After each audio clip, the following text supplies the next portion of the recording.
Chapter 23:45. It didn't matter if he apologized or not. The little fox that he was so worried about was coming back soon. Reporting. The soldier's loud voice came from outside the door. Xia Jinyuan turned off the television and opened the door with his long legs. His little fox had arrived at the Border Defense Company's helicopter airport. Xia Jinyuan didn't need the soldier to lead the way. He strode towards the Border Defense Company's airport. On behalf of the military, he was going to welcome the brave Special Forces soldiers back to their country safely. After the helicopter landed, Qin Xiu was the first to come down, followed by Yi Qian, followed by the male soldiers. And the ones who welcomed them back were the soldiers who would always be their strong backing. The deputy commander of the Yun Province military region who sent them off stood at the front of the rows of pine trees. When all the heroes came down, he shouted in a deep voice, "Salute!" Sush.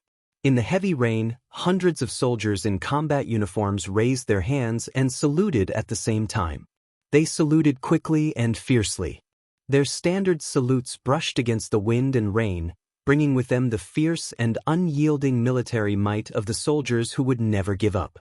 Yi Qian, J5, G3, and more than 10 other Special Forces soldiers faced the grand welcome. They stood at attention and saluted. They used their return to tell the country that they had completed their mission. The whole scene was grand and passionate, making people's eyes turn red. Xia Jinyuan stood not far away and looked at his beloved girl. He looked at his lover who fought side by side with him. He looked at her towering figure standing in the sun. His tightly pressed lips finally lifted into a smile.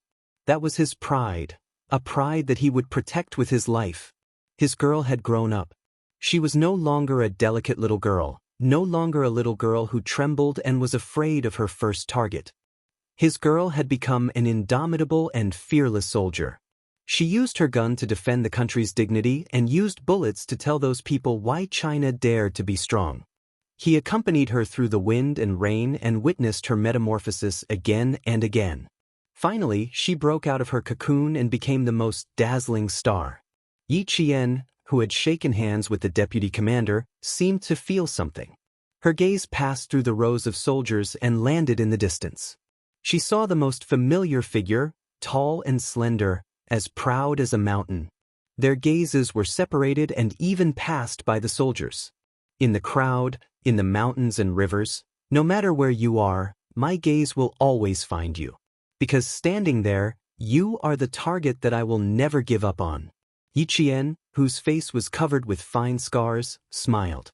Her lips curved and her eyes revealed the sweetest, most beautiful and most gentle smile. Every time she returned, she would always see the figure that he was waiting. Chapter 23:46.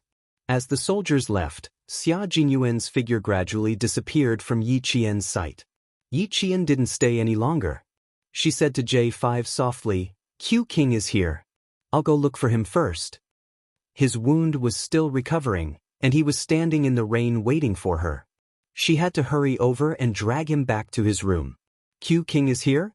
J5, who didn't notice anything, looked around and asked Yi Qian to leave first. He was one of the few people who knew about their relationship. Yi Qian didn't stay any longer. She followed the soldier's footsteps to look for the figure who left. She didn't need to spend any effort to look for him. The figure who was waiting for her was definitely not far away, quietly waiting for her arrival. Yi Qian walked very quickly without looking back. She didn't notice that there was a gaze following her closely. "Is Yi Qian in a hurry? Why are you in such a hurry?" After talking to the staff sent by the Ministry of Foreign Affairs, Qin Xiu walked over to J5 and asked in a low voice, "Shouldn't she be changing first?" The rain had been pouring since midnight. Although she was a female soldier, she was still a girl. Walking in the rain for 8 to 9 hours was very bad for a girl's body. J5 naturally wouldn't say that Yi Qian was going to see Xia Jinyuan. He smiled and said, "She's a female soldier. She can't change with us male soldiers. She left in a hurry to change alone." This explanation was very good. Qin Xiu didn't suspect anything. They were going to go back to their rooms to take a shower, rest for a while, and then set off for Beijing. Yi Qian had already seen Xia Jinyuan. The tall and slender man was standing in front of her with a smile on his handsome face.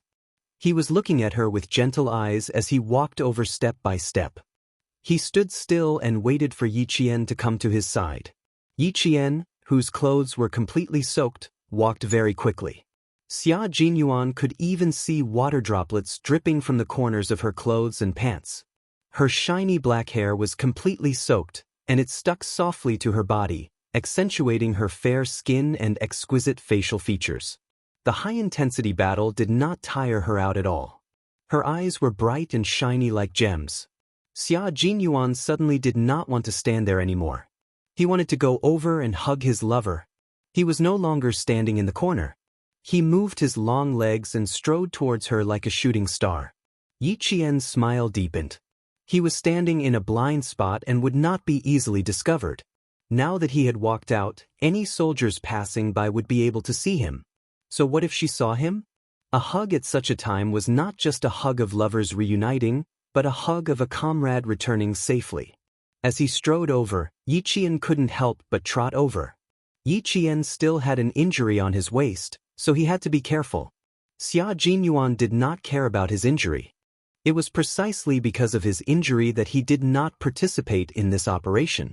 When he found out about the new policies of the neighboring country and the shameless scheme of the military group, he really wanted to grab 2 guns and rush to the neighboring country.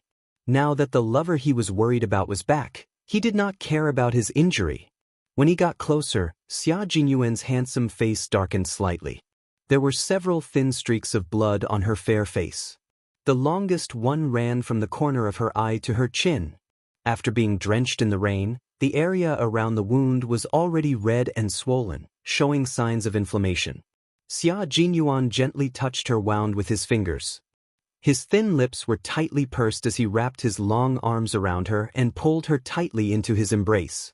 His tall and straight body arched slightly and hugged Yi Qian like a harbor. Yi Qian could not help but gently close her eyes. His warm embrace made her tense body and mind completely relax. Chapter 2347. His embrace was her harbor. She felt more at ease now that she had returned to her harbor. Congratulations, Qin Niao. He hugged her tightly and called out her code name in a low voice. This was a hug between comrades in arms, not a hug between lovers. Yi Qian took a deep breath of his refreshing scent and opened her eyes. She smiled and replied, "Thank you. I made you worry." He was indeed worried, but he also felt proud. "My little girl has grown up. I'm proud of you, little fox." Xia Jinyuan couldn't bear to let go of her in his arms. Her small and soft body was in his arms. Instantly, all the emptiness in his heart was filled. He truly felt that she was back, safe and sound. He felt a little helpless.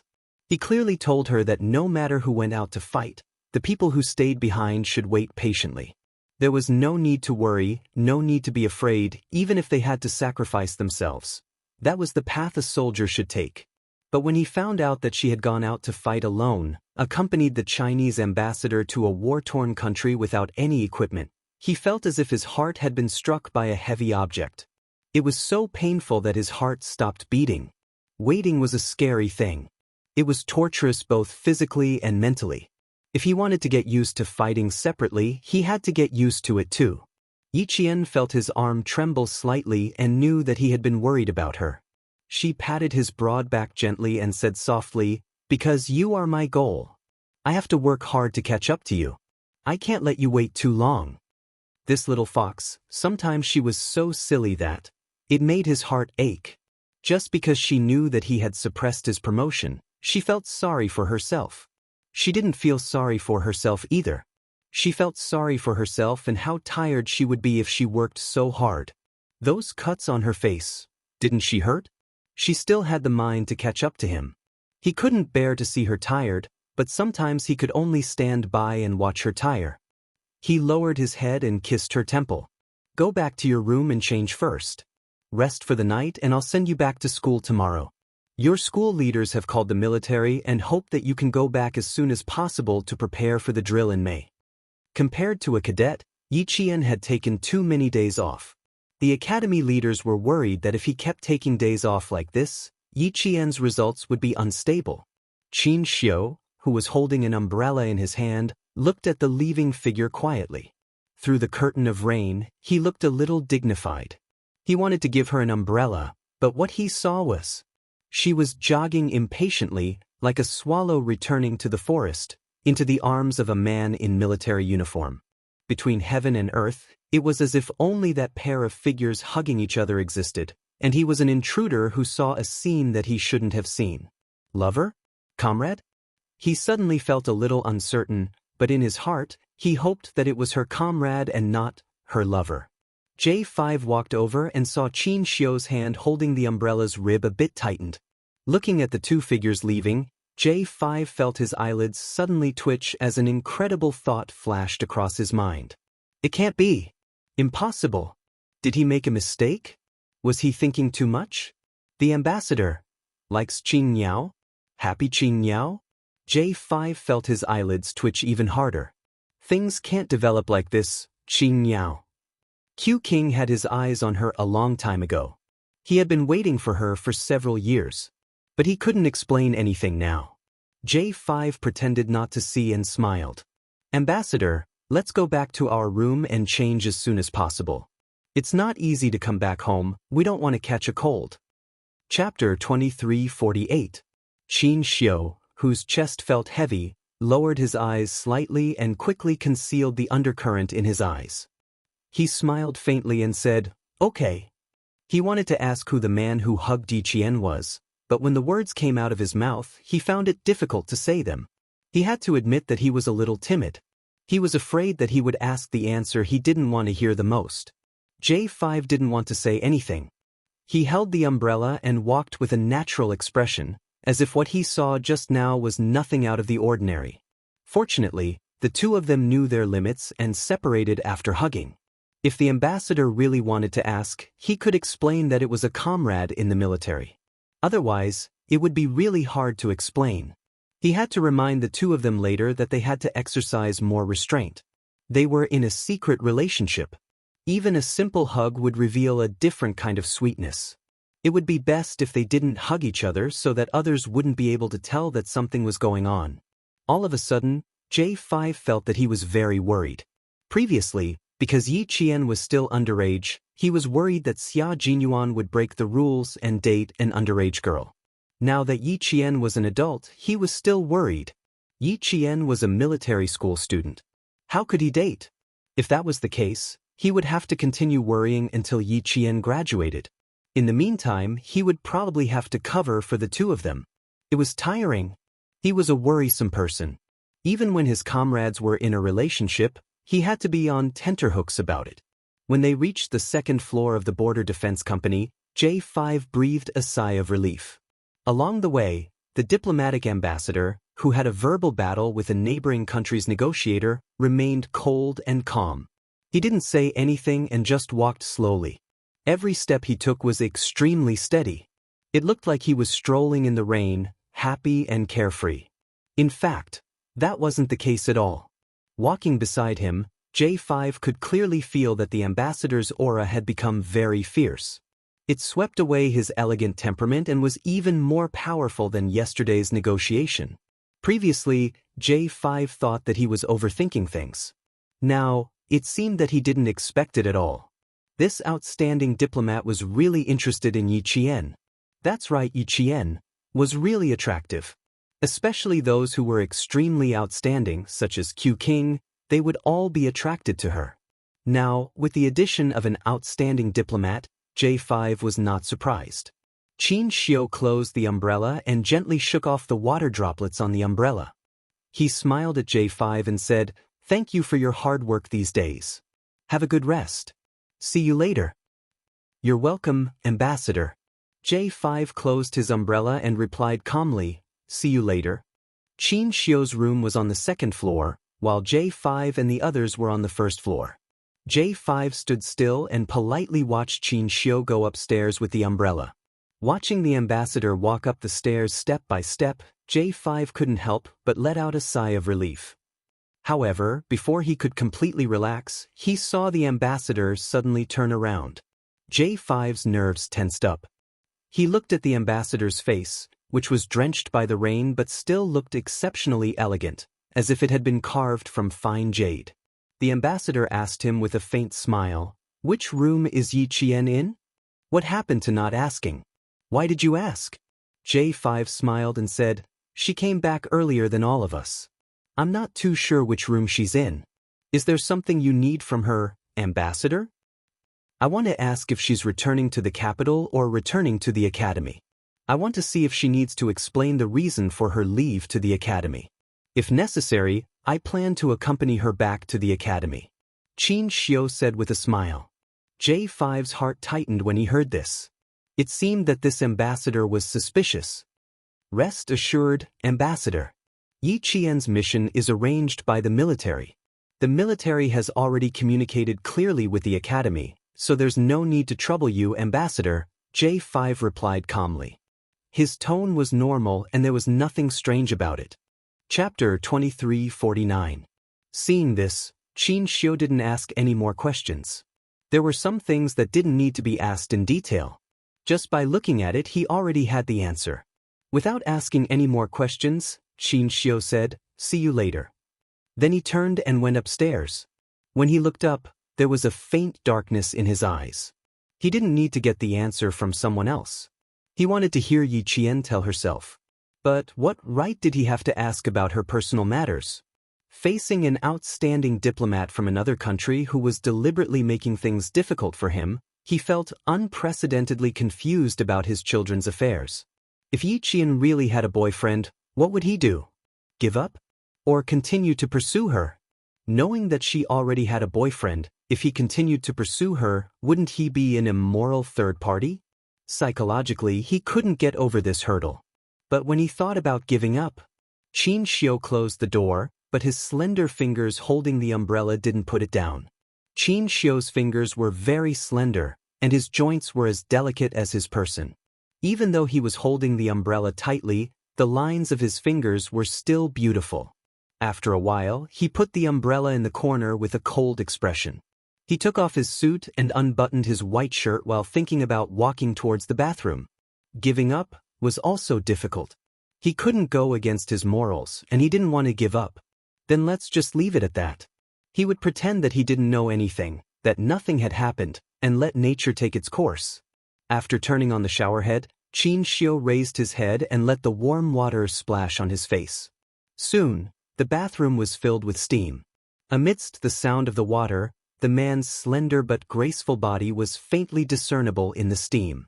Qin Xiu, who had been learning Sanda for a long time, was also a classic example of a man who looked thin in clothes, but had great body when he took them off.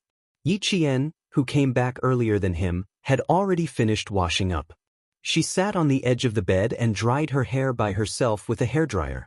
There was no one in the room. The man who came back with her saw the countless small cuts on her palm. His eyes were clouded and he went out to get the first aid kit. With some pain on her face, Yi Qian put down the hairdryer and went to the bathroom to look in the mirror. She saw a few bloody cuts from the shrubbery on her face. The cuts from the corner of her eyes to the side of her jaw were the most conspicuous. Her skin was the kind of skin that wouldn't get tan no matter how much it was in the sun in her previous and current life. After being drenched for 8 or 9 hours, her originally fair skin was sickly pale, and this made the bloody cuts on her face even more. There were many wounds, and there were signs of inflammation. No wonder Captain Xia immediately sent him back to his room to get the first aid kit. She had to treat it. Although she didn't really care if there was a scar on her face, she couldn't let the wound get infected. Yi Qian's in the bathrooms to see Xia carrying the first aid medicines doctor, S.A. doctor. Yi Jian nodded her head in satisfaction when she saw that he had changed into his military uniform and was now dry. S2's its ev as have they been taken care be treated? To treat to have it be treated to be treated, T-test to be taken care of those wounds, S treated, S's treated A's. Xia Jinyuan couldn't help but sigh when he saw how worried she was about the wound on her waist. His gaze fell on the wound on her face, and he reached out to hold her wrist. Mine's fine. It's already scabbed over. You're the one who's in trouble. Come here and treat the wound on your face first. There are still 2 broken shards stuck into your flesh at the corner of your eye. Don't you feel it? 2 more shards stuck into her flesh? She really didn't feel it. Chapter 2350. She subconsciously wanted to touch it, but she suddenly stumbled into his arms. As she fell into his arms, she heard his low voice say helplessly, "You still want to touch it? Do you want to pierce it deeper and leave a memento?" Seeing her injured, whether it was a big injury or a small one, his heart ached. He knew that it was inevitable, but his heart still ached. He wanted to put her in the palm of his hand to dote on and pamper her, but he had to let go because of his profession. He wanted to see her get hurt, see her suffer, and see her suffer. It was said that one could not see the rainbow without going through the rain. As Special Forces soldiers, they might not be able to see the rainbow even if they went through the rain. The next second, it might be eternal darkness, and they might not be able to see the sun tomorrow. He and she were Special Forces soldiers who had gone through storms and walked on the edge of the blade. They were calm when facing their own injuries, but in the eyes of the other party, they were heartbroken. He also knew how much her heart ached when she saw the injury on his waist. He also knew how worried she was when he went missing. Yi Qian did not touch it again. She threw herself into his arms and said with a smile, "Don't leave such a small injury as a memento. The injuries on your body are the real memento." Hearing her indifferent tone, Xia Jinyuan felt bitter in his heart. He also wanted to protect her well and make sure that she did not get hurt at all. He also wanted to face all the dangers in the war, and she only needed to stand behind him. He also wanted to, but he only wanted to. He lowered his head and kissed the girl who did not want to get up from his arms. His warm lips kissed her softly on her forehead. "Brave little fox, let's pick out the thorns first. I'll let you hug me when we're on the bed." Let her hug me when we're on the bed. Yi Qian glanced at the 1.5-meter double bed from the corner of her eye. With his height of 1.8 meters, he would have to curl up to lie on it. The curtains were drawn in the room, and Xia Jinyuan turned on the bedside lamp. He carefully looked at the 2 thorns that pierced the corners of her eyes. They were a little too deep. The needle used to stitch up the wound was disinfected with alcohol. His fingers gently pressed against the corner of her eyes. His deep and dark eyes stared at the few deep thorns. He said softly, "The thorns are a little deep. It will hurt to take them out. Bear with it." The thorns pierced into the flesh instantly, so there wouldn't be much pain. Especially when she was fully focused on the battle, she didn't even feel anything when the thorns cut her face. It was a little painful to use the needle to pick out the thorns in the flesh. When the tip of the needle touched the hard thorns gently, Xia Jinyuan saw Yi Qian's long and black eyelashes flutter. He subconsciously blew on the thorns as if to coax a child that it wouldn't hurt. He even coaxed gently, "It doesn't hurt, it doesn't hurt. Be good, it won't hurt in a while." Yi Qian couldn't help but laugh out loud at the way she was trying to coax a 3-year-old. When she laughed, the corners of her eyes twitched, scaring Xia Jinyuan so much that she quickly moved the needle away from her hand so as not to stab her. "Be serious. You're not allowed to laugh." He pretended to be angry and spoke with a threatening face, but in less than 2 seconds, he broke his facade. His handsome face was gentle as he continued to coax her. "It'll be fine soon. It's not 2 thorns, but 3. It's been stuck in your flesh for so long, and you've been drenched in water for a few hours. The wound is too close to the corner of your eyes. Don't let it fester and hurt your eyes." He usually didn't have time to take care of her. Now that he was by her side, as her boyfriend, he naturally had to take good care of her. Yi Qian didn't move again. The sharp needle had touched the edge of her eyelashes just now, so she wasn't afraid that it would fester and hurt her eyes. She was afraid that if she laughed again, the tip of the needle would accidentally poke her eyes. Chapter 2351. Every Special Forces soldier knew how to perform simple suturing operations. Removing a thorn was a piece of cake. After removing all 3 thorns, there were 3 bloody cotton balls on the stainless steel plate. The thorns were indeed deep, but fortunately, they weren't long. It wasn't much of a problem to remove them with iodine. His face, palms, elbows, and knees were all injured to varying degrees. The most shocking injury on his leg was the injury on his calf. After a night, the injury on his calf was bruised, and there were even purple spots of blood on it. Xia Jinyuan didn't say a word as he poured safflower oil onto his hands. He rubbed them until his palms were hot, then he pressed them against Yi Qian's calf and rubbed them. Yi Qian didn't even know when he had been hit. He lay on the bed and endured the pain while Xia Jinyuan rubbed away the blood clots. Slowly, his calf began to feel a burning sensation. The warm energy brought an indescribable sense of comfort. You don't have experience fighting alone in the jungle, but the J5 soldiers do. Why didn't they remind you to check your body for injuries that need treatment? If it's inconvenient to use safflower oil, they should at least spray it with painkillers. Your skin is fair to begin with. Even a slight bump would leave a bruise. Now that you're bleeding under your skin, the J5 soldiers on the helicopter should have reminded you to treat it. Xia Jinyuan's deep voice was a little tense.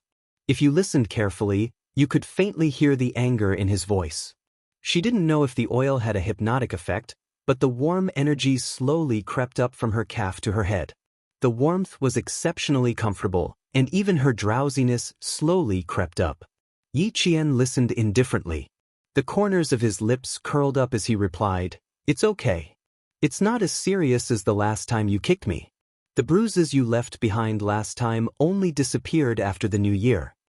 Xia Jinyuan's right hand, which was rubbing her calf, paused. He felt helpless. He wasn't afraid of anything since he was young. He could do whatever he wanted outside the house and had been like this for the past 20 years. Until now, there was only one thing he was afraid of. He didn't look up. He poured the safflower oil and rubbed the bruises on her calf. He smiled helplessly and said, "Little fox, are you remembering? What should I do? What do I have to do for you to forget?" She was talking about last year's training with the Marine Storm team. In order to teach her how to play tricks on the battlefield, he taught her a lesson. His purpose was to let her remember that there was no such thing as playing tricks on the battlefield. Only true abilities were needed. Who would have thought that she would still remember it after more than 2 months? Now, he was afraid that she would mention it. Your boyfriend is really ruthless. It's hard to forget him. Yi Qian answered in a muffled voice. Lying on the bed, Yi Qian's breathing gradually became longer. By the time Xia Jinyuan raised his head to ask what he should do, Yi Qian had already fallen asleep.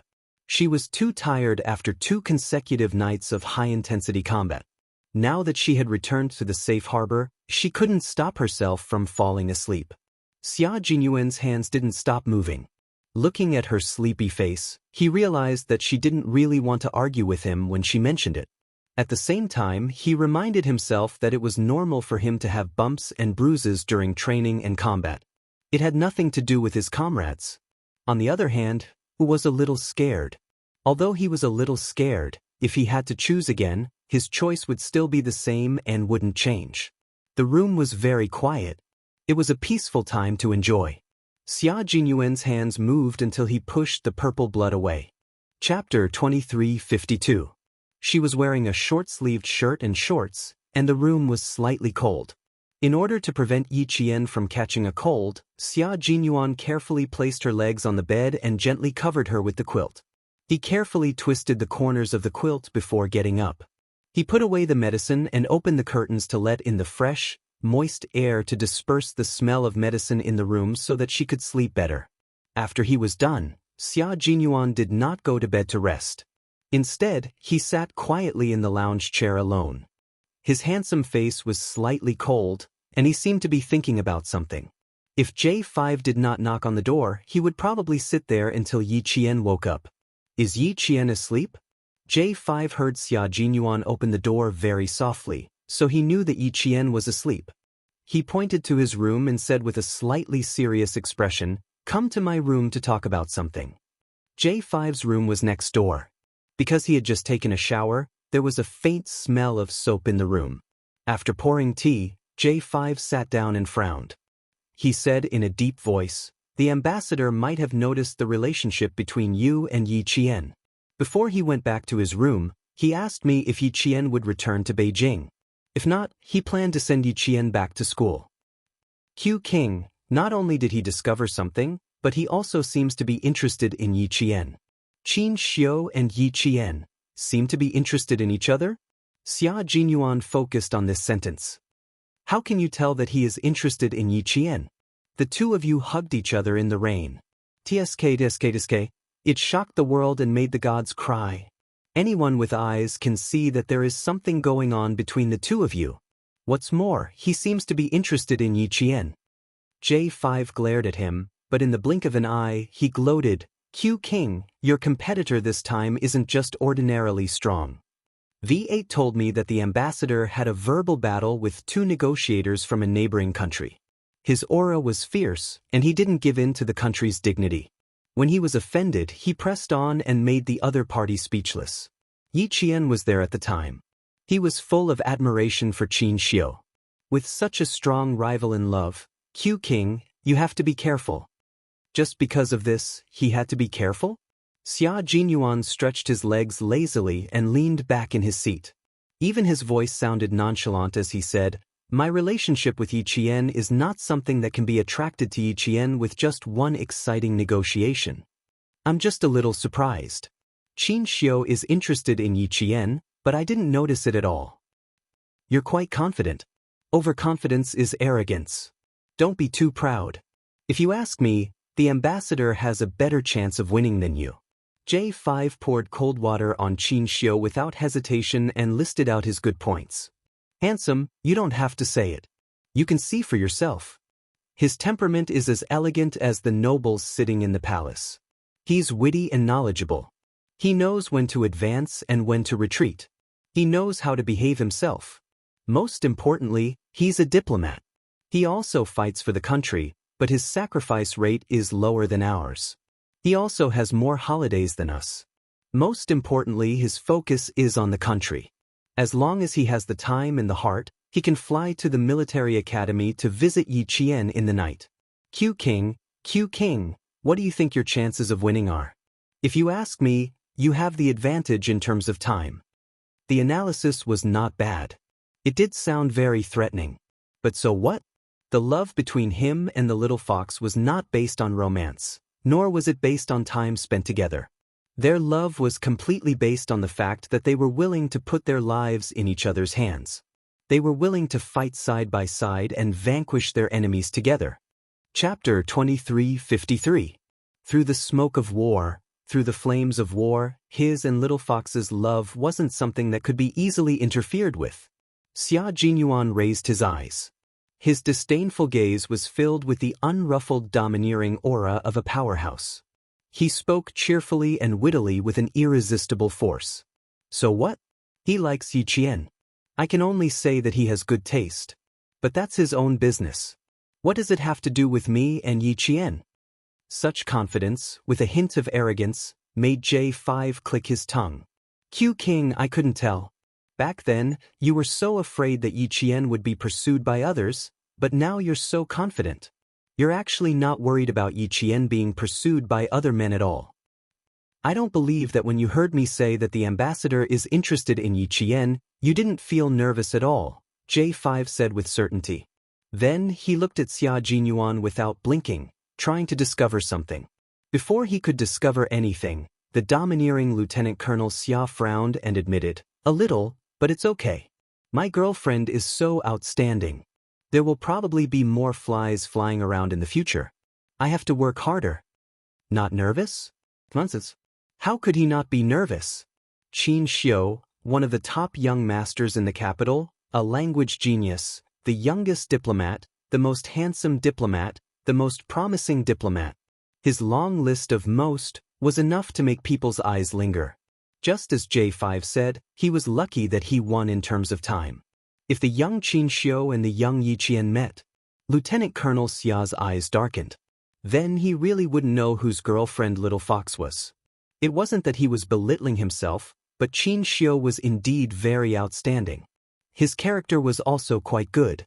Among the young masters in the capital who didn't have any scandals, Qin Xiu was one of them. Even the old man at home said that Qin Xiu alone was enough to support the Qin family. Apart from family Xia and his children, Old Master Qin had only commented on two other people. One was Xia Jinyuan's brother-in-law, Li Jinyan, and the other was Qin Xiu from the Qin family, who was worthy of being a role model in Beijing. From this, It could be seen how outstanding Qin Xiu was. Wasn't he nervous?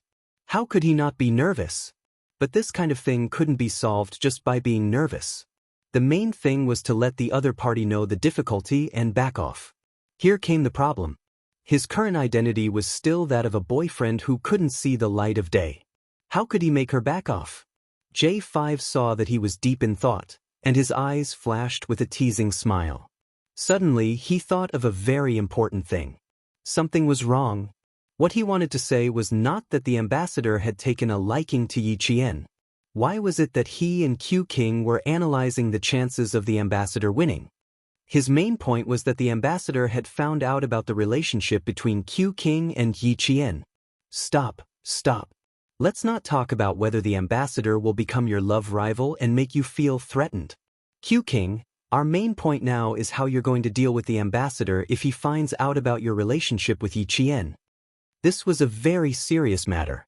Although the military academy didn't explicitly state that students weren't allowed to date, everyone knew that dating in the military academy had a bad influence. Once the academy found out, they would come out and talk to the students first.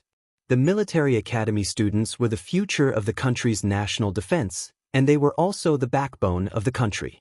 During their time in school, all of their energy should be spent on their studies.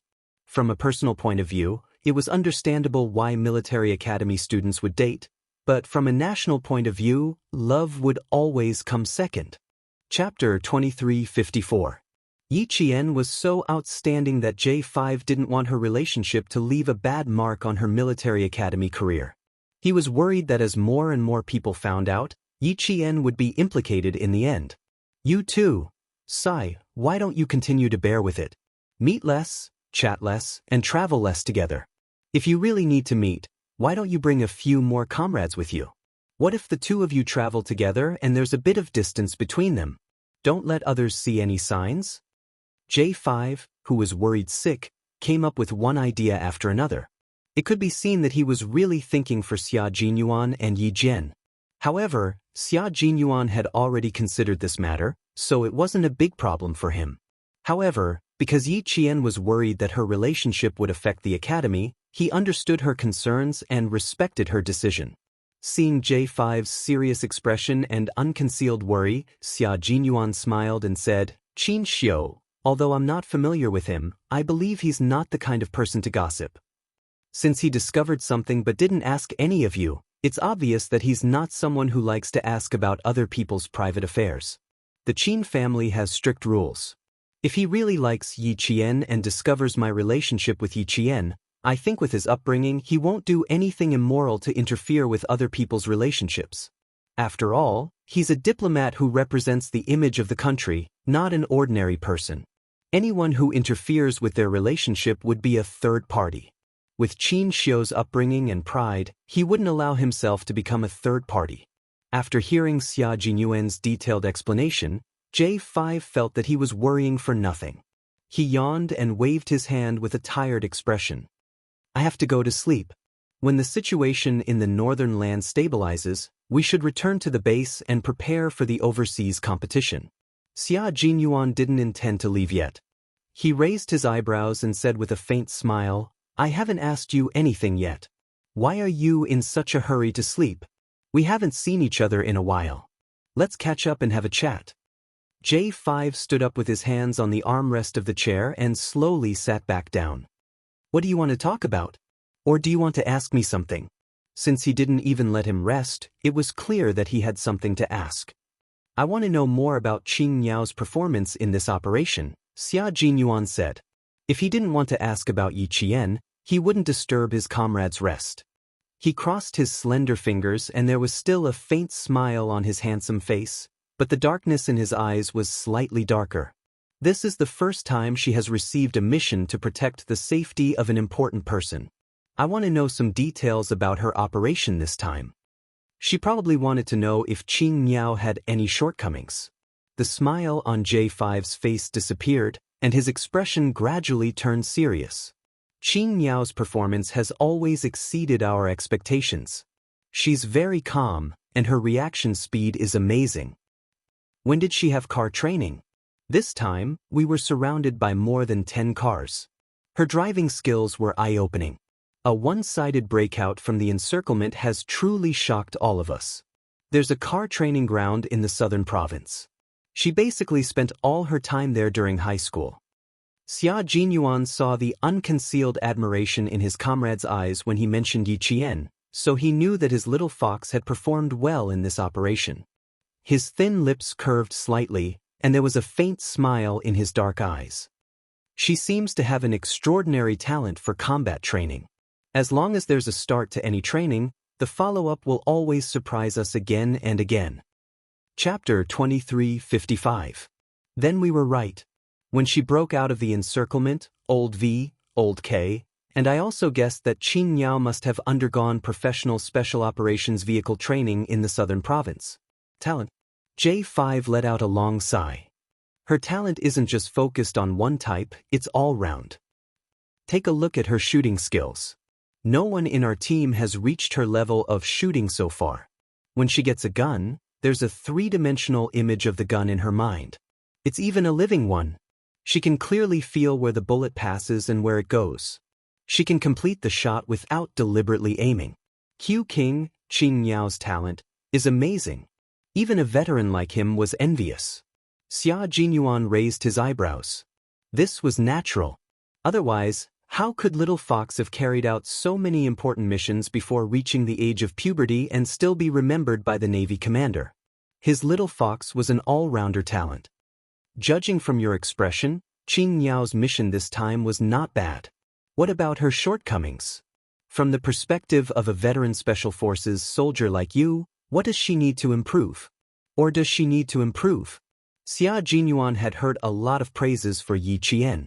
He wanted to know if she had any shortcomings. Only by constantly discovering her shortcomings could she continue to improve. J5, I need to know if she has any shortcomings. Please tell me carefully and seriously, Xia Jinyuan said slowly, word by word. There was an indescribable coldness in his voice. Sensing his seriousness, J5 couldn't help but straighten his back. At present, Yi Qian has no shortcomings. As if he had something to say, Xia Jinyuan pursed his lips. But there are still shortcomings. Please ask. There were too many uncertainties in a mission. With him by their side, he couldn't guarantee that their lives would not be in danger. Without him by her side, when he couldn't see, he only hoped that she could cooperate well with her comrades and return safely. Qin Yao is more suited for individual actions. As for group actions, although we cooperated well and completed the battle beautifully, we were always worried that she would suddenly rush out and complete a mission by herself. I think it's because we haven't been training together for a long time. She's not in the army, so she can't participate in our daily coordination and training. It's normal for such a problem to occur. In the future, when she joins the army and trains with us, these problems will naturally be solved. Yi Qian's individual combat ability was so strong that sometimes the J5 and the others could not keep up with her. And Yi Qian was a sniper who had been trained by Principal Qin, a world-class sniper. An individual's independence was greater than the group's training. Therefore, the other comrades were worried that she would suddenly finish the mission ahead of schedule. There were two problems. First, although Yi Qian had established a tacit understanding with the Snowfield Brigade, it was only the beginning. She had not established a tacit understanding with all her comrades, so there was a certain degree of unfamiliarity. Second, Yi Qian was not used to working as a group, or rather, working with the group to complete the mission. She completed the mission too quickly, so the comrades behind her could not keep up with her. The two problems were actually one problem. The tacit understanding was not good enough. Chapter 2356. Xia Jinyuan, who had already figured out the reason, fell silent. After a long time, he pursed his thin lips and said, "Our teamwork still needs to be improved. After we go back, I'll redo the weekly training plan." Qin Yao's individual combat ability is strong, which means that the combat ability of the male soldiers still needs to be improved. We can't slow down and wait for the male soldiers just because her individual combat ability is too strong. Our training is only about chasing, not waiting. J5, you're the vice captain. You'll take the lead to improve our individual combat ability. Sir. J5 nodded and said seriously, "After the battle with Qing Niao, I've also been thinking about this. We need to improve our individual combat ability as soon as possible.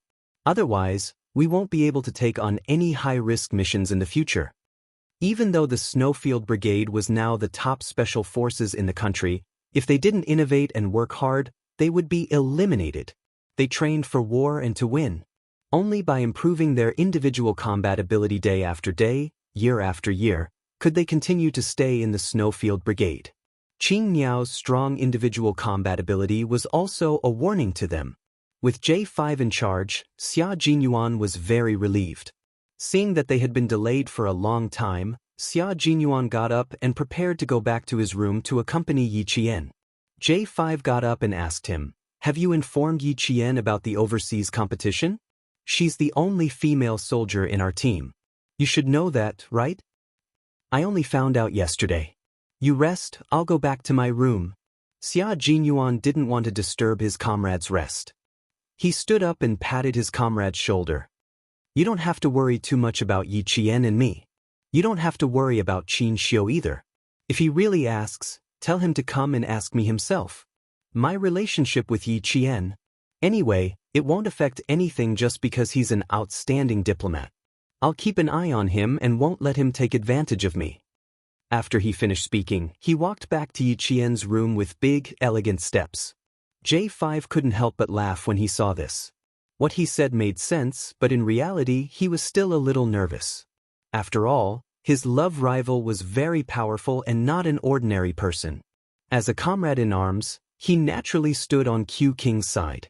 He was not happy that Yi Qian was snatched away by the ambassador.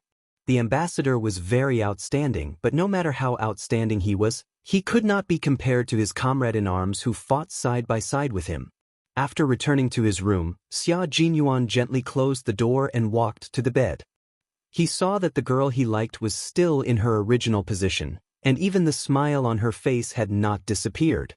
She was sleeping soundly. Xia Jinyuan didn't know that the second he saw Yi Jian, his eyes had become exceptionally soft. Even his heart felt like it was swimming in a pool of water. His military aura became soft and soft. He was a hot-blooded soldier who fought for the country, but he was also an ordinary man who was filled with tenderness when facing the girl he loved. After taking off his military jacket, Xia Jinyuan lay down on the bed very gently. As soon as he covered himself with the quilt, Yi Qian, who was sleeping soundly, took the initiative to move closer to his arms like a little animal. She then moved a little and found a more comfortable position to continue sleeping. Xia Jinyuan looked at her, who was sleeping soundly, with a defenseless and innocent smile on her face. He couldn't help but laugh. This little girl was quite proactive. He was still thinking about how to make her sleep in his arms without waking her up. Now that she took the initiative to move closer to him, he was pleasantly surprised. It also showed that even though she was sleeping soundly, she knew that the person lying next to her was him. This kind of reliance that was like a natural instinct made Xia Jinyuan very satisfied. Chapter 2357. He gently caressed her shoulders with his hand from the back of her neck. His dark eyes were filled with a gentle smile. He lowered his head and kissed the top of her head. "Sleep well, little one." Throughout the journey, it could be said that she was solely responsible for Qin Xiu's personal safety. J5 and the others were responsible for the perimeter. Yi Qian's contribution to not injuring Qin Xiu despite being heavily surrounded was undeniable. This also showed that she had the dedication of a soldier. Such Yi Qian made Xia Jinyuan feel proud and heartbroken at the same time. With Xia Jinyuan by her side, Yi Qian slept very soundly and peacefully. With him by her side, she didn't have to think about anything. She could sleep and eat whenever she wanted. She was relaxed and carefree. She really enjoyed this kind of leisure time together. Xia Jinyuan was in good spirits. During this period of recuperation, he had made up for all the sleep he had lost. Now that his girlfriend was lying in his arms and he was hugging her soft body, his heart was filled with tenderness. He closed his eyes for a while, then slowly opened them again to look at Yi Qian's sleeping face. He didn't rest at all and was thinking about something.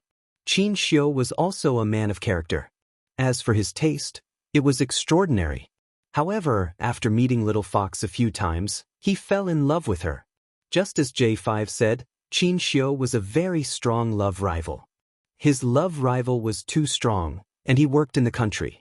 If he wanted to, he could go to the military academy to look for Little Fox at any time. With his ability, going there once or twice a month was not a problem. However, his Little Fox wasn't stupid. If Qin Xiu really went to look for her frequently, she would definitely notice.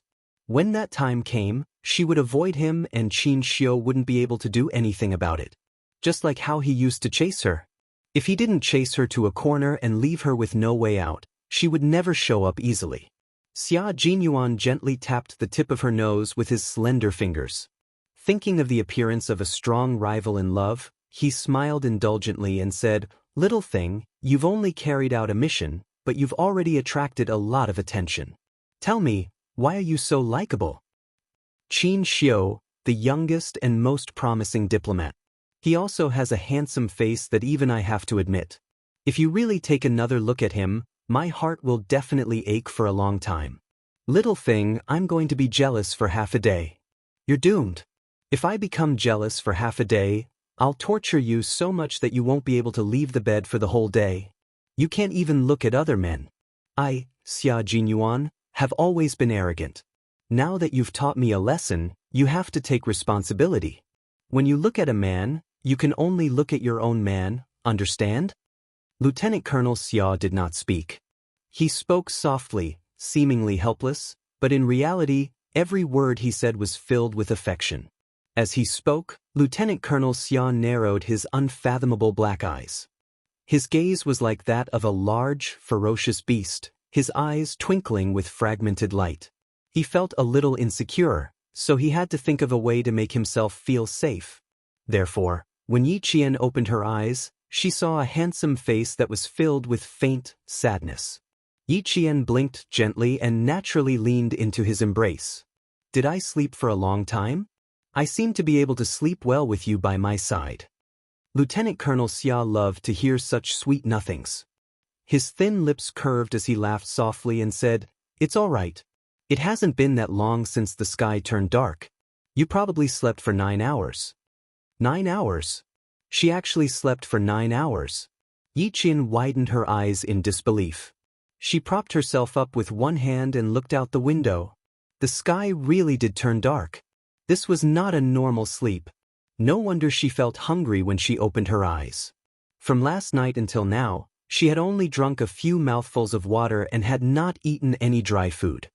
Chapter 2358. Come, let's get up and eat something first. The warm bedside lamp went off. Xia Jinyuan stretched out his long arm and turned on the main light in the room. The bright light illuminated the entire room, allowing Yi Qian to see the sadness on his face more clearly. "Captain Xia, something's not right." After washing up, Yi Qian, who had changed into her uniform because it was cold, sat down to eat the military meal. After taking a bite of the meal, she looked up at Xia Jinyuan, who was staring at her deeply. When she was half full, Yi Qian couldn't help but ask him, "I've seen Captain Xia's rascally, arrogant, domineering and murderous side, but this is the first time I've seen a sad side of you. I'm a little surprised, so I want to ask you, where does this sadness come from?" For some reason, Yi Qian felt that she might have asked the wrong question. Sure enough, the man sitting across from her took a sip of the hot soup and said slowly, "I'm thinking about how to give myself to you." Give myself to him. Fortunately, the soup wasn't hot. Yi Qian resisted the urge to spit out the soup and swallowed it down. After a while, she caught her breath and said rather embarrassedly, "I just came back from a mission and you're already thinking about giving yourself to me? Every time I go on a mission, the first thing I regret is not giving myself to you. Every time I come back from a mission, I regret not giving myself to you. This cycle has been going on for several years." Xia Jinyuan sighed softly, and the sadness on his handsome face deepened. "This is a problem that has been bothering me for several years. Little Fox, why don't you do it with me? You can be harsh, you can be gentle, you can be forceful, you can be forceful. Do it in one go and give me a quick death. What do you think?" Yi Qian, who had almost lost the ability to organize her words, put down her spoon and pushed the plate away. She looked at the man sitting across from her expressionlessly. Harsh, gentle, forceful. Why do I feel like I'm going to be a rapist? Captain Xia, are you sure you know what you're saying? Xia Jinyuan nodded. I'm sure. It's because I don't feel safe at all. After thinking about it, the only way out is to sacrifice myself. Yi Qian resisted the urge to throw a plate of leftovers at him. He forced a smile and said, "So what you're saying is that you'll feel safe if you give yourself up?" Did he get it wrong? He was a man, not a woman. Wasn't the sacrifice referring to women? How could he say that it was a man sacrificing himself to find a sense of security? He had seen scoundrels before, but he had never seen such an unreasonable scoundrel. Yi Qian was both angry and amused. He used his chopsticks to pick up a piece of braised pork and stuffed it into Yi Qian's mouth. "You're offering yourself to me, but I don't dare to accept it. Eat a piece of meat as compensation." 10 years later, eating meat would become a graceful expression of love between a man and a woman. Xia Jinyuan had no idea how a piece of braised pork could compensate him. His gaze deepened and he smiled. "I lack a sense of security. After thinking about it, I still think it's not a bad idea to offer myself to you first. Why don't we do it in a few days?" As pitiful as he was, he still had to rely on offering himself to find a sense of security. Yi Qian did not believe him. He glanced at him and snorted. "Save it, Captain Xia. Uncle said that you like to be a scoundrel since you were young. You mustn't agree to anything easily." He had never seen a father take the initiative to trick his own son. The corners of Xia Jinyuan's mouth twitched slightly. He gritted his teeth at Commander-in-Chief Xia. His son charged forward with the intention of taking over the position in one fell swoop, but in the end, he dragged me back with all his might, and he even had the time of his life. Chapter 2359. He kept telling him to treat Xiaoyi well and that it was not easy to find a girlfriend like Xiaoyi. Especially someone like you, who doesn't know what to do, it's even harder. If it weren't for your good looks, Xiaoyi would definitely look down on you. If you don't treat Xiaoyi well and a love rival comes along and takes her away, you won't even have a place to cry. Don't even think about entering the family Xia's door. He made it sound so serious, but in the end, he kept tricking him behind his back. Was he trying to help his son find a wife soon? Or was he purposely making things difficult for him? "Little fox, my father doesn't get along with me. When I was young, he liked to find fault with me, and when he grew up, he liked to pick on me. You've seen how he usually treats me. All the sons in the world can do it, but not me. You must be vigilant and not be fooled by him." In order to make himself give himself to her sooner, Lieutenant Colonel Xia began to sigh. "You have to trust me, not him. His favorite thing to do is to ruin my plans. Even Old Master and Old Madam often criticize him." Seeing that Commander-in-Chief Xia's words had a huge impact on Yi Qian, Lieutenant Colonel Xia didn't hold back and tried his best to overthrow the image of Commander-in-Chief Xia in his girlfriend's heart. Holding her hand, he said seriously, "When I think about how you'll be going back to that military academy with too many young men tomorrow, I really don't feel safe. I'll have to give myself to you." His expression and tone were serious, but the smile in his eyes couldn't be hidden. Yi Qian knew that he was teasing her again. Her watery eyes moved slightly, looking around with sparkling eyes. "Really? Why don't we do it now?" "As long as you're willing, I'll do it any time." Xia Jinyuan saw that she was squinting her eyes. Her curved eyebrows made her look like a sly little fox that was squinting her eyes and basking in the sun lazily. He was laughing in his heart. How could he not know that this little fox in front of him was trying to checkmate him? Looking at her comfortable smile, Xia Jinyuan's deep eyes seemed to be sprinkled with a layer of sunshine that could warm Yi Qian's heart. Yi Qian put down the chopsticks in his hand and propped himself up with one hand on the high table. At the same time, he stretched out his other hand and made a flirtatious gesture. His index finger curled slightly and hooked Xia Jinyuan's delicate chin. Even his expression was somewhat frivolous. "Every time I see Captain Xia's face, my imagination does run wild." Yi Qian stood up and leaned towards Xia Jinyuan as he spoke. In the end, Their breaths were just inches apart. Just a little bit more, and Yi Qian would have kissed his thin, sexy lips. But she didn't. Under his calm and unruffled gaze, Yi Qian stopped. They were so close that they could see each other's eyelashes clearly. Since Captain Xia is always thinking of giving yourself to me, why don't I fulfill your wish for once? Her eyes sparkled like diamonds and shone like stars. The slyness in the depths of her eyes let Xia Jinyuan know that this little fox didn't really want to fulfill his wish. She just wanted to tease him instead. Sigh, little girl, he really wasn't teasing her. He really wanted to give himself to her. It wasn't just a normal desire, it was an urgent desire. How pitiful! Who would have thought that a dignified demon king like him would have to rely on giving himself to find a sense of security in the end? It was as the saying goes, sooner or later, you'll have to pay for what you've done. Chapter 2360. When Lieutenant Colonel Xia said that he didn't have a sense of security, it wasn't entirely true. Qin Xiu's appearance gave him a wake-up call, making him even more aware that the girl he had grown up holding hands with had already become the most dazzling star, attracting the attention of those sufficiently outstanding adult men. Although he said that he wanted to give himself to her, he actually wanted to stabilize their relationship. Born in a family, Lieutenant Colonel Xia was influenced by his ancestors. Deep in his bones, he still had some feudal thoughts. Once the two of them were husband and wife, they would be husband and wife for the rest of their lives. He desperately wanted to become husband and wife with Yi Qian. He wanted to make this dazzling star completely belong to him.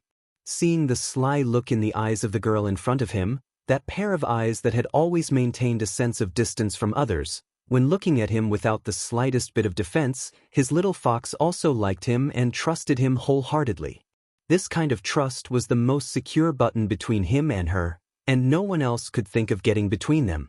Xia Jinyuan said half-truthfully. Seeing that she was teasing him and even flirting with him, Xia Jinyuan's inferiority complex started to stir again. The two of them were too close, and the delicate lips he had been longing for were only a finger's length away. With such a good opportunity in front of him, if he didn't kiss her, he would feel sorry for himself. Thus, while Yi Qian was waiting for his answer, Xia Jinyuan suddenly leaned forward and immediately shortened the distance between their fingers to 0 distance.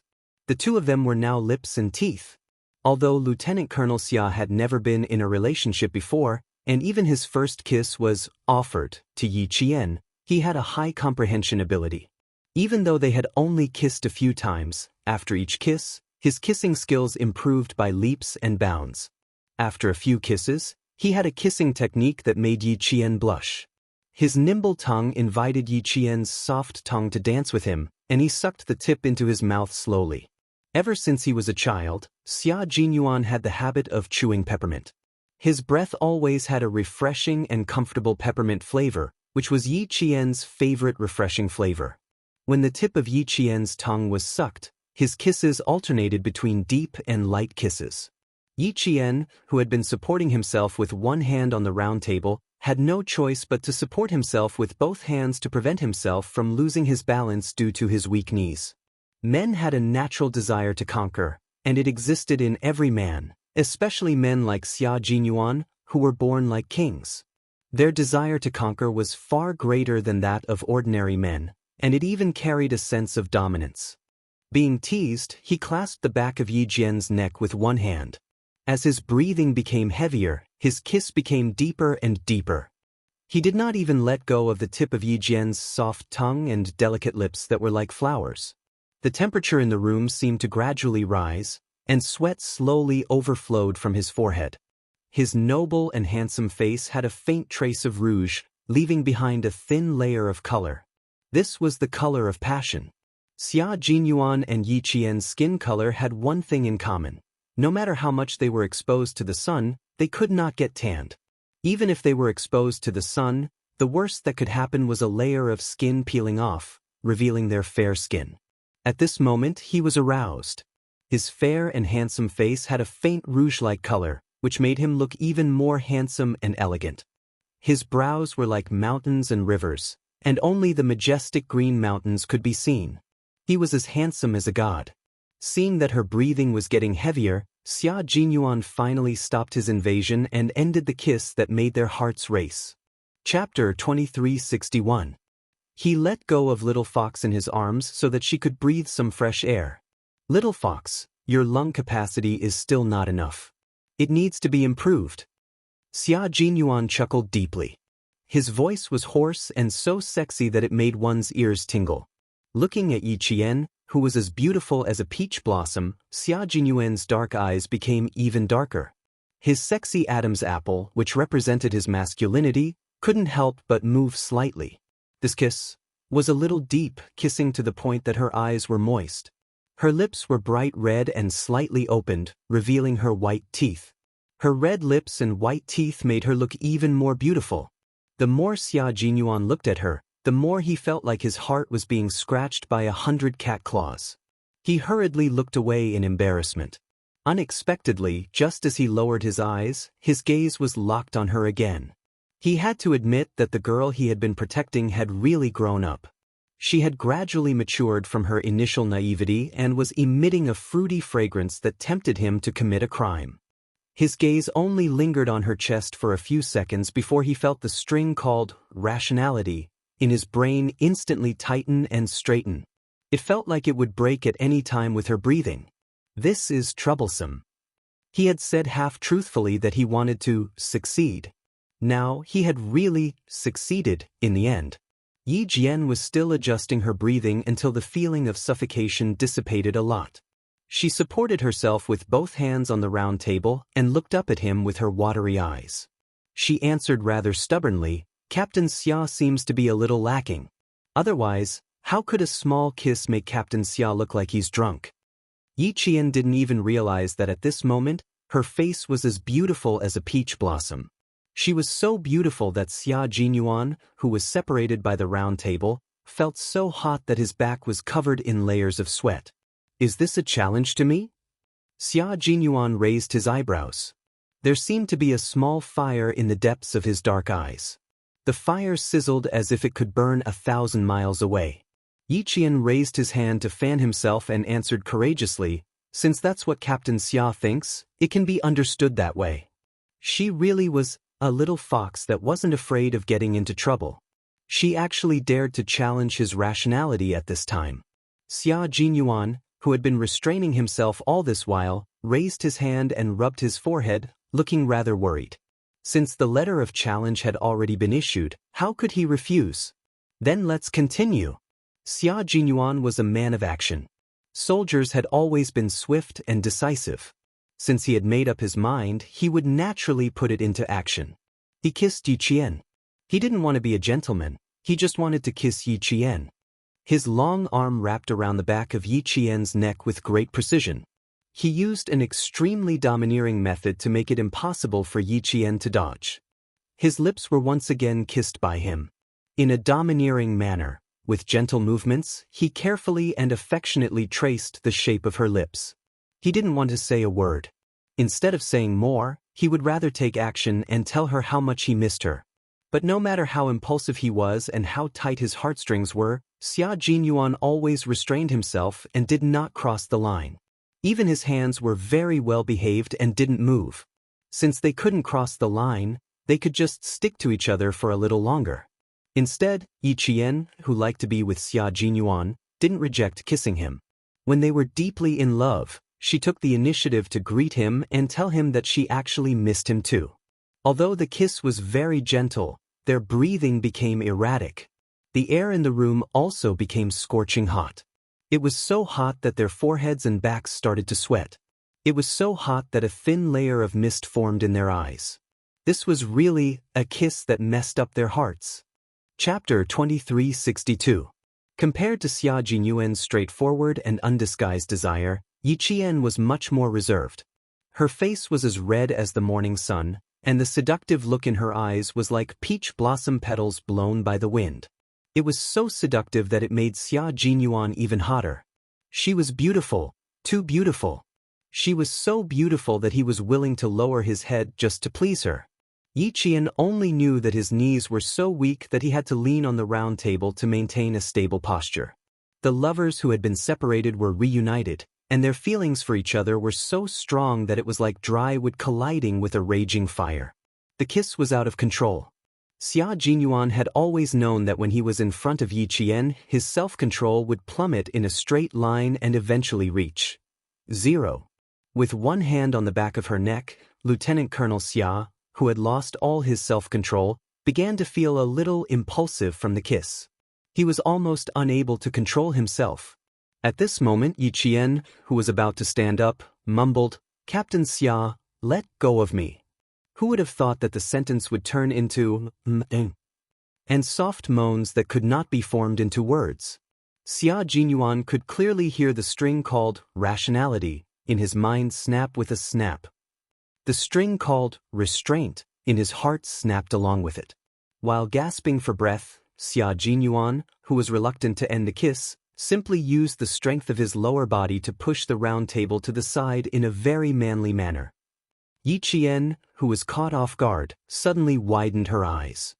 She had concentrated all her strength on the round table, and now that the round table was suddenly pushed away by him, Yi Qian's entire body naturally pounced directly into Xia Jinyuan's arms. It was just a kiss with a special forces soldier, but Xia Jinyuan managed to push the round wooden table between them to the side. When Yi Qian pounced over, the young lieutenant colonel happened to hug her. Yi Qian was a little embarrassed. He was not afraid of biting his tongue. She was beautiful, and her voice was even more beautiful. Her beauty carried a hint of seduction, causing him to be completely intoxicated. Xia Jinyuan, who had finally ended the kiss, lifted his head and looked at the girl in his arms. His voice was hoarse as he asked softly, "Little fox, what you said just now, was it true?" What? Yi Qian was very nervous. He was so nervous that he was stuttering. She looked at Xia Jinyuan with her moist eyes, which were like countless little hooks, gently hooking the soul of this special forces soldier. "Sacrifice? When I said sacrifice, are you serious?" "I'm serious now." Xia Jinyuan fixed his gaze on her face and said, "I really want to give myself to you right now." He endured until his forehead was dripping with sweat. Yi Qian could even see a drop of sweat slowly sliding down his handsome face and quietly sinking into the army green shirt he was wearing underneath. The army green shirt was tightly buttoned, and the top button was tightly buttoned. It was so strict that it exuded a sense of abstinence. Yi Qian, who had been staring at the drop of sweat, did not say a word. When the sweat sank into the collar of his shirt, Yi Qian seemed to have felt something and couldn't help but gulp. This action became a silent invitation, a silent agreement. The man, who was standing steadily with Yi Qian in his arms, suddenly had a deep, unfathomable look in his eyes. It was like a deep, unfathomable ancient well. Deep down, there were huge waves, slowly forming a whirlpool that could suck in people's souls. Without stopping, he carried Yi Qian, turned around, and walked towards the bed. Chapter 2363. Yi Qian, who was also sweating from nervousness, supported herself with both hands on his broad shoulders and allowed him to carry her to the bedside. He was deeply attracted to Yi Qian, who was as beautiful as a peach. How could Yi Qian not be attracted to him? At this moment, she was attracted to Xia Jinyuan, who only had eyes for her. Both of them were in love with each other, and their feelings were so strong that Yi Qian didn't have the self-control to reject Xia Jinyuan's offering. Lying on the bed, Yi Qian was so nervous that her hands secretly clutched the quilt. Perhaps because she had been with him for so long, Yi Qian had become bolder. Even when Xia Jinyuan began to unbutton his shirt, Yi Qian opened her eyes wide and didn't close them out of shyness. He had a good figure and wore the military uniform that showed off his military aura. The tailored military uniform made him look even more slender and tall, towering like a mountain. He first took off his jacket and didn't throw it aside carelessly. Xia Jinyuan, who loved and cared for military uniforms, hung the jacket on the coat rack. As he walked over, he raised his hand slightly to unbutton his shirt. Sensing Yi Qian's burning gaze, Xia Jinyuan paused in the middle of unbuttoning his shirt. His handsome eyes, which were slightly surging with emotions, looked over with a smile and caught Yi Qian's unblinking gaze. His thin lips curved slightly. "Little fox, why do you look so interested in me taking off my clothes?" Yi Qian couldn't help but admire beautiful things. At this moment, Xia Jinyuan was undoubtedly beautiful in her eyes. Even the simple act of buttoning his shirt made her heart pound. Hearing this, she admitted frankly, "It's pleasing to the eye. I am indeed very interested." In her heart, she added, "He's even more charming when he's not wearing formal clothes." Although Yi Qian didn't have any opinions about men, she couldn't help but take a second look at men in formal clothes. This was the case in her previous life. She always felt that men who wore suits and leather shoes and went in and out of high-rise buildings were very cultured. In her previous life, she didn't interact with many people and her knowledge was too limited. The security company was located in the most famous financial street in the city, and the office building was in the best location in the entire financial street. The men and women who went out in formal clothes were so confident that they walked with confidence. At that time, she was quite envious of these people. As a result, even though she had lived two lives, she still liked men who wore formal clothes and had a certain temperament and upbringing. Xia Jinyuan looked especially elegant in formal clothes, and when he wore his military uniform, he was fierce and fierce. Due to his temperament, occasionally, when he wore casual clothes, he looked like he was wearing formal clothes. This was exactly what Yi Qian liked. Of course, Xia Jinyuan was very happy that his girlfriend appreciated him. A woman would doll herself up for her lover, and so would a man. Xiao raised his eyebrows slightly and laughed in a low and deep voice. "Why do I feel a little nervous when you see it like this? Why don't you take a step back?" Why would he be nervous? Yi Qian didn't believe him.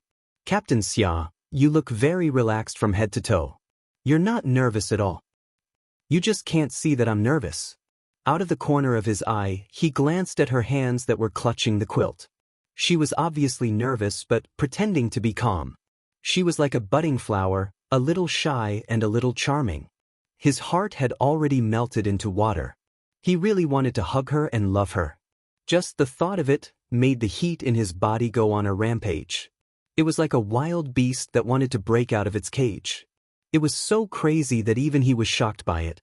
The girl lying on the bed didn't do anything. She was just looking at him with a smile, but it was enough to make him crazy. Chapter 2364. His craziness was even more obvious tonight. He was slightly agitated, which increased his sense of crisis. She also agreed to let them have a deeper understanding of their relationship. She was already not very strong to begin with. Now, she was seducing him so blatantly. Xia Jinyuan's eyes darkened. He looked at Yi Qian gloomily, and his deep voice sounded drunk. "Tonight, no matter how nervous you are, you have to continue. Little fox, you have nowhere to run." Yi Qian knew what he meant by continue. His face burned even more and he stuttered, "I'm not running away." As she lowered her eyes, her gaze inadvertently swept across the lower half of his body. When she accidentally saw a certain part, Yi Jian's mind exploded with a boom. He reacted so quickly. Seeing his body's honest reaction, Yi Qian swallowed with difficulty and suggested with a dry mouth, "Captain Xia, why don't you take off your clothes with your back facing me?" It was too scary, as if a giant beast was about to rush out. Seeing her blushing face, Xia Jinyuan's heart softened. He quickly looked down at his lower body. "Not bad, brother, you're giving me face." Bending down, he placed his hands on the edge of the bed and gently kissed her forehead. He was so nervous that his forehead was covered in sweat. After the light kiss, he didn't get up. Instead, he looked at her from a close distance. His deep eyes had a dark look that was determined to win. "You can't turn around. I like to look at you," he said in a low voice and got up again. Seeing that she was nervous, he deliberately teased himself to slow down. Unexpectedly, when she saw his body's honest reaction, her little face tensed up again. Yi Qian's heart trembled uncontrollably. His hands clutched the quilt so hard that creases appeared. When Xia Jinyuan got up and took off his clothes quickly, Yi Qian's gaze fell on his slender fingers again. His fingers were long and slender, with well-defined joints. They were elegant and strong. When he held the gun, they were fierce. When he unbuttoned his shirt, they were sexy. After unbuttoning both sleeves, he raised his head slightly and unbuttoned the top button of his shirt with his elegant and slender fingers. After the buttons were unbuttoned, Yi Qian couldn't help but gulp. His voice was a little loud, which made Xia Jinyuan chuckle. He stared intently at Yi Qian and smiled. You seem to be more anxious than I am. It seems like there won't be any problems with my virginity tonight.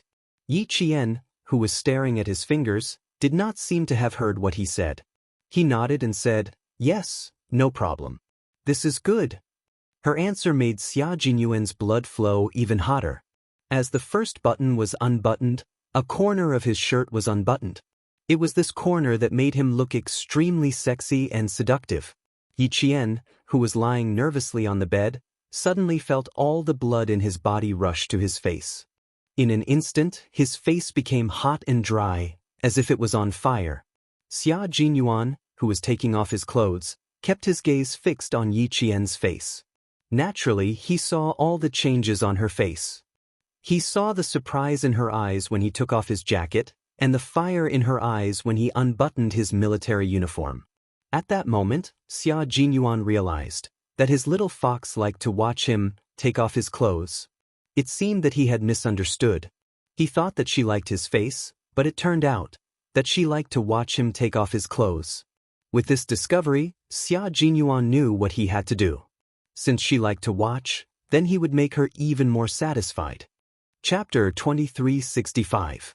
It wasn't just women who targeted men, it was also men who targeted women. The buttons on the light green shirt were unbuttoned one by one.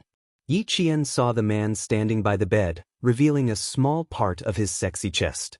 Then he pulled out the corner of his shirt that was tucked into his trousers. His slender fingers slid down the edge of the shirt and unbuttoned the last button. Yi Qian felt her mouth go dry. She couldn't help but swallow to moisten her throat. Xia Jinyuan smiled. She looked at him with a burning gaze. It was obvious that his was very successful.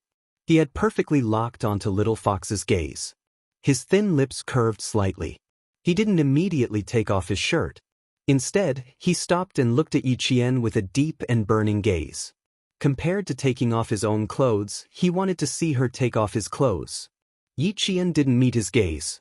Instead, her gaze landed on the shirt that he hadn't taken off completely. From the corner of her eye, she looked at the sexy chest that was faintly discernible under the unbuttoned shirt. As long as he took off his shirt completely, she would be able to see his muscular upper body. Yi Qian waited for him to take off his shirt for a while. She couldn't help but blink. Why isn't he taking off his shirt? She was still waiting for him to take off his shirt completely. Just as she thought about it, Xia Jinyuan's deep and sexy chuckle came from above. His chuckle instantly woke Yi Qian up. She was startled and hurriedly looked away to hide her embarrassment. Her cheeks became even redder and hotter. He must have been laughing at me. I was mesmerized by watching him take off his shirt. Yi Qian was so embarrassed by her behavior that she wanted to get up and run away. Embarrassing, embarrassing, so embarrassing. The blushing Yi Qian made Xia Jinyuan's thin lips curve even higher. He said in a deep voice, "Look here, little fox." Yi Qian, who had already looked away, looked up reflexively. She saw the man who was originally standing slowly leaning down as her gaze landed on him. Yi Qian's eyes widened even more. Her gaze was deeply attracted by his eyes. It was as if there was a magnet in his eyes that had already sucked her into the depths of his soul, and she could not escape. "Are you satisfied now? Do you want to have more fun?" He slowly leaned forward and spoke in a low voice. There was an obvious undercurrent in his eyes. Yi Qian couldn't help but tighten his grip on the blanket. Tonight, Captain Xia's sacrifice was most likely going to succeed. She was already tempted by him and wanted to drink water to quench her thirst. Xia Jinyuan, whose shirt was completely unbuttoned, approached Yi Qian. His scorching hot breath was like a giant net, instantly trapping Yi Qian. Yi Qian felt as if her entire body was on fire. She couldn't help but close her eyes, and her hands secretly gripped the blanket even tighter. She was so nervous that even her eyelashes were trembling slightly. She was like a butterfly that had jumped into a flower. Her wings were trembling, making her look pitiful. "Little fox, I've already unbuttoned my shirt and you're helping me take off my clothes?" He didn't completely lean down. Instead, he placed his hands on both sides of her shoulders and stared at her with a gentle yet scorching gaze. He coaxed her in the softest voice, "Be good. Raise your hands and help me take off my clothes." This man was also the pinnacle of masturbation. It wasn't like a woman's actions. It was more like an impulse that came from the darkness. Even though he knew it was dangerous, he couldn't help but want to embrace the darkness. This kind of temptation was a temptation to human nature. It was difficult to escape. Yi Qian didn't want to escape. She liked this man's sexiness and loved every part of him. Even if she knew that there was a dark abyss in front of her, she would step forward without hesitation. She would throw herself into the darkness and fall into the abyss. Chapter 2366. She hooked her arms around his neck and used a little strength to pull him close to her. Her red lips parted slightly as she said, "But I prefer to watch Captain Xia take off his clothes." The moment she opened her mouth, Xia Jinyuan's deep and unfathomable eyes suddenly became turbulent. It was as if he would swallow Yi Qian whole in the next second. That gaze made Yi Qian's scalp tighten a little. She had just opened her mouth to say one word when the man, who was originally slightly elegant, came over her like a storm. His tall and straight body pressed against hers, and in the end, his body was tightly pressed against hers, leaving no gap between them. His kiss came with a domineering, swallowing force. It was like a stormy wave that broke the dam and drowned all of her rationality. "Yi Jian, my baby," he said in a low voice. His voice made a circle on the tip of his tongue. Although it was vague, it made Yi Jian's heart beat even faster. Thump, thump. Her hands had unknowingly slipped into his unbuttoned shirt. Her scorching palms were pressed against his skin. She could feel the firmness of his skin and feel the blood vessels under his skin expanding. A steady stream of heat seeped through his skin and into her palms. "Injury, your injury. Be careful." At this moment, she still remembered the injury on his body. Xia Jinyuan's kiss was a little hurried. There was sweat dripping from his forehead. His drunken voice was so sexy that it made the air a little intoxicated. "It's okay. It's already scabbed. I'll be careful." Slow down. My mouth hurts." Yi Qian mumbled. He kissed her too hurriedly and with too much force. Her delicate petal-like lips were tingling a little. The palms of her hands on his shoulders were also sweating. When she was really nervous, her palms would sweat. He must be very nervous too. His muscles were tense and had lost their elasticity. They were as hard as stone. There was also a thin layer of sweat seeping out from under his skin. Their sweat mixed together, making his shoulders wet and slippery. Thump, thump, thump. His heart was beating so fast that it felt like it was going to jump out of his chest. It was so hard to breathe. The oxygen in the air was so thin that he had to open his mouth to breathe.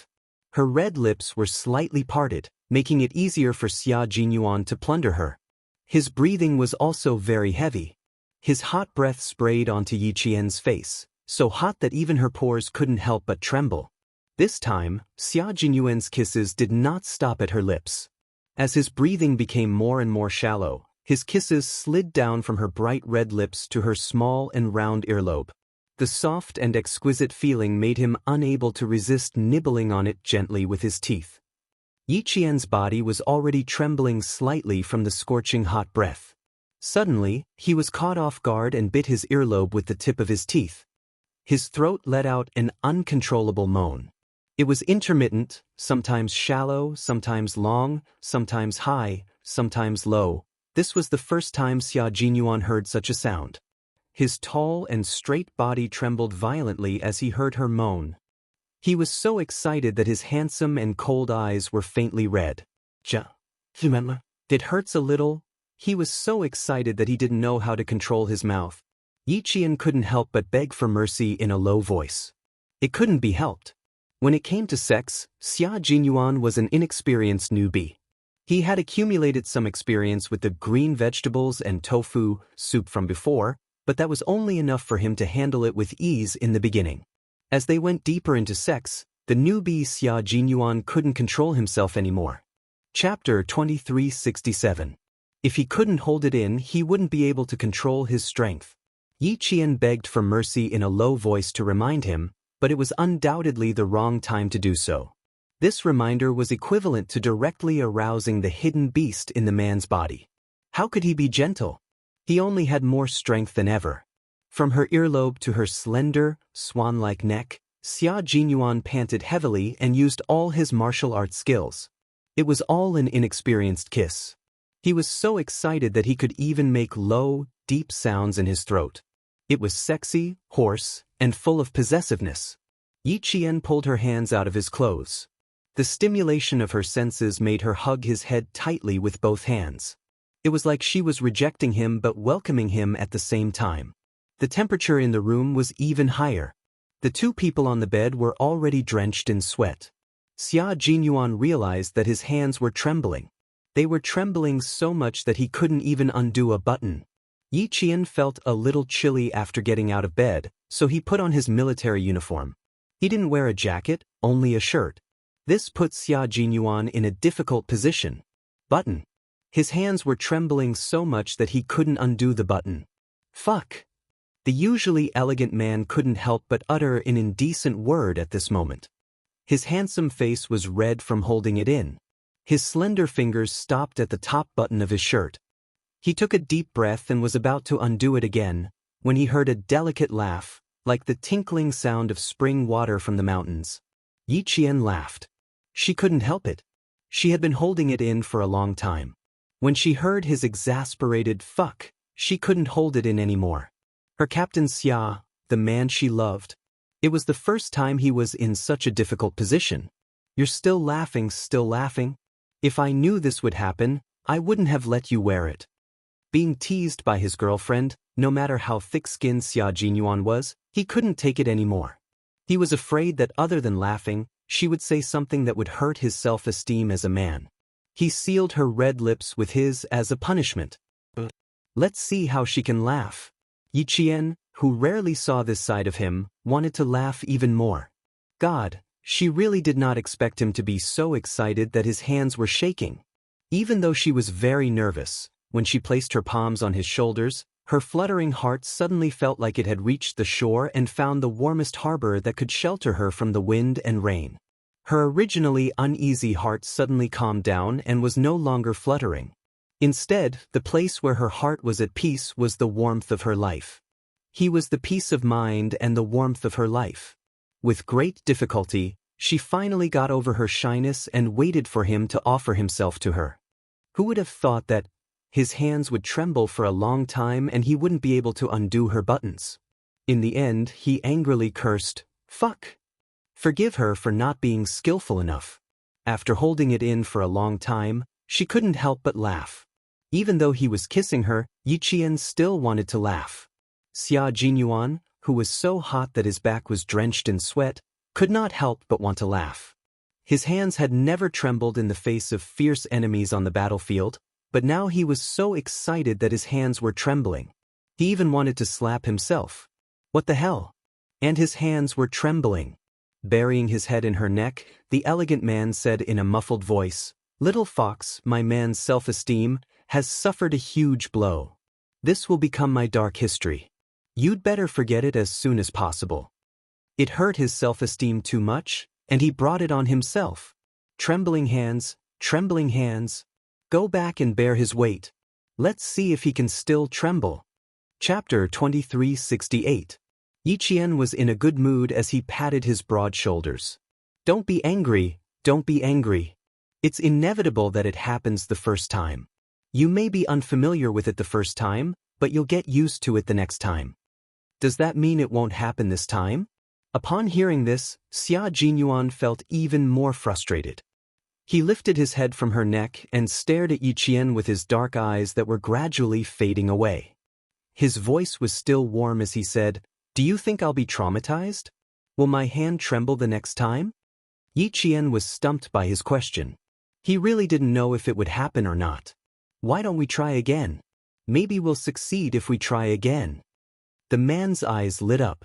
The fire in his eyes that was about to extinguish seemed to be reignited. "Little fox, you have to help me. You mustn't be traumatized." Yi Qian could tell that he was doing it on purpose. He cupped his handsome face with both hands and said with a smile, "I promise that my Captain Xia won't be traumatized at all. Your hand trembling just now only meant one thing. Captain Xia isn't ready to give yourself to me yet. Don't worry, I won't force you. It won't be too late to give yourself to me when you're fully prepared. I'll be waiting." After he finished speaking, he even raised his head and kissed his forehead. When he lowered his hand, he also patted his shoulder. He was indescribably gentle and considerate. Xia Jinyuan, whose intentions were exposed, buried his head in her neck again and sucked on her skin with his scorching lips. At the same time, his slender legs shifted slightly so that his lower body, which was originally pressed to the side, was now close to Yi Qian's body. "It's uncomfortable. Feel it." His feet moved slightly. The hard and scorching spot told Yi Qian directly how uncomfortable he was at that moment. Yi Qian coughed awkwardly. His dark, watery eyes turned, and he lowered his head to whisper in his ear, "We'll talk about it later. I told J5 that you were here, so he might come over to look for you later. If he comes over and interrupts again, not only will you be traumatized, even I will be." He was right. Although J5 knew that he was coming, K7 and the others didn't know. His comrades had just returned from a mission, and as the captain, he was here to welcome them back. He couldn't just come here for a date. Xia Jinyuan rolled over to the side of the bed. He took off his shirt and swung it around. His long arms reached over Yi Qian's face and placed the shirt on the bedside table to prevent it from creasing. As she withdrew her hand, she held onto Yi Qian's shoulder and pulled him into her embrace. Her upper body was bare as she embraced Yi Qian. A man's body was different from a woman's. It was masculine and flamboyant. Every part of their body was filled with power. Yi Qian's face was pressed against his face. Her ears, which were already burning, were heated up by his skin texture to the tip of her ears. Seeing the chest muscles that she could only see a small part of before, Yi Qian's fingers, which were tempted by the man, started to move. She reached out and gently poked his smooth muscles with her slender fingers. Once wasn't enough, so she poked twice, thrice. In the end, Xia Jinyuan had no choice but to reach out and grab the hand that was poking at his chest. He said helplessly, "I'm still adjusting myself. I haven't completely softened yet. If you continue, I'm going to burn up again." After taking off his shirt, his burning skin finally felt a trace of coolness. In the end, the little girl in his arms didn't think it was enough. She started to seduce him while he was still in the abyss of suffering. She really had guts. Chapter 2369. If you're going to be so naughty, I need to collect some interest. Seeing Yi Qian's face instantly turn red, the naughty smile on his face deepened. "You poked me so many times and I only pinched you once and you're already blushing? Then wouldn't I be so embarrassed that I had to cover my head with the blanket just now?" Yi Qian, whose face was as red as blood, poked his chest hard. "Is this the same? Is this the same? You men can go bare-chested on a hot day, but can we do the same?" Xia Jinyuan laughed so hard that his shoulders were shaking. His little fox was so adorable that he wished he could rub her into his body and dote on her. So he did. He took his naughty hand out of her shirt and hugged her tightly in his arms. "Yes, it's not the same.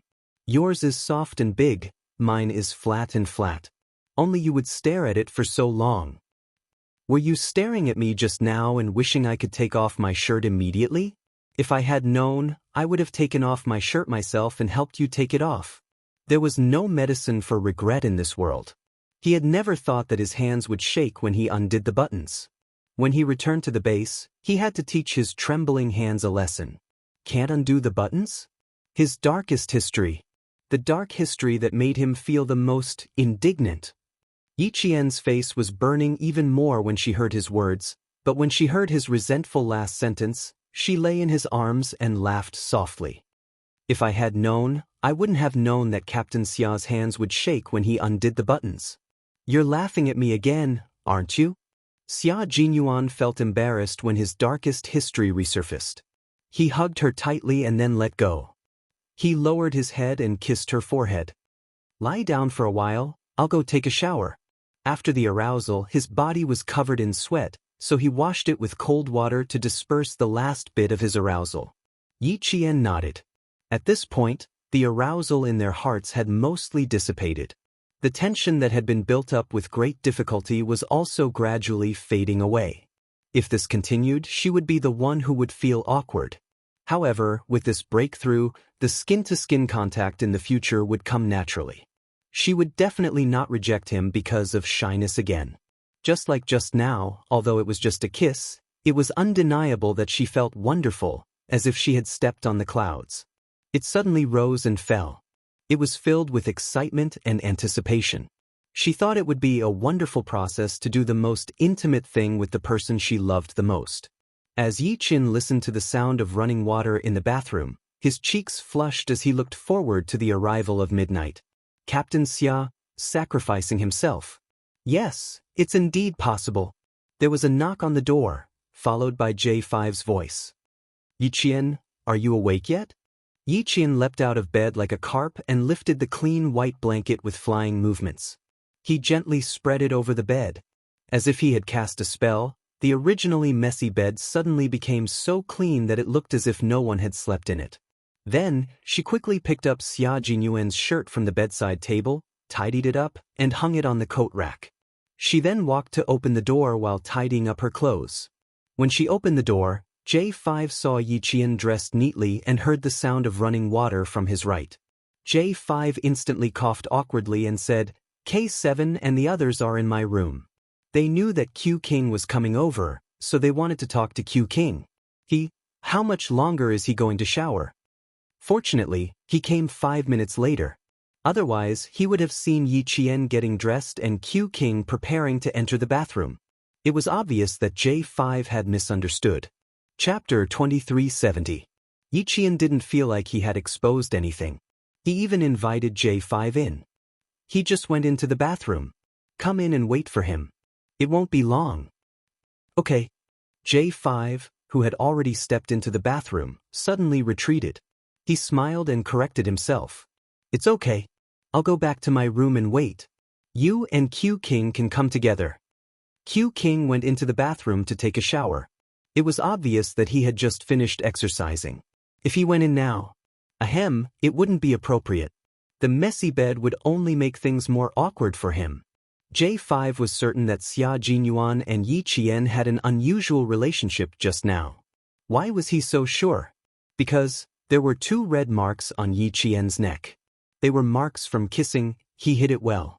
Yi Qin didn't suspect a thing. He smiled and said, Okay, we'll come together later. J5 didn't stop for a moment. He turned around and left. When he heard the sound of the door closing behind him, he raised his hand to wipe the non-existent sweat off his forehead. Luckily, I reacted quickly. Otherwise, I would have been skinned alive by Q King. Xia Jinyuan, who had just put on his pants, came out of the room. He asked Yi Qin why J5 came over just now.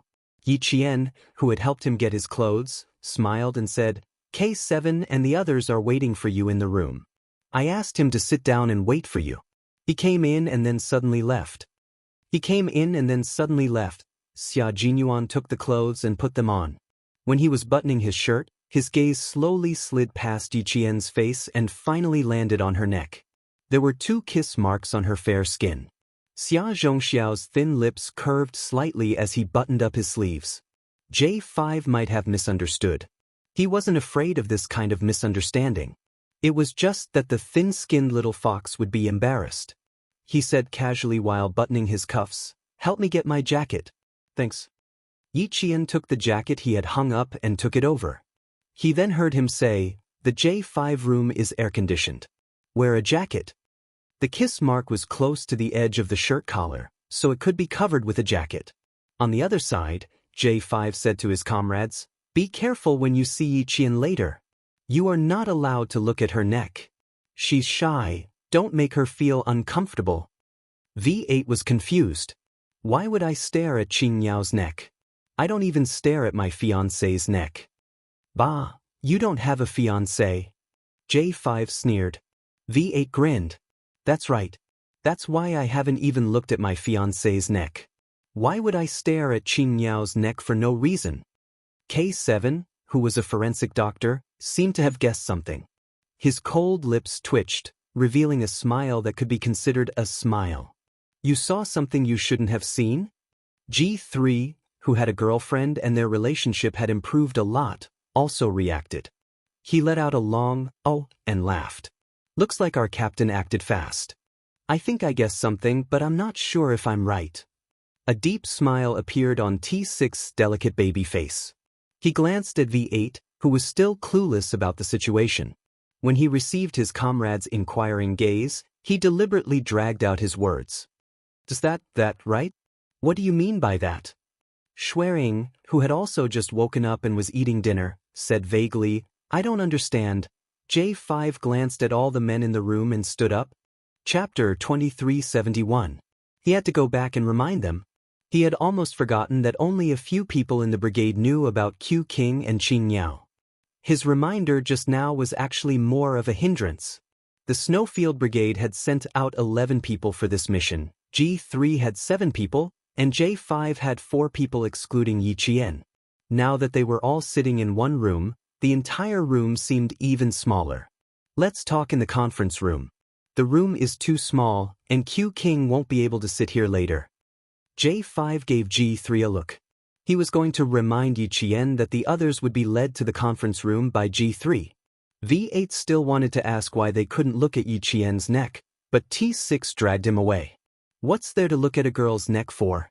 J5 is reminding us not to look at anything below the face. Don't ask so many questions, this is a sign of respect. V8 felt that his intelligence had been insulted. Looking below the neck, was that a sign of disrespect? T6 did not give him a chance to speak again. He was partners with V8, so even if this guy farts, he would know what it meant. His words were crude but not crude, showing that they understood each other very well. Among the comrades who came out this time, there were a few who were not familiar with Yi Qian. This morning they met for the first time. Although they had introduced themselves, they were not very familiar with each other. Regarding Q King and Yi Qian, it was better not to let too many comrades know about it for the time being. At least not now. Other than V8, there were also a few people who did not quite understand. The main reason was that no one knew that Xia Jinyuan was in Yi Qian's room, so naturally, they did not think in that direction. Outside the room, Xia Jinyuan was about to knock on the door when it suddenly opened. There are too many people, we're going to the conference room, G3 said. At the same time, his gaze passed over Xia Jinyuan's shoulder and landed on Yi Qian, and he nodded slightly. The light in the corridor was white and bright. Yi Qian, who was standing in the light, looked beautiful. Her expression was even more relaxed and elegant. There was nothing different about her. Looking at her neck, G3 wondered if J5's eyes were playing tricks on him. How could there be a problem? There was nothing wrong with being white and tender. Xia Jinyuan and Yi Qian sensed G3's gaze at the same time. One of them didn't comment, while the other thought of something. Their expressions instantly became unnatural. No wonder J5 suddenly said that he wouldn't enter the room. He must have found out. Just now, Captain Xia had been sucking on her neck, so he must have left a mark. J5 saw it but did not say anything out of consideration for her reputation. Yi Jian only felt that her face was burning a little. But in the face of more than 10 comrades, no matter how unnatural it was, he had to maintain his composure. The Border Defense Company's office was a little far away. Although the rain outside wasn't heavy, it still didn't seem like it was going to stop. The soldiers of the Frontier Company invited the Snowfield Brigade into the reception room of the building. The reception room was only the size of a dormitory. It didn't have a large bed, so it seemed empty. Yi Qian met 3 new comrades of the Snowfield Brigade. One of them was from the land of abundance. He was introverted and looked like a southerner. His code name was Y2. Another one was from the Lus Plateau. He was a rough and steady man from the northwest. His code name was E6. The last one was from the Jin province. He graduated from the Computer Science Department of Tsinghua University. His code name was X. He didn't have a number. When he introduced himself, he said that X and Y had a functional relationship. Y had a number, so he didn't need one. Y2 and X both graduated from the Computer Science Department of Tsinghua University. Because they hacked a main website, They were targeted by the Snowfield Brigade. After a week of threats and promises, they were so scared that they didn't even get their diplomas and quickly reported. From then on, the Snowfield Brigade had 2 more experts in electronic warfare. Chapter 2372. The Snowfield Brigade was a place where talents gathered. Every member of the Snowfield Brigade was highly educated.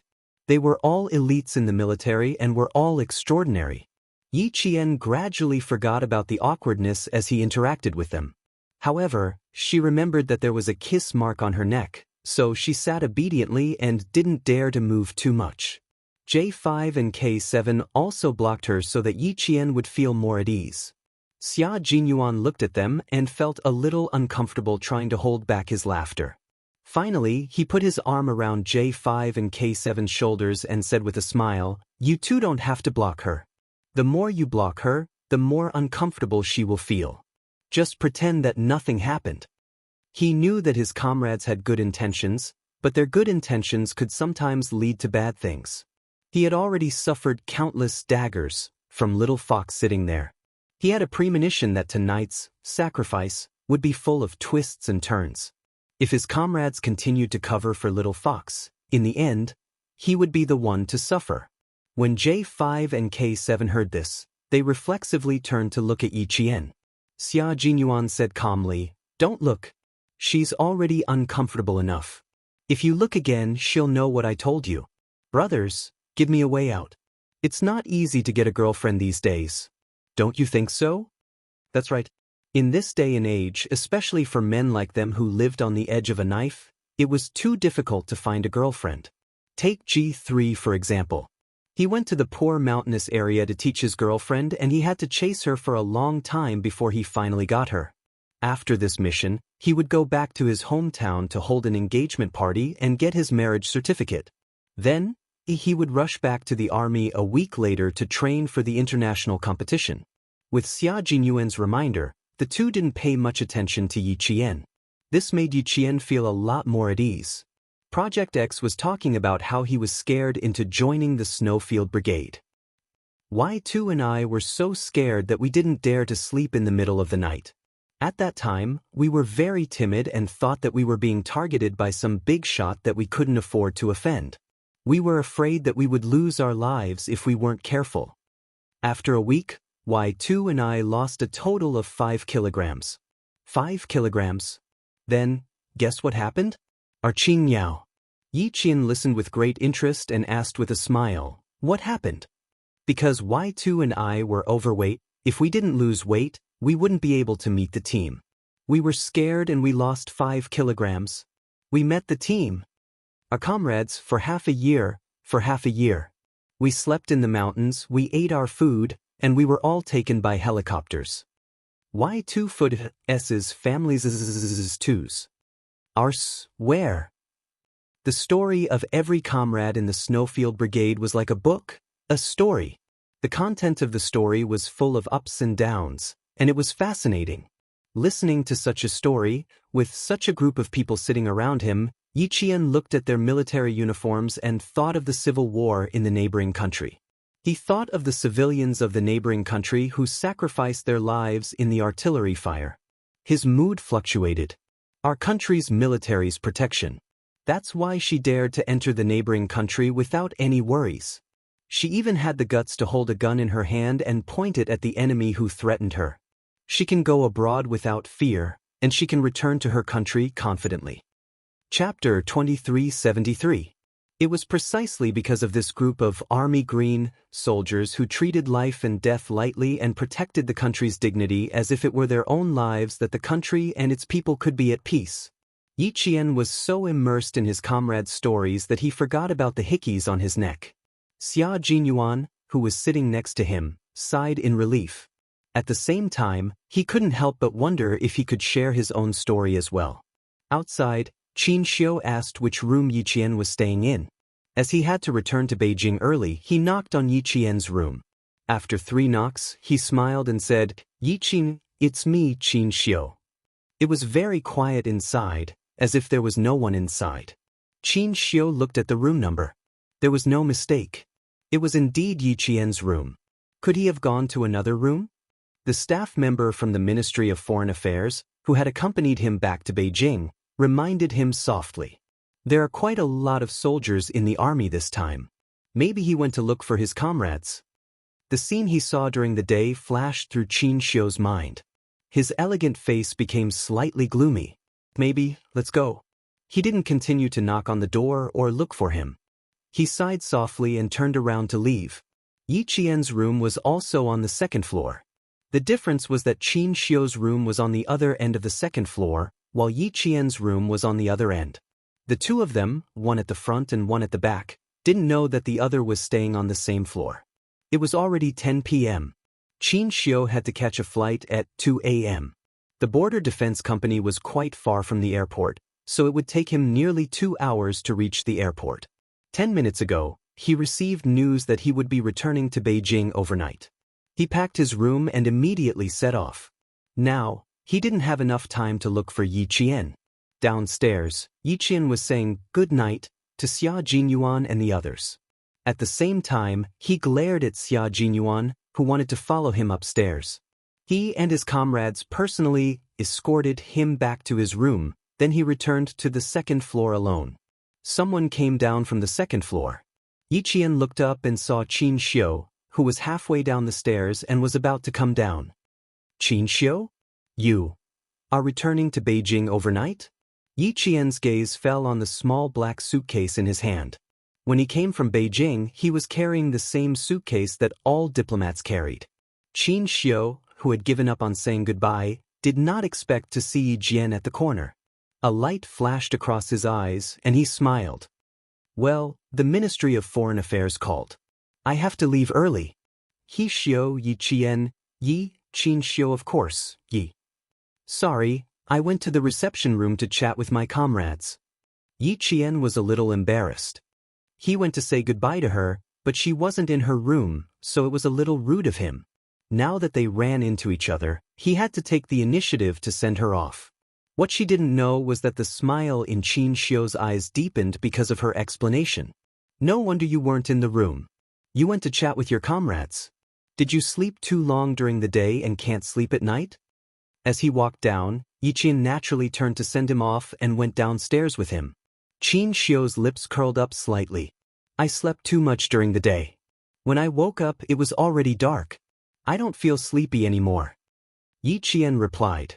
In the misty light, her eyes were not as sharp as usual, and she looked exceptionally gentle.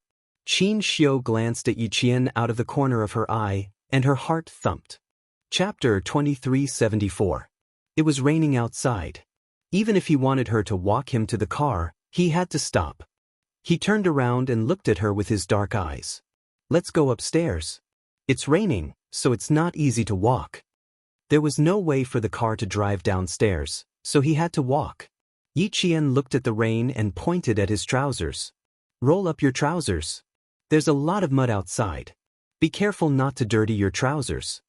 The Border Defense Company's barracks were still under construction. The two-story building they were staying in had just been built, and the greenery outside had not been completed yet. It was not easy for cars to enter, and the roads were not easy to walk on. When the rain flowed through, it became muddy water mixed with yellow soil. Yi Qian thought of Qin Xiu's cleanliness, so she reminded him. Qin Xiu smiled. I'm not obsessed with cleanliness, but I have to pay attention to my image at all times. Over time, it became a habit. Although he said that, he still bent down and carefully rolled up his trousers. The Ministry of Foreign Affairs staff next to them smiled. People who were obsessed with cleanliness usually did not think they were obsessed with cleanliness. Yi Qian also smiled. If he was not in a hurry, she would have counted on her fingers and told him all the things she knew about his obsession with cleanliness. Qin Xiu opened the large black umbrella and held the handle. Under the umbrella, his elegant features nodded slightly at Yi Qian with a smile. In the dense light, there was a touch of gentleness in his gentle eyes. Before Yi Qian could notice, he lowered the edge of the umbrella and the shadow of the umbrella covered his eyes. He turned around and walked into the darkness with his slender, bamboo-like back and slowly disappeared. Ambassador, that female soldier just now, was she the one who accompanied you out? The accompanying staff asked curiously. She's so beautiful. When you two stand together, I feel my eyes light up. He wanted to praise Yi Qian's beauty, but he was afraid that it would be frivolous to say it alone, so he praised Qin Xiu as well. Usually, when Qin Xiu heard such words, he would just laugh and ignore them. Today, however, he was interested. He said, "Oh," and smiled. "Why do you think so?" "They're both good-looking. They look like a good match." The staff member laughed. He was telling the truth. A handsome man and a beautiful woman standing together was indeed very compatible. At least, in terms of appearance, they were very compatible. Do they look like a good match? Qin Xiu shook his head lightly. In the rain and wind, his faint sigh could be heard. What he wanted was not to look like a perfect match, but a perfect match. He didn't continue talking to the staff. He didn't want others to see through his thoughts. Everything was still unclear, and there were many things that hadn't been clarified yet. For the time being, he couldn't let anyone know. If Yi Qian didn't have a boyfriend and there were rumors that he liked her, it would be fine. But if she really did have a boyfriend and there were similar rumors, it would be unfair to her. In this world, men were always exceptionally tolerant and women were always harsher. Yi Qian had relied on her own hard work to get to where she was today. He didn't want to ruin her start because of some rumors. He didn't have the right to do so. The staff member was actually still chatting excitedly. But when he saw that Qin Xiu didn't continue, the staff member, who more or less understood his personality, chose to end the conversation at the right time. The rain fell on the umbrella, and the pitter-patter sound was somewhat hurried, as if urging people to return quickly. Yi Qian stood by the corridor until his figure completely disappeared from her sight. Only then did she turn around and go upstairs. She turned around and unintentionally swept her gaze forward. She saw the man she had escorted back to her room standing at the door. His body was leaning lazily against the door frame. She didn't know how long he had been looking at her with a smile on his handsome face. Chapter 2375. Yi Qian smiled brightly, pointed to the room and whispered, "Be good and go back to your room, Captain Xia." Listening to the story tonight was indeed very enjoyable, but at the same time, she did not forget about the hickeys on her neck, which made her feel very embarrassed. Xia Jinyuan knew that his sacrifice tonight would be full of twists and turns, so he closed the door behind him and walked over elegantly. He glanced at the dark rainy night in front of him and asked, why is he in such a hurry to leave? Back to the capital? He said that the Ministry of Foreign Affairs called and asked him to return to the capital. It should be something urgent. After Yi Qian answered, he looked at the man standing beside him warily and asked, "Why did you come out?" "I'm going back to my room to sleep." "You should rest early." Then he pretended to yawn. She was found out by her comrade. She was so embarrassed. She was so embarrassed. Xia Jinyuan smiled slightly and said, "I slept too much during the day. When I woke up, it was already dark. I don't feel sleepy anymore." "I heard you talking to him just now, huh? Why, you're telling me you want to sleep with me." That was a little seductive and had a deeper meaning. He slowly bent down and looked at Yi Jian with a smile in his dark eyes. His thin lips curled up a little as he said slowly in a naughty manner, "Do you want to sleep with me?" Yi Qian looked over with a smile in his eyes and said, "I already slept with you. I should rest tonight." When chatting with Captain Xia, she had to constantly remind him to be thick-skinned, thick-skinned. Otherwise, he would definitely be at a disadvantage and teased by him again. After a few years of working together, Yi Qian already had his own experience. Xia Jinyuan loved to exchange words with her. In the dim light, his tall and broad body leaned towards Yi Qian. Yi Qian leaned back, but he continued to move closer and said with a faint smile, "You slept with me, so shouldn't you take responsibility? How come you've just slept with me, and now you're turning against me? You slept with me, so I have to sleep with you too. That's only fair, right?" Who would talk about fairness with him? Yi Qian, who knew that his kung fu was insufficient, smiled faintly. Then he quickly turned around and ran upstairs. Seeing this, Xia Jinyuan laughed in a low voice. How could she be so adorable? He really wanted to hug her and rub her in his arms. He still had to wait for a while before he went to sleep. He still had some important matters to discuss. In the end, Xia Jinyuan entered Yi Qian's room and successfully laid down on a bed. He put an arm around her shoulder and talked about the mission with the J5. Your combat style is quite fierce, and your momentum is fierce. While making your comrades feel at ease, they are also worried. They are worried that you will suddenly move forward with the next step of the battle plan, and they are also worried that they can't keep up with your pace. I discussed with J5 for a while, and we agreed that it wasn't your fault. The main reason is still us. Also, you haven't done any daily coordination training with the team. Although you have experience fighting together, you still lack a certain degree of tacit understanding. Yi Qian listened very seriously. At the same time, she was also thinking about whether she was too impatient. Sometimes, she really wanted to complete the next step of the battle plan as soon as possible, but every time she had this thought, she would remember what he said: collective combat is teamwork, not individual action. Remember not to make individual mistakes that will affect the entire battle situation. Whenever she thought of what he said, she would endure it. She didn't expect J5 to see through her. She pursed her lips and said seriously, "I will change these bad habits." Chapter 2376. It's not a problem. The main problem is that you still need to improve your tacit understanding and cooperation. When I return to the military, I plan to make a request to see if you can come to the base alone to train with us during the winter and summer vacations. Tacit understanding and cooperation can't be developed in a day or two, but over a long period of time. Also, you're much better than us in a certain aspect, so we have to keep up with your pace. There's no problem of you waiting for us. No strong person will slow down and wait for the weak to catch up.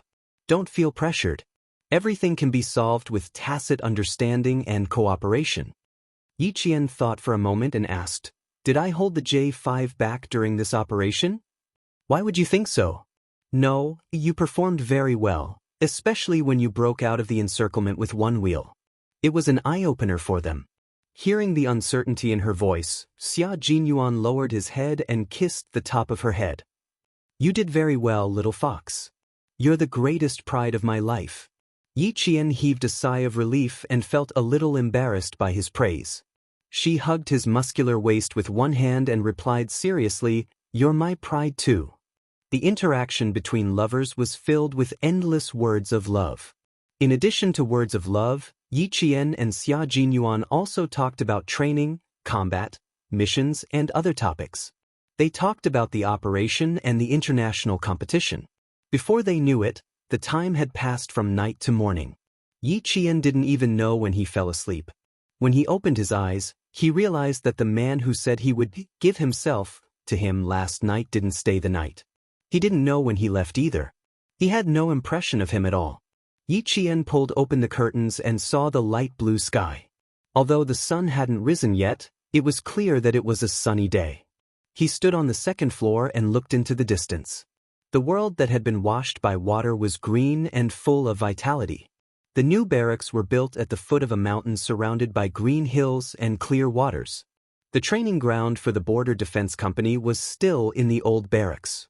When Yi Qian came down for his morning jog, he only saw the Border Defense Company sentinels standing guard. As for his comrades from the Snowfield Brigade, Yi Qian looked at the rows of tightly shut doors behind him and wondered if they had already woken up. Yi Qian did not knock on the door. Instead, he walked out of the new building. As soon as he reached the door, he saw Xia Jinyuan striding towards him.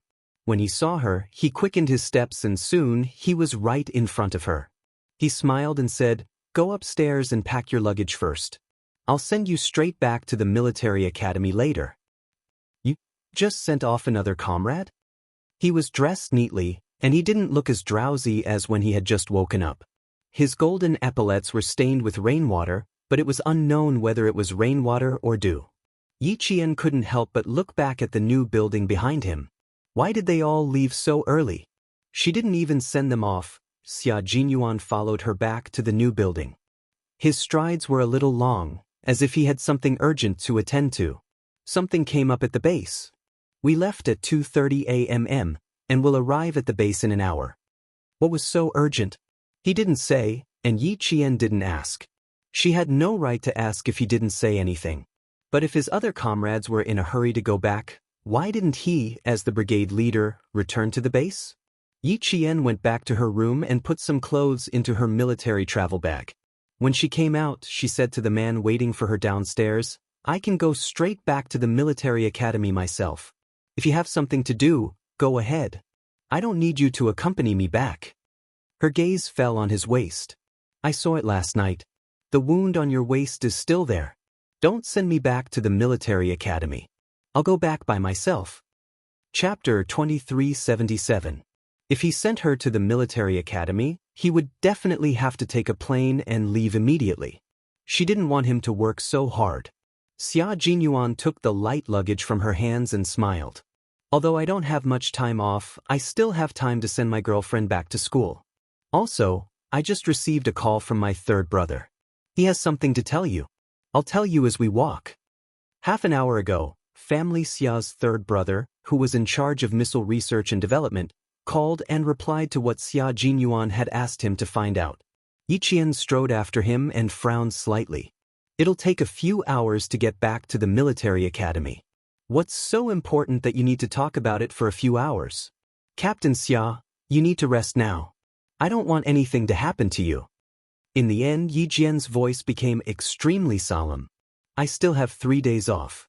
Little fox, if I can, I want to spend all 3 days with you."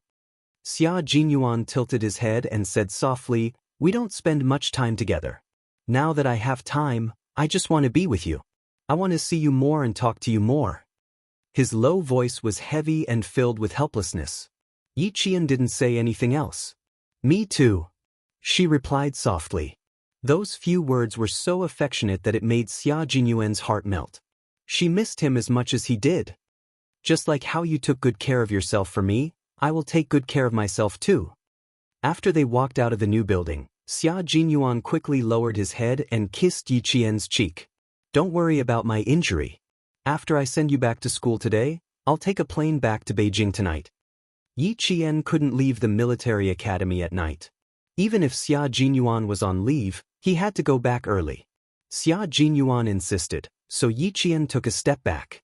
When they were about to get into the car, she gently pulled on his finger and said softly, "Take me to the airport. Don't go to my school. The flight back to Beijing is after 7.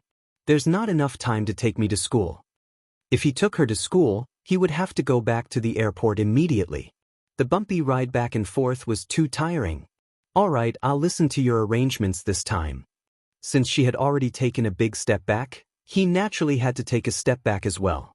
The relationship between the two of them did not necessarily have to be competitive and win. The occasional concession was just to make the other person feel more comfortable. With his agreement, Yi Qian's footsteps became lighter as he got into the car. When they got into the car, Yi Qian realized that he was talking about his father. Yi Qian's father, Fu Yuxing, was the chief engineer of a certain missile base in the northwest. Xia Jinyuan's third brother was also working at a certain missile base in the northwest. When he found out about this from old Master Fu's house, he asked his third brother to look into it. He received a call this morning with the latest news. "Your father and my third brother are in the same production base. However, your father is the chief engineer in charge of another project. My brother doesn't have much contact with your father. This time, when he asked around, he found out that your father isn't at the base for the time being. As for where he went, my third brother doesn't know. Wherever a chief engineer goes is a secret. Even his closest colleagues don't know." Suddenly hearing the latest news about his biological father, Yi Qian's face stiffened. After a while he said, "Really? Then the letter I wrote probably won't reach him so soon. It mainly depends on when my father-in-law will come back. My brother only knows that my father-in-law isn't at the base. He doesn't know when he will leave or return to the base."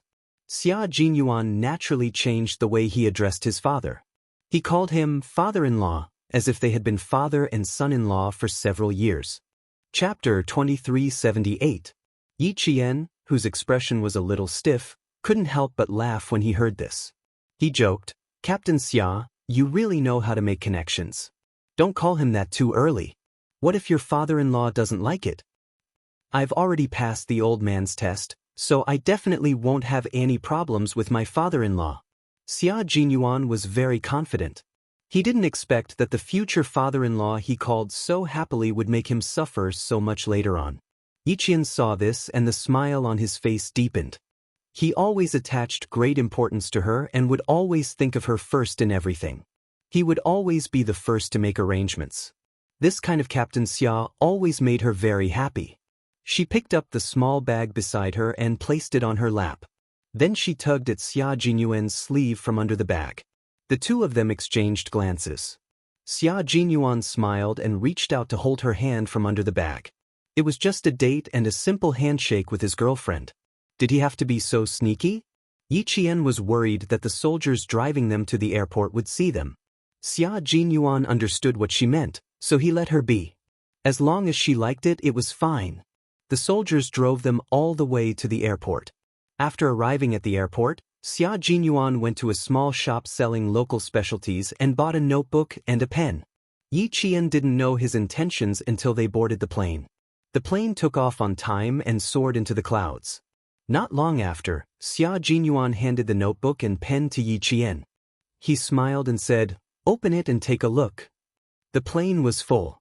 One of them was wearing a military uniform, while the other was wearing a cadet's uniform.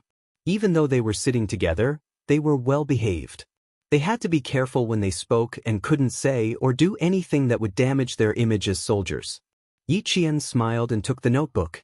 He opened it and immediately closed it. His dark eyes glared at Xia Jinyuan. "I'm very sorry that I didn't succeed in giving myself to you last night." Such a sentence was written in the notebook. Yi Jian glanced at it, and the tips of her ears became a little hot. His hand unconsciously touched his neck. Luckily, it was still early spring when he returned to the military academy, so he would be wearing the uniform of the military academy. If it was summer, he wouldn't even be able to cover the kiss mark. Seeing this, Xia Jinyuan's handsome face slowly broke into a smile. He took the notebook from her hand and slightly touched the tip of the pen before handing it back to her. "Take a look again."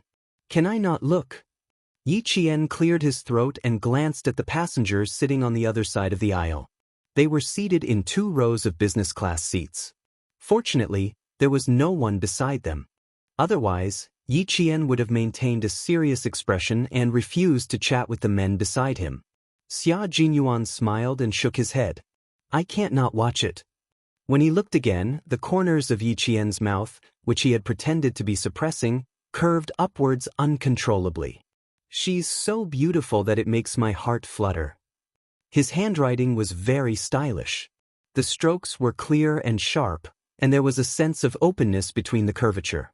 His handwriting was like his person, excellent. Yi Qian's handwriting was also very beautiful. Every word was beautiful and sharp. She wrote, "Captain Xia's figure is very good. It makes my heart flutter. Unfortunately, my hand trembled in the end and ruined the mood. You want to flirt with me?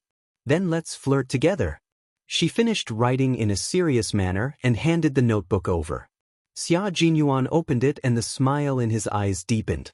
She didn't use her mouth but instead used a pen. She was even more daring and directly exposed his dark history. The flight was 3.5 hours long. During these 3.5 hours, the two of them only exchanged notes. They didn't make any blatant moves. They flirted back and forth with each other, as well as sweet words between lovers. This was also a kind of fun to get along with. When they got off the plane, the notebook was already half finished. Chapter 2379. The two of them didn't check in any luggage. After they walked out, Xia Jinyuan put the notebook into his military travel bag and smiled at Yi Qian. "This is my most precious memory. When we return to Beijing, I'm going to lock it in a safe. When we're old, we can take it out and look at it. At the same time, we can tell the younger generation how we fell in love." Seeing him put the notebook in the bag and patting the camouflage travel bag, Yi Qian smiled like a crescent moon. "Keep it well. Treat it like a family heirloom." They laughed and talked about the pain of separation. Before Xia Jinyuan sent her to the bus, he pulled her to a secluded place in the airport and made out with her for a while.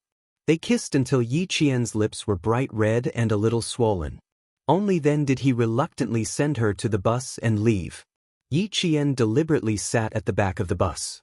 Through the glass of the bus, He waited until he could no longer see the figure that was watching him leave before he sat back down. Separation was a common thing for the two of them. But even if it was a common thing, every time they parted, the bitterness in their hearts was unbearable. Yiqian opened the window and let the cool breeze blow in. Only then did he manage to hold back the bitterness in his eyes. When he said that when they got off the plane he was just trying to make her laugh. Family heirloom. How could a notebook be a family heirloom? But it was indeed a memory that belonged to them. She didn't know what was so urgent at the base that they had to leave at 2:30 in the morning. They left so quietly and without a sound. Leaving in such a hurry. There must be something urgent. After parting with Xia Jinyuan, Yiqian was a little uneasy. The image of Xia Jinyuan looking down at his phone when she got on the bus flashed through her mind. Even his eyebrows were sharp and cold. It was obvious that they had indeed encountered something urgent. Xia Jinyuan had indeed encountered something. It wasn't an urgent matter, but a matter that concerned the outcome of the competition. He waited until the bus was out of sight before he turned and returned to the airport. He didn't have time to feel bitter about separation. After sending Yiqian off, he called the base. All the members of the Snowfield Brigade had suddenly returned to the capital ahead of schedule because they had joined two of the world's top special forces for the overseas tournament. As for the Chinese side, it was their first time participating in an overseas competition. In the face of a sudden opponent, they had to improve their individual combat ability to the maximum within a limited time. The Storm Commandos have sent a total of 6 comrades over. They'll arrive at the base in about half an hour. You don't have to rush. Just return to the base on time. J5, who answered the phone, quickly answered Xia Jinyuan's question. His voice was deep and tense, and Xia Jinyuan could hear the nervousness in his heart. There are still a few months to prepare. I hope there will be a big improvement. Standing in a secluded corner of the airport, Xia Jinyuan's handsome face swept away the gentleness he had when interacting with Yiqian. His gaze was as cold as an arrow as he said in a deep voice, "According to the weekly plan I previously set, the training will be carried out step by step. The Storm Commandos need targeted training. Let the Demon King list all the shortcomings in their team as soon as possible." The addition of the 2 top special forces made the Storm Commandos and the Snowfield Special Forces feel unprecedented pressure. After sending Yiqian off, Xia Jinyuan had yet to arrive at the base. He had already entered a state of intense training. For the time being, Yiqian didn't know that the 2 teams had entered the joint training in advance. After taking the bus back to school from the airport, she transferred to another bus. When she got off the bus, it was already 5:20 in the afternoon. Chapter 2380. Before she reached the school gate, she saw a figure she didn't want to see the most. He was sitting on a stone squat in front of the school gate, looking here and there as if he was looking for someone. Yiqian's eyes darkened. Sun Dongqing? She was actually sitting in front of his school gate. Yiqian ignored her. He got off the car on the opposite side of the road and walked across the sidewalk. He didn't try to avoid Sun Dongqing and walked towards the school gate. She went to Lingguo on Sunday and came back on Wednesday. She didn't have a leave slip with her and the sentry had to call the school before she could enter the school. Sun Dongqing had been waiting at the school gate for 3 days, from Monday morning to Wednesday. Even though the early spring wind chilled her to the bone, she could only endure it for Sun Ying's sake. Yiqian. She had to wait until Yiqian. She had to see him. Her daughter, Sun Ying, was still waiting for her to save her. She had to see Yiqian. From sunrise to sunset, and from sunrise to sunset, it had been 3 days. Yiqian, who was supposed to be at school, still hadn't come back. The sentry didn't allow her to enter, nor did the leaders inside. They only told her that Yiqian wasn't at school and didn't know when he would return. Business? She was still studying. What business could he have? He just didn't want to see her. That wretched girl. She was all grown up now and knew how to give her attitude time and time again. But what could she do even if she hated her? No matter how much she hated her, she had to endure it. No matter how much she hated her, she had to wait for her daughter to come out. She tightened her grip on the black handbag in her hand and a trace of ruthlessness flashed in her eyes. As long as she saw Yiqian, she would have a way to force him to make a move. Now, she just had to wait for Yiqian to appear. In front of the National Science University's majestic main entrance was the city's main road that connected to the river. The road was wide and there were few cars. Sun Dongqing would pay attention to every bus that stopped there. She thought that she might see Yi Qian coming back from his business trip. After looking around, she would look at the school gate, afraid that she would miss out on something. Sun Dongqing was a shrewd middle-aged woman. She had no choice but to wait and see if she could reach Yi Qian. Previously, she dared to stop the cars entering the National Science and Technology University. Later, she was scared out of her wits. Seeing that the day was about to pass, Sun Dongqing stood up and prepared to ask the sentinel again. As soon as she turned around, she saw Yi Jian. Yi Jian's classmate, Su Wen, came out to pick her up and gave the sentry her leave slip. "You're finally back." The heads of the other classes were so worried that their hair turned white. Didn't they say that the freshmen were divided into red and blue teams? The freshmen are all excited. They don't want to lose too badly. Yi Qian had only been here for a few days. Su Wen felt like she had not seen him for months. She told Yi Qian everything that had happened in the past few days. "Now that we see the seniors in the third year, we feel a little scared. Do you think that if we build a good relationship with them, they will go easy on us during the exercise?" "Go easy on them?" Yi Qian raised his hand and lightly knocked on her forehead. He splashed a bucket of cold water on her. "Comrade, the exercise is a battlefield. Have you ever seen a battlefield where people go easy on them? You attended military school for half a year. Comrade, where did your comrade's comrade go?" Chapter 2381. His tone was unusually cold and stern. "Ha ha." Su Wen laughed awkwardly. "I was just joking. I wouldn't dare to go easy on you." "Su Wen, this kind of joke is not a joke. It directly lowered your IQ. If the instructor hears this, do you think your physical training will be doubled?" Yi Qian did not stop because of her awkwardness. He seriously told his comrade, "First of all, you have to remember that the drill is not a joke. It's not something that can be fooled by laughing and having fun. Treating every drill seriously is also a form of respect for your own life.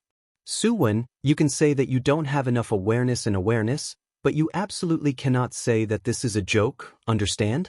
In class, Yi Qian was the leader of the entire class. Sometimes, her words carried more weight than the instructor's. In addition, Yi Qian had fought back a group of hooligans to save Su Wen. Su Wen admired Yi Qian from the bottom of her heart. Hearing this, she realized how serious her mistake was. The smile on her face disappeared, and she said seriously, "I understand. I promise that this kind of mistake will not happen again." The drill was a form of respect for one's life. She would remember this. As the two of them spoke, they had already entered the school grounds. Sun Dongqing, who was not sure if she had recognized the wrong person, saw this and ignored the sentinel's warning.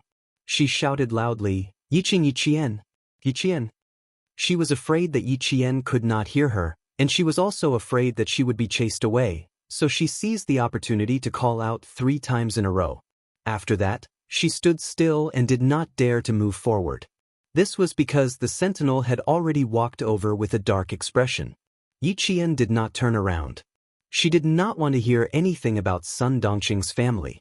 She did not want to see her either. Su Wen suddenly remembered and hurriedly said, "Aya, the person who called out to you just now came on Monday. She said that she was your aunt, and then she said that she was your aunt. She was so confusing. Everyone in class knows." "Everyone in class knows?" Yi Qian, who did not turn around, stamped his feet. "What did she say?" "She didn't say anything. The instructor even came out to ask her, but she refused to say anything. She insisted on seeing you in person. The dean said that he would deal with it when you came back." Su Wen could see that Yi Qian's expression was a little cold. He couldn't help but feel uneasy and asked carefully, "Is it troublesome? How about I let her go?" Even the dean had said that she would deal with it when she came back. Sun Dongqing's ability to pester people endlessly had really improved. In other words, even if she didn't want to, she had to meet him. Yi Qian didn't want to alarm his classmates, so he smiled and said, "No, I'll go look for her. You go back to the dorm first, I'll be back soon." I'll go with you. That Andy doesn't seem like an easy person to get along with. Suwon was a little worried. She frowned and whispered, when they came here on Monday, they were so aggressive. They even stopped the principal's car. How bold. She even dared to stop the car. How could she not be bold? Yi Qian did not let Suwon accompany him. He turned around and walked out, but she had already entered the campus. It was impossible for her to walk out directly. She turned around and walked over. Sun Dongqing, who was stopped by the sentinel, was a little afraid of these upright and outspoken sentinels. She covered her black handbag in front of her chest and explained excitedly, "The person who just went in was really my niece. Look, comrade, look, she's already come out. I didn't mean to cause trouble. I really came here to look for my niece." The sentinel inside said to Yi Qian, "Hurry up and ask her to leave. She's been here for a few days. Your department has already informed us that you should ask her to leave before you return to the campus." Chapter 2382. I'm sorry to have troubled you, Yi Qian apologized. His gaze on Sun Dongqing turned even colder. It's nothing. We were just worried that we would affect you. The sentinel waved his hand and gestured for Yi Qian to settle the matter first. When Sun Dongqing saw Yi Qian, she felt as though she had seen the light at the end of the tunnel. She was so anxious that she used her shoulder to push aside the sentinel who was blocking her. She quickly ran over. "Yi Qian, my niece, I'm begging you. Hurry back to the southern province with me and save your sister. Your sister is suffering now. She's been in the police station for the past few days. Every time I go in to see your sister would cry loudly. My dear niece, I'm begging you. Please save your sister. Your sister has suffered too much. She has never suffered so much since she was young. You don't know, her face is so thin that it's only the size of a palm. She doesn't have much flesh on her body. My heart aches for your sister. If anything happens to her, I don't want to live anymore." Sun Dongqing was a shrewish person, but she was also clever. She didn't dare to say anything else. She just pretended to be weak and complained about her sufferings in an attempt to gain Yi Qian's sympathy. Then she would cry and say that Yi Ying's surname was now Sun, and that she was a daughter of the Sun family. For the sake of her dead mother, she would save her. This was what she had discussed with Sun Ying before she came over. Yi Qian could sympathize with anyone but Sun Dongqing's family. She calmly glanced at the hand that was tugging at her sleeve. Her eyes flashed with mockery as she flung the hand away. She said with a half-smile, "Madam Sun, please don't try to make connections with me. I don't have a sister or an aunt. Don't talk nonsense. As for who is suffering, what does that have to do with me? What does it have to do with me if something happens to someone?" Sun Dongqing knew she was going to hit a wall, but what could she do? What could she do? Her daughter had hired a hitman. If she wanted to get out of this, she had to get Yi Qian to testify that it was all a misunderstanding. For the sake of her daughter's release, she could only endure it. She had to endure it even if her liver hurt. Niece, in the past, it was Aunt who ate black coal and was blinded by it. That's why I did so many things to let you down. Aunt was really wrong, Aunt was really wrong. Can you be magnanimous and forgive Aunt this once? Those things were all done by Big Aunt. All the bad and heartless things were done by Big Aunt. If you have any anger or hatred, just take it out on Big Aunt, okay? It has nothing to do with your sister, it has nothing to do with her. It's all Aunt's fault. I beg you, niece, for your mother's sake, forgive Aunt this once. When your mother was alive, she was very good to me. She would leave all the good food and clothes for me. Even if I did something wrong, your mother would forgive me.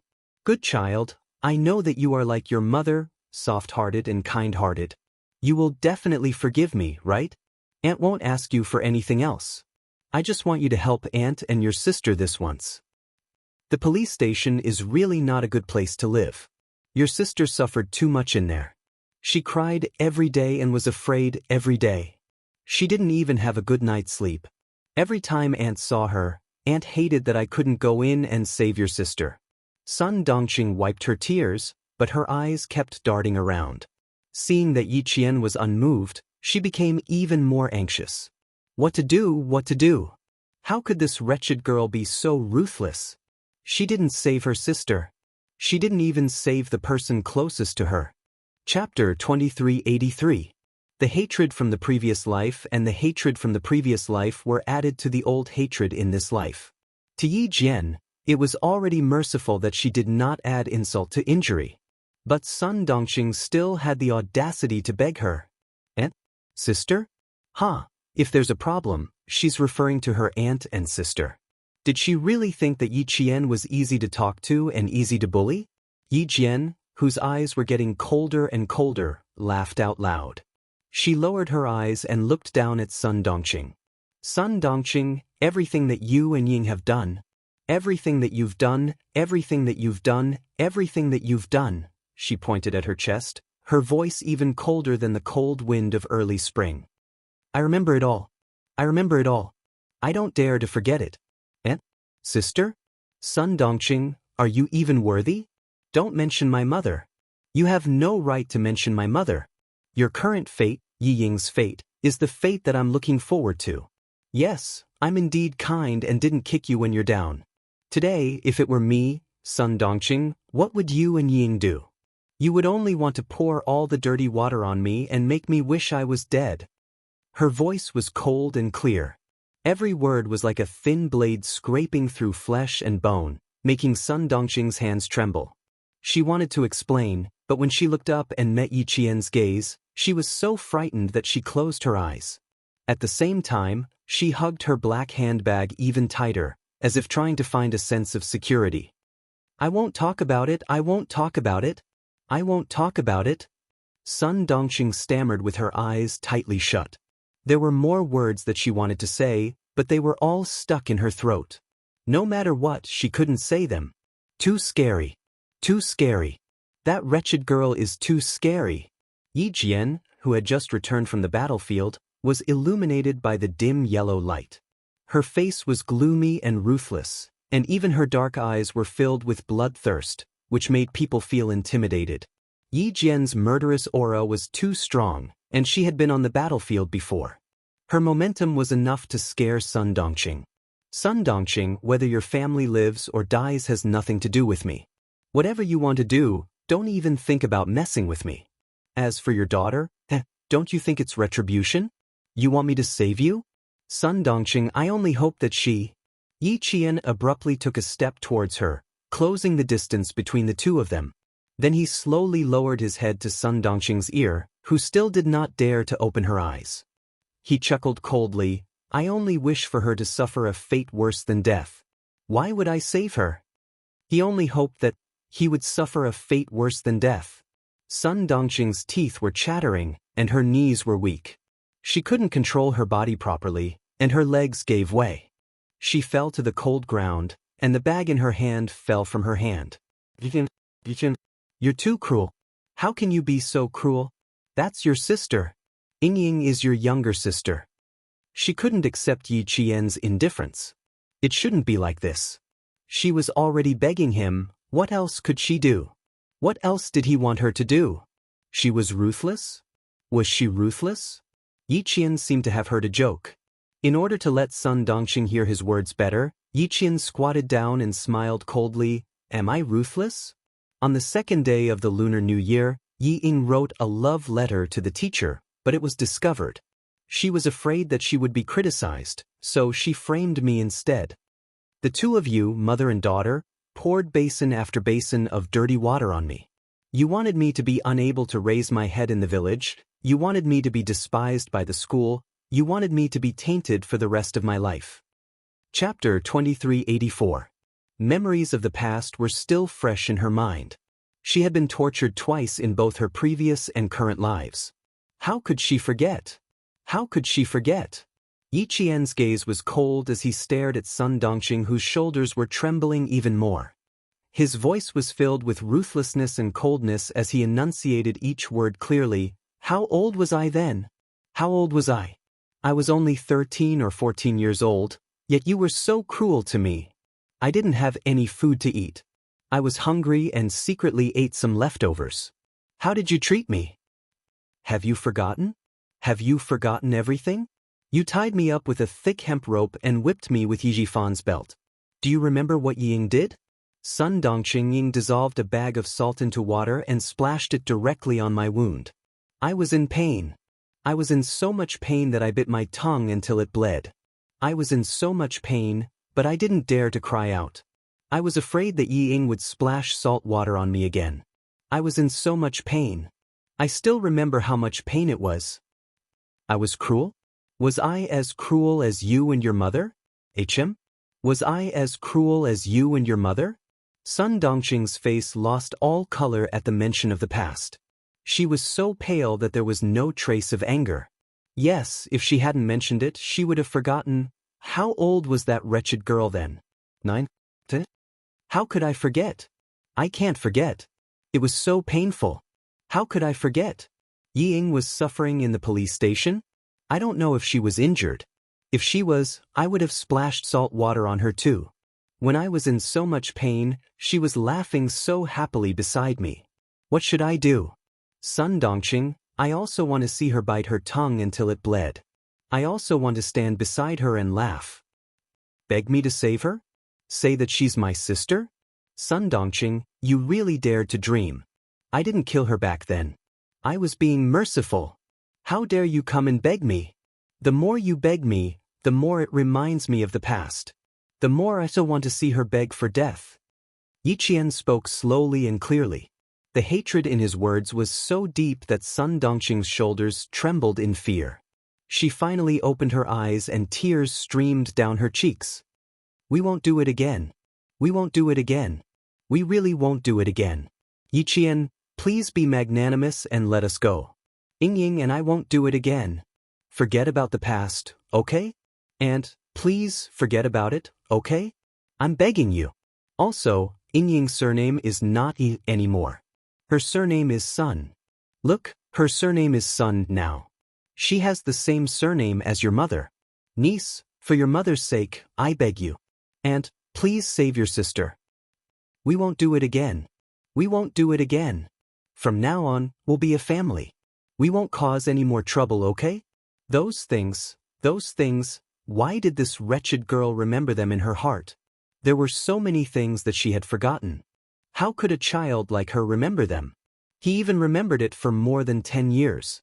Sun Dongqing, whose shoulders were trembling, felt very guilty. She didn't even have the courage to beg. But she had no choice. She could only beg Yi Qian. If she didn't beg her, Ying Ying wouldn't have any chance of being released. How could she bear to let her beloved go to jail? She couldn't bear to. After the divorce, she could only rely on her daughter in the future. If she couldn't even protect her daughter, how was she going to live the rest of her life? How was she going to live?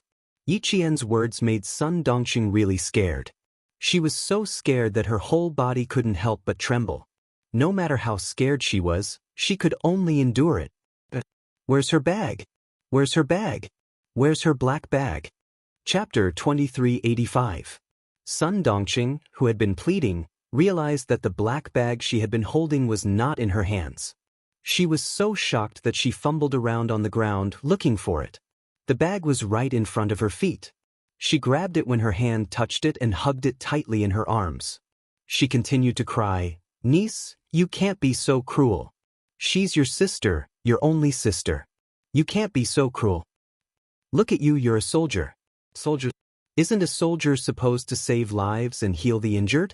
You can't leave her in the lurch, right? Look, I've already come to school. If you don't save her, what will the school think of you? What will your classmates think of you?" This was a threat. Yi Qian, whose eyes were cold, sneered. Why should I save someone who schemed to harm me?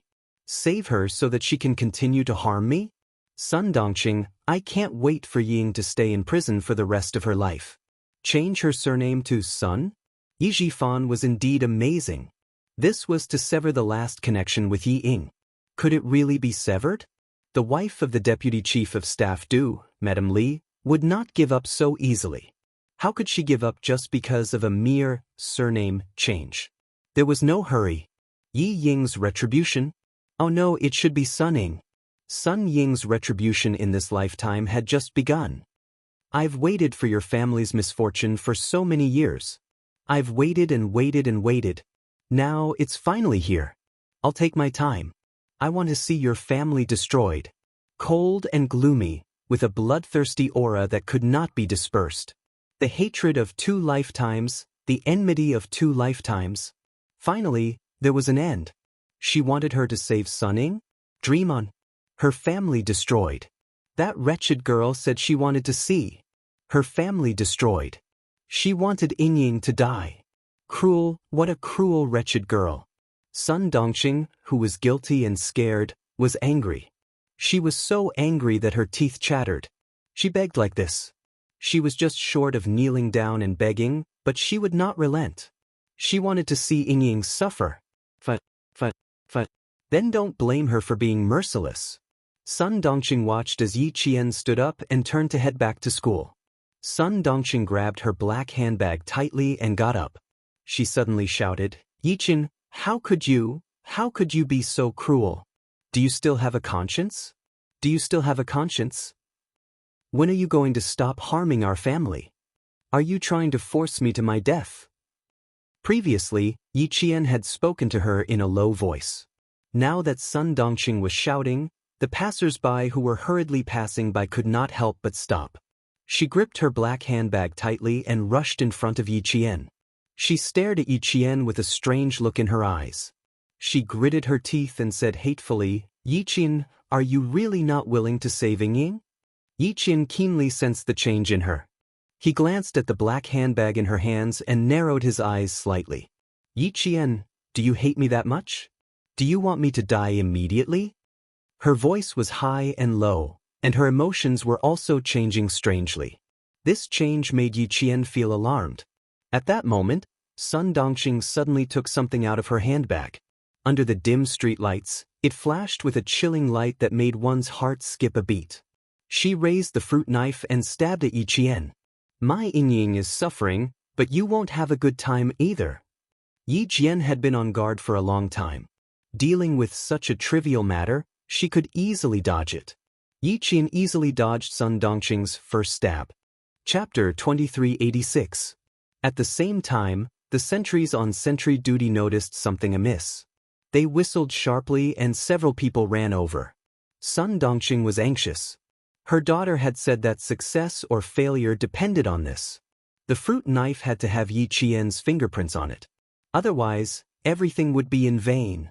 Mom, you must remember that Yi Qian's fingerprints must be on the fruit knife. This is very important. Mom, as long as she leaves her fingerprints, you can stab yourself. When the time comes, you just have to insist that she was the one who stabbed you. Only then will we be able to exchange with her and get out of this damned place. Mom, you must succeed. Dad doesn't care about me anymore.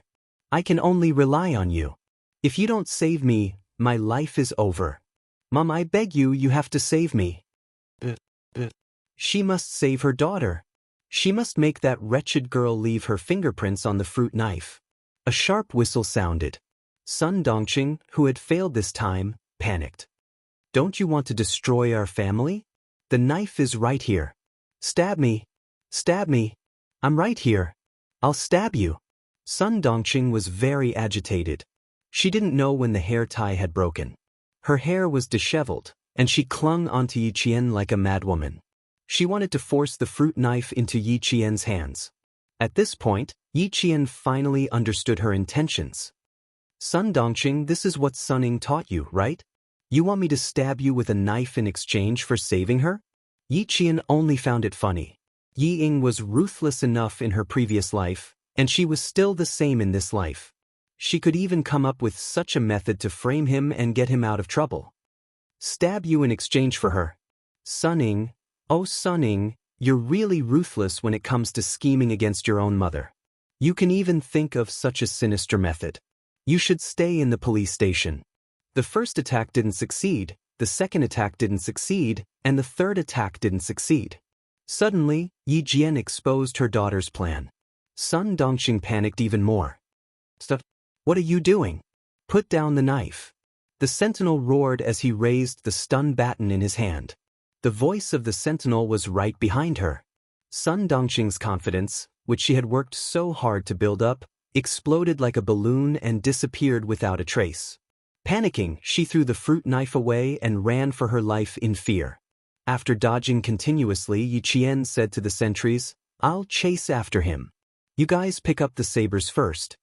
Then he turned around and chased after him. She didn't want to chase Sun Dongqing back. Instead, she wanted her to send a message to Sun Ying. How could the obese Sun Dongqing outrun Yi Qian? She was instantly blocked by Yi Qian. "What are you trying to do?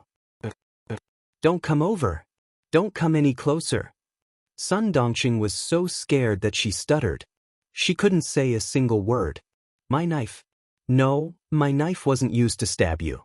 You said that you hated us." "It wasn't used to stab you. It was you who came to stab me." She didn't manage to stab him. She didn't manage to stab him. Actually, she was so close. She was too impatient. She should have grabbed Sun Dongqing's hand first and shoved the knife to her. Then she would have pounced on Sun Dongqing. That would have worked. It was all because she was too impatient. Yi Qian looked at Sun Dongqing's anxious expression and said mockingly, "Go back and tell Sun Ying that her trick didn't work. Even if there were 10 Sun Dongqing, it wouldn't work. Also, tell her that even though I'm a military academy student, I'm not that easy to bully."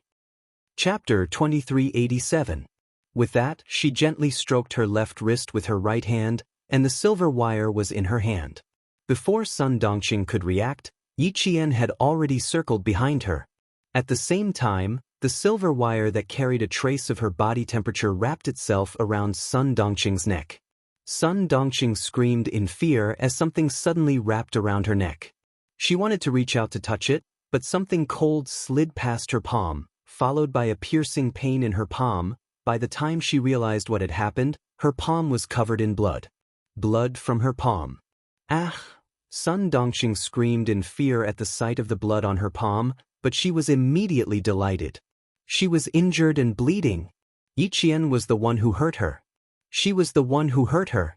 She had committed the crime of intentional assault.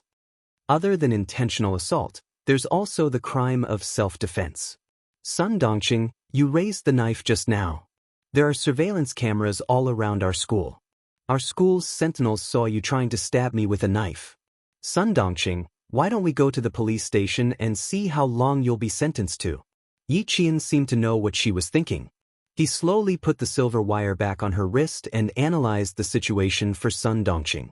Intentional assault. Wouldn't that be? Wouldn't she have committed the same crime as Ying? Sun Dongqing's scalp tensed up when she heard that. She didn't dare to stay any longer. She didn't even dare to treat her wound. She scrambled to hail a taxi and told the driver to go to the airport. She didn't even say the word airport very clearly. She was so frightened that her soul almost left her body. The sentinels had already picked up the fruit knife. When they saw Yi Qian coming back alone, they couldn't help but ask if she was injured. They also expressed their regret that they didn't catch the culprit. She didn't have any regrets. She let Sun Dongqing go on purpose so that Sun Ying would know that her scheme had failed again. She believed that Sun Ying's expression would be very good at that time. Yi Qian smiled and thanked her. He told the sentinels that he was fine, took the fruit knife, and returned to school. This incident gave Sun Dongqing quite a shock. She only felt alive after she got off the plane in Southern Province. It was also early spring in the Southern Province. When Sun Dongqing arrived in the Southern Province, it was already past midnight. She stood in a daze at the airport exit where there were not many people coming and going. What should he do now that he had failed to accomplish what his daughter had asked him to do? What should she do next? How was he going to explain this to his daughter tomorrow? What should I tell my daughter? We're finally back in the Southern Province. "Hubby, I won't accompany you on your business trips anymore. I'm so tired." A sweet voice brushed past Sun Dongqing's ear. At the same time, there was a burst of fragrance. The man smiled and replied, "I told you it's tiring outside, but you didn't believe me. Now you know. Let's see if you still want to follow me in the future." I won't. "Hubby, you've worked hard. I'll cook a table of delicious food for you tomorrow." The woman's voice was still so sweet and full of happiness, but it was so harsh in Sun Dongqing's ears. The hubby this woman was talking about was none other than Sun Dongqing's ex-husband, Yi Jifan. Yi Jifan hugged his young girlfriend who was 17 years younger than him with one hand. Along the way, he didn't attract much attention. He, who was 6 or 7 years younger than his actual age, hugged his girlfriend who he had just officially started a relationship with 2 days ago. He smiled and said, "Okay, I'll get off work early tomorrow." Chapter 2388. Yi Jifan no longer had any feelings for Sun Dongqing. Now, there was no evil woman by his side, nor was there a burden on his daughter. Now that he was divorced, it was as if 2 mountains had been removed from his body. These days were the most comfortable for him. The Commission for Discipline Inspection carried out a comprehensive investigation in the southern province. The situation in the southern province was strange. Within a day, several government officials were pulled down from their positions. Only he was allowed to be investigated by the Commission for Discipline Inspection. An upright person was not afraid of a crooked shadow. He had been cautious and conscientious for so many years and did not dare to take any bribes. Investigate. The more they investigated, the happier he would be. But everyone in the southern province was in danger, but he was the only one who was clean. What did this mean? It meant that he was clean and honest. It meant that he was a practical person. The more people above him were removed from their positions, the more advantageous it was for him. The more vacancies there were, the more opportunities he would have. So what if he had a girlfriend who was 17 years younger than him in his arms? He was a divorced chief of the Urban Construction Bureau. He did not cheat on his marriage. After the divorce, he needed a family and a virtuous wife to take care of him. Who could say anything about him finding a girlfriend who was 17 years younger than him? Hearing his girlfriend's voice full of admiration, Yi Jifan, whose self-esteem was greatly satisfied, laughed heartily. Perform well and improve your cooking skills. In the future, you can cook for our son. Yi Jifan had one good thing. No matter how bad he was very loyal to the people he loved, especially to his family. He also did not have the bad habit of playing with women. Although the woman beside him was 17 years younger than him, he was dating her with the purpose of marriage. In addition, he had power in his hands and was a famous Confucian official in the southern province. In fact, he did not lack admirers. After the divorce, many of his colleagues began to become matchmakers. Yi Jifan rejected them one by one. He did not dare to marry his colleagues for fear that one day it would implicate him. Therefore, he went to a state-owned enterprise to find a girlfriend with a stable job. He brushed past Sun Dongqing with a face full of happiness. He didn't notice that his ex-wife had a ferocious look on her face at this moment. When she heard the words, "Cook for our son again," Sun Dongqing, who had been suppressing her temper all this time, completely exploded. She ran around everywhere for her daughter, begging everywhere. He was holding a shameless bitch and showing off everywhere. Son? Since when did Yi Jifan have a son? He only had one daughter. His only daughter was still in the police station. Sun Dongqing was so angry that her whole body was trembling. She clenched her teeth tightly. Her facial features were distorted, and the aura she exuded made the passers-by instinctively stay away from her. When they glanced at her from the corner of their eyes, they couldn't help but point at her. Yi Jifan. Yi Jifan. She was furious, and her voice was bone-chilling. This time, Sun Dongqing did not suddenly fly into a rage. Since Sun Ying was sent to prison, her insufferably arrogant temper could be said to have been restrained a lot. There was no other way. Her biggest backer was gone, and she no longer had the confidence to throw a tantrum as she used to. Clutching her handbag tightly, she approached the 2 figures in front of her step by step. She heard the woman's sweet laughter and Yi Jifan's deep laughter. It was ear-piercing. It was too ear-piercing. No wonder she agreed to the divorce so quickly. No wonder she left with nothing. It turned out that there was already a slut waiting for him outside. The more Sun Dongqing thought about it, the more hatred she felt. The more hatred she felt, the more venomous her eyes became. Chapter 2389. Sun Dongqing approached with light steps. When she was only a few steps away, she suddenly stopped, bent down, and took off her heels under everyone's strange gazes. The floor was cold, but Sun Dongqing, who was burning with anger, didn't feel cold. She only had eyes for the 2 figures in front of her. She stared at them with a venomous hatred, like a vengeful viper, and the cold light it emitted was chilling. Sun Dongqing knew Jifan well. Facing Yi Jifan, she could keep her composure more than facing Yi Qian. There were fewer people in the airport in the early hours of the morning. If she didn't escape in time after the fight, she would definitely be caught by the airport security. She couldn't be caught. Her daughter, Yingying, was still waiting for her to save her. Parking lot, that's right. Yi Jifan must have driven. He would definitely leave with that bitch in a car. When they reached the parking lot, there were so many cars, she could just hide after the fight. In front, Yi Jifan, who was whispering sweet nothings to his little girlfriend, seemed to have sensed something. He raised his hand to touch the back of his cold head and turned his head to look behind him with a cold gaze. There were only a few passengers who had just gotten off the plane behind him. Other than them, there was no one else. Yi Jifan, who was frowning, looked around worriedly, but didn't find anything. He turned back and said in a low voice, "It's late. We have to go to work tomorrow. Let's walk faster." Ever since Sun Yaozu was mysteriously killed, Yi Jifan had been very careful about his own safety. Once he found something wrong, he would immediately be alert. Just now, he clearly felt that someone was looking at him from behind, but when he turned his head, he didn't find anything. The woman in his arms was an obedient one. Hearing this, she nodded obediently. "Okay, let's walk faster. Your dorm is still a bit far from mine." They had only known each other for a few days, and their relationship had just been confirmed. For safety's sake, Yi Jifan didn't immediately choose to live together. His thoughtfulness made the woman in his arms even more satisfied with him. He had power and influence, and it was rare that he was considerate and not fickle in love. Even if he was divorced, he did not have any children left behind by his ex-wife. Even her family members said that Lu Yao had a good marriage. If she could, she would get married on May 1st of this year and give birth to a son as soon as possible so that she could completely control the man. The two of them quickened their pace. Sun Dongqing, who was hiding behind the pillar, stared at them coldly.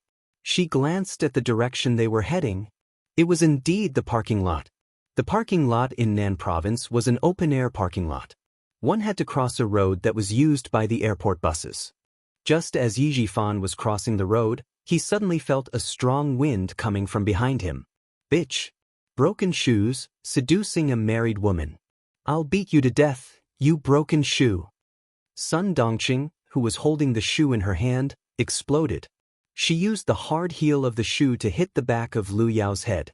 Not only did she hit the back of Lu Yao's head, but she also raised her foot and kicked the slender Lu Yao, who had a slim waist and long legs, to the ground. Lu Yao had never been treated like this before. A sharp pain came from the back of her head, and she was so scared that she screamed repeatedly. Before she could fully react, she was kicked in the back by the woman who had insulted her. How could she stand firm in her high heels? She staggered a few steps, and the sharp heel of her shoe didn't stabilize her. She screamed and fell to the ground. The unforeseen event happened so suddenly that even though Yi Jifan was on guard, he couldn't completely guard against Sun Dongqing, who wanted to kill him. He was stunned. Hearing her disgusted voice, Yi Jifan was relieved. At least, it wasn't Sun Yaozu's murderer who attacked him. Sun Dongqing's fighting ability was very strong. It only took a few seconds for her to hit Lu Yao. After that, Sun Dongqing turned her target to Yi Jifan. Chapter 2390. Sun Dongqing. You shrew. Yi Jifan was furious. He grabbed Sun Dongqing's right hand, raised his hand, and was about to slap her. Sun Dongqing couldn't let it go. She jumped up and made a scene even more fiercely. "Yi Jifan, you bastard. No wonder you're in a hurry to divorce me. You've already raised a slut outside. You want to be with a slut after divorcing me? You're fucking dreaming." Yingying cries and shouts in prison every day. What about you? You wander around with a slut in your arms. You bastard. You're not human. I'll fight you to the death. I'll fight you to the death with my life. The fat Sun Dongqing had brute force. Coupled with the fire in her heart, she couldn't wait to chop this despicable man and woman in front of her into pieces. Her brute force was even greater. Yi Jifan wanted to hit her, so she threw herself at him without any regard for her life. TSK. Yi Jifan, who had always carried the authority of an official, was no match for Sun Dongqing. Just like that, His face was scratched by Sun Dongqing's 5 fingers. After a burst of burning pain, several scratches were left on his face. Yi Fan was also angry. He thought that he had done right by Sun Dongqing and Sun Ying. Before the divorce, he had always been considerate of his family and Sun Ying. In the end, he was almost implicated by this stupid mother and daughter. If he hadn't escaped quickly, even if the Discipline Inspection Committee didn't have any evidence against him, with Madame Li's power, she would have forcefully blamed him. Sun Dongqing, you've gone too far. Yi Jifan was rarely violent. In all these years, only Sun Ying had offended Madame Li, and that was when he became violent. Now that he was being forced by Sun Dongqing and the future wife he had set his eyes on was beaten by her, anger rushed to his face. He roared and grabbed Sun Dongqing's hair. This time, 2 slaps landed on Sun Dongqing's face. Slap, slap.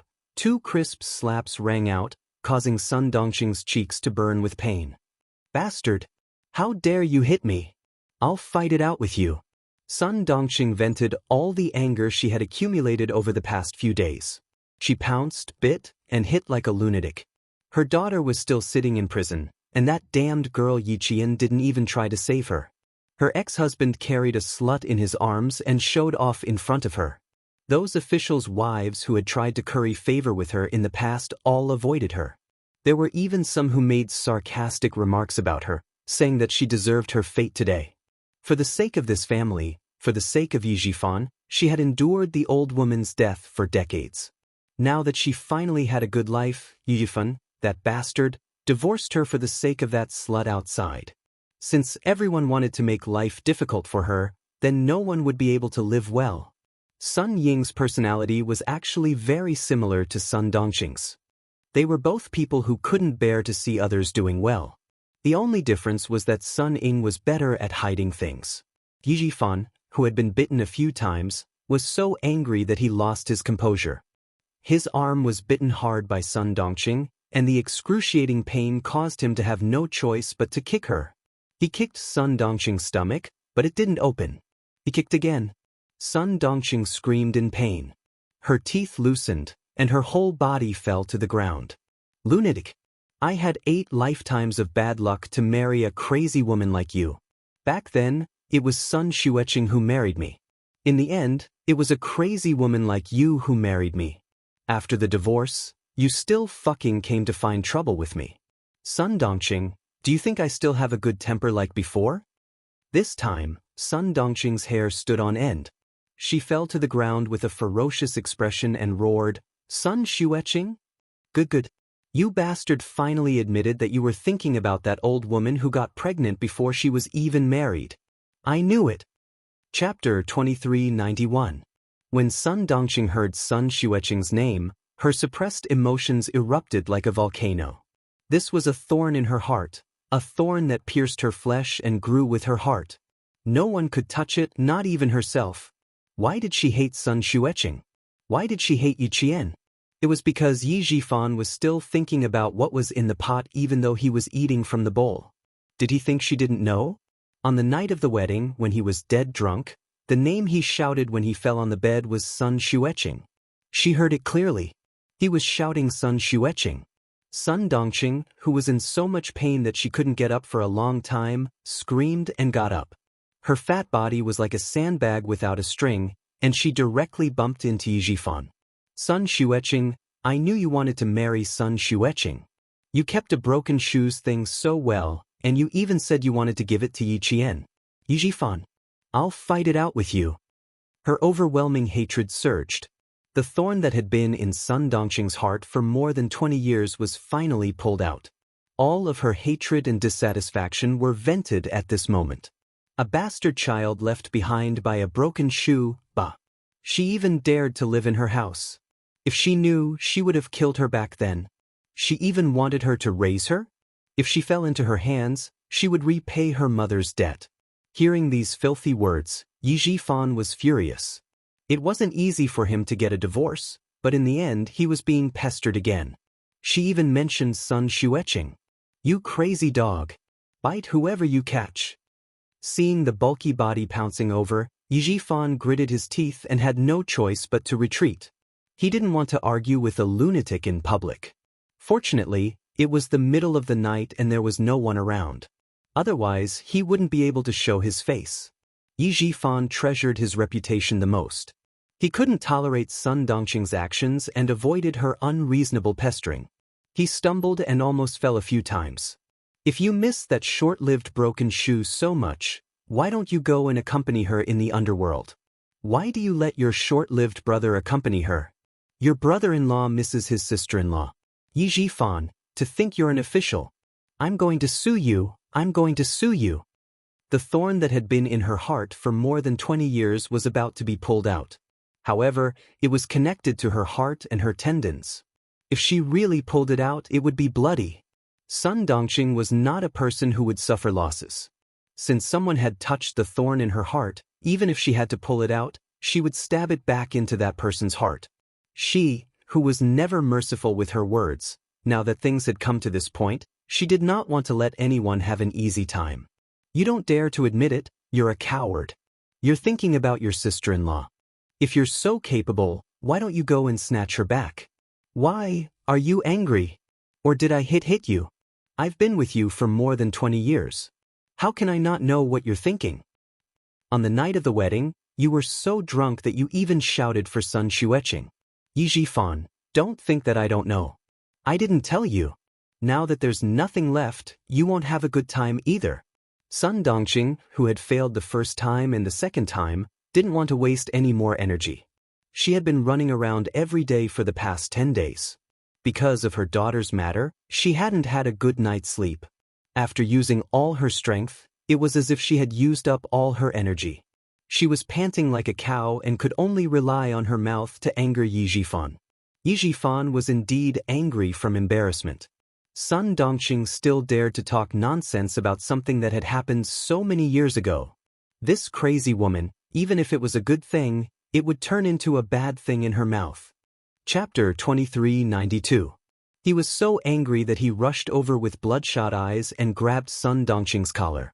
Sun Dongqing, who do you think you are? He said with a vicious look on his face. I gave you face, but you don't want it. What's wrong with Sun Xueqing? Sun Xueqing is your sister. How can you compare yourself to her? Are you even worthy? I'm thinking about sister-in-law? I went to the same school as Sun Xueqing. I knew her before my brother. That's right. Back then, I thought I was marrying Sun Xueqing. I didn't even want to marry her. Not to mention you. But if I fucking marry you, I'll accept it. All these years, when you argued with that old woman, I fucking sided with you. I'm warning you, Sun Dongqing. If you fucking talk nonsense again, I'll make your life worse than it is now. After saying that, Yi Jifan pushed Sun Dongqing out. He took out a wet tissue from his pocket and wiped his hands as if he had taken something dirty. Idiot, idiot.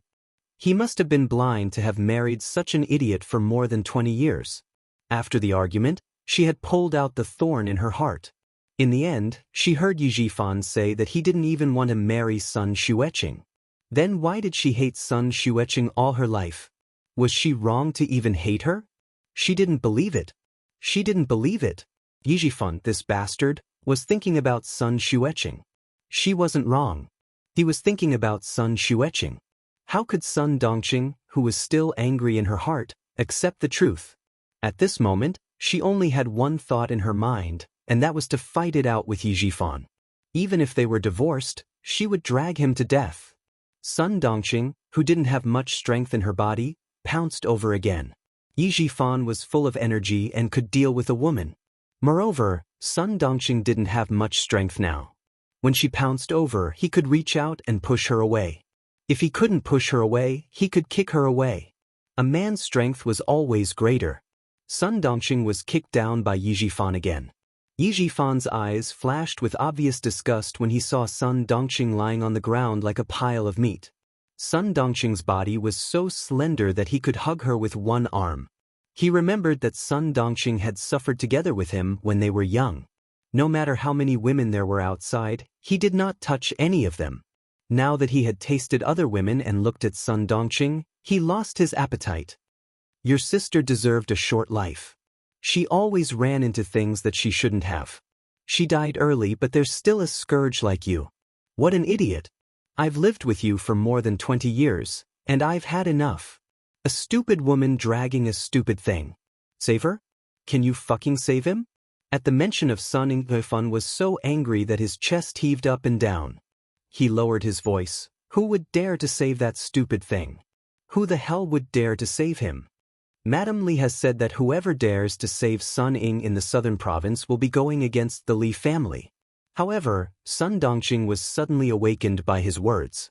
Bumping into something that she shouldn't have bumped into? Back then, what did Sun Xueqing do when she bumped into Yijifan? Was she really wrong to hate him? Yijifan, that bastard, was not thinking about Sun Xueqing. He was afraid of Sun Xueqing. She wasn't wrong to hate him. It was because of Sun Xueqing that she felt a thorn in her heart for 20 years. If she hadn't bumped into Yijifan, she wouldn't have heard anything on the night of their wedding. She wasn't wrong to hate him. She definitely wasn't. It was said that like mother, like daughter. Sun Ying was wrong again and again, and she refused to admit her mistakes. It was because of Sun Dongqing's influence that she got to where she was today. In addition, without Yijifan by her side to guide her, Sun Ying kept making mistakes on the wrong path. There was no turning back. Chapter 2393. Yijifan didn't want to be entangled with her anymore. His eyes were cold as he looked down at Sun Dongqing, who was lying on the ground like a dead pig. He shouted coldly, "Don't you know that Mrs. Li has an older brother who is the leader of your province? The deputy chief of staff has an older brother who is the second in command of a big province. Who would dare to save that stupid thing of yours? I have to thank that stupid thing of yours for instigating you to divorce me. Otherwise, I would have been implicated by her and wouldn't even be able to keep my current position. Sun Dongqing, for the sake of our past relationship as husband and wife, let me remind you." Yijifan saw that Lu Yao had stopped sobbing. He lowered his voice even more and said gloomily, "No one would dare to save Sun Ying. It's useless for you to beg anyone.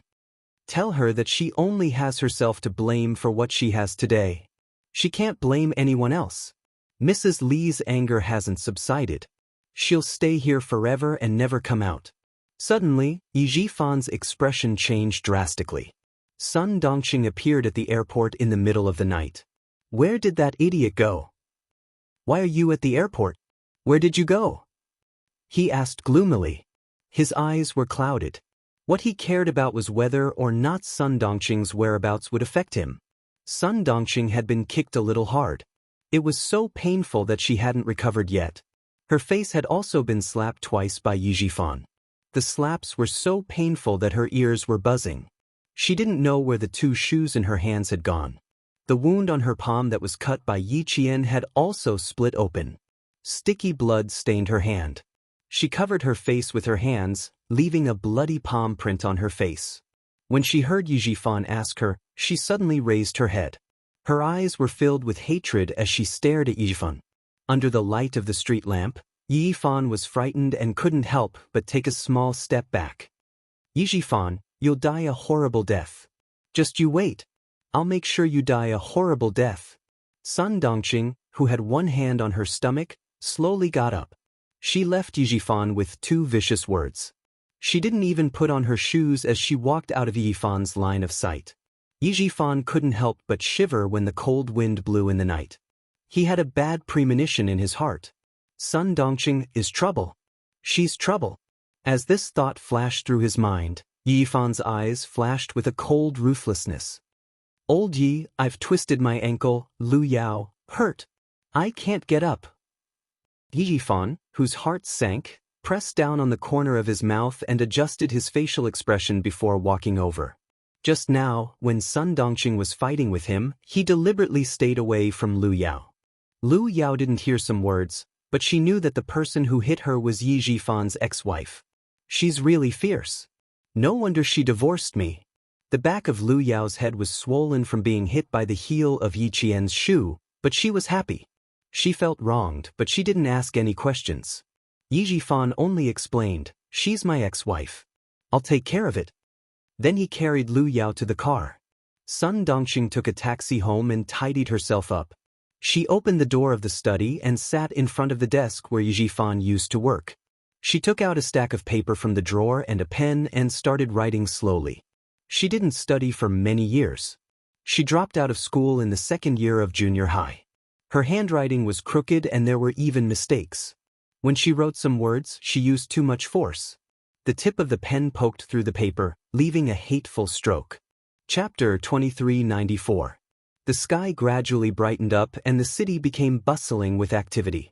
The sun was shining brightly in the spring, driving away the coldness of the early spring. A peach blossom bloomed on a brown branch, adding a touch of color to the spring. Sun Dongqing was not in the mood to enjoy the spring scenery. She came to the Southern Province Public Security Bureau with a gloomy face. Her daughter, Sun Ying, had been locked up in there for 10 days.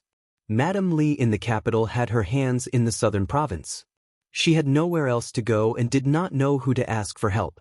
Yi Zhifan wanted to be alone. Then he would not have a good time.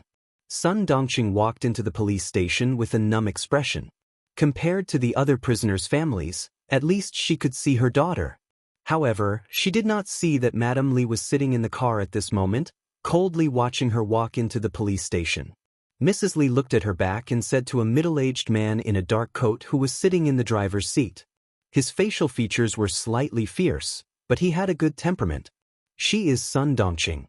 You came all the way here with me just to see this woman?" Madame Li frowned and her voice became colder.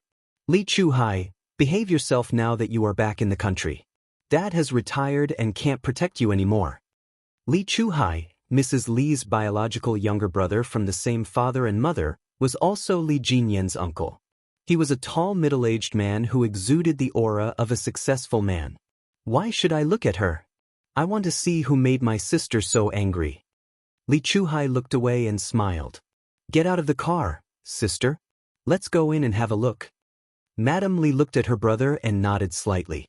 She pushed the door open and got out of the car. Inside the police station, Sun Ying saw Sun Dongqing and cried loudly. She rushed to the window and shouted, "Mom! Why did you come so late? Why did you come so late?" She slammed the window and looked at Sun Dongqing from head to toe. The light in her eyes dimmed little by little. It didn't work.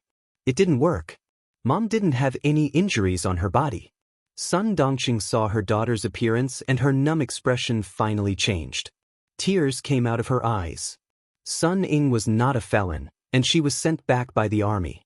Not only could Sun Dongqing visit her, but she could also go in and talk to her face to face.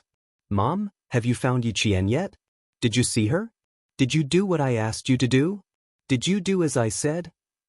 The 10 days in prison made Sun Ying's personality even weirder and sharper. She didn't like anyone and wanted to stab anyone she saw. Seeing that Sun Dongqing was not injured at all, Sun Ying could not accept it. After the prison guard left, she screamed, "Mom, are you afraid to do it? Isn't that right? Isn't that right? Mom, you're too heartless. How can you be so heartless? You watched me suffer, you watched me get locked up. You didn't even help me for your own sake. Mom, how can you be so heartless?" She had lost control of her emotions and was shouting like a madwoman. Hearing her questioning, Sun Dongqing burst into tears. "Ying, I have no other choice. Mom had no other choice. That wretched girl Yi Qian didn't help at all. Mom followed your plan, but it was useless. It was completely useless. Why was it useless? My plan was so good.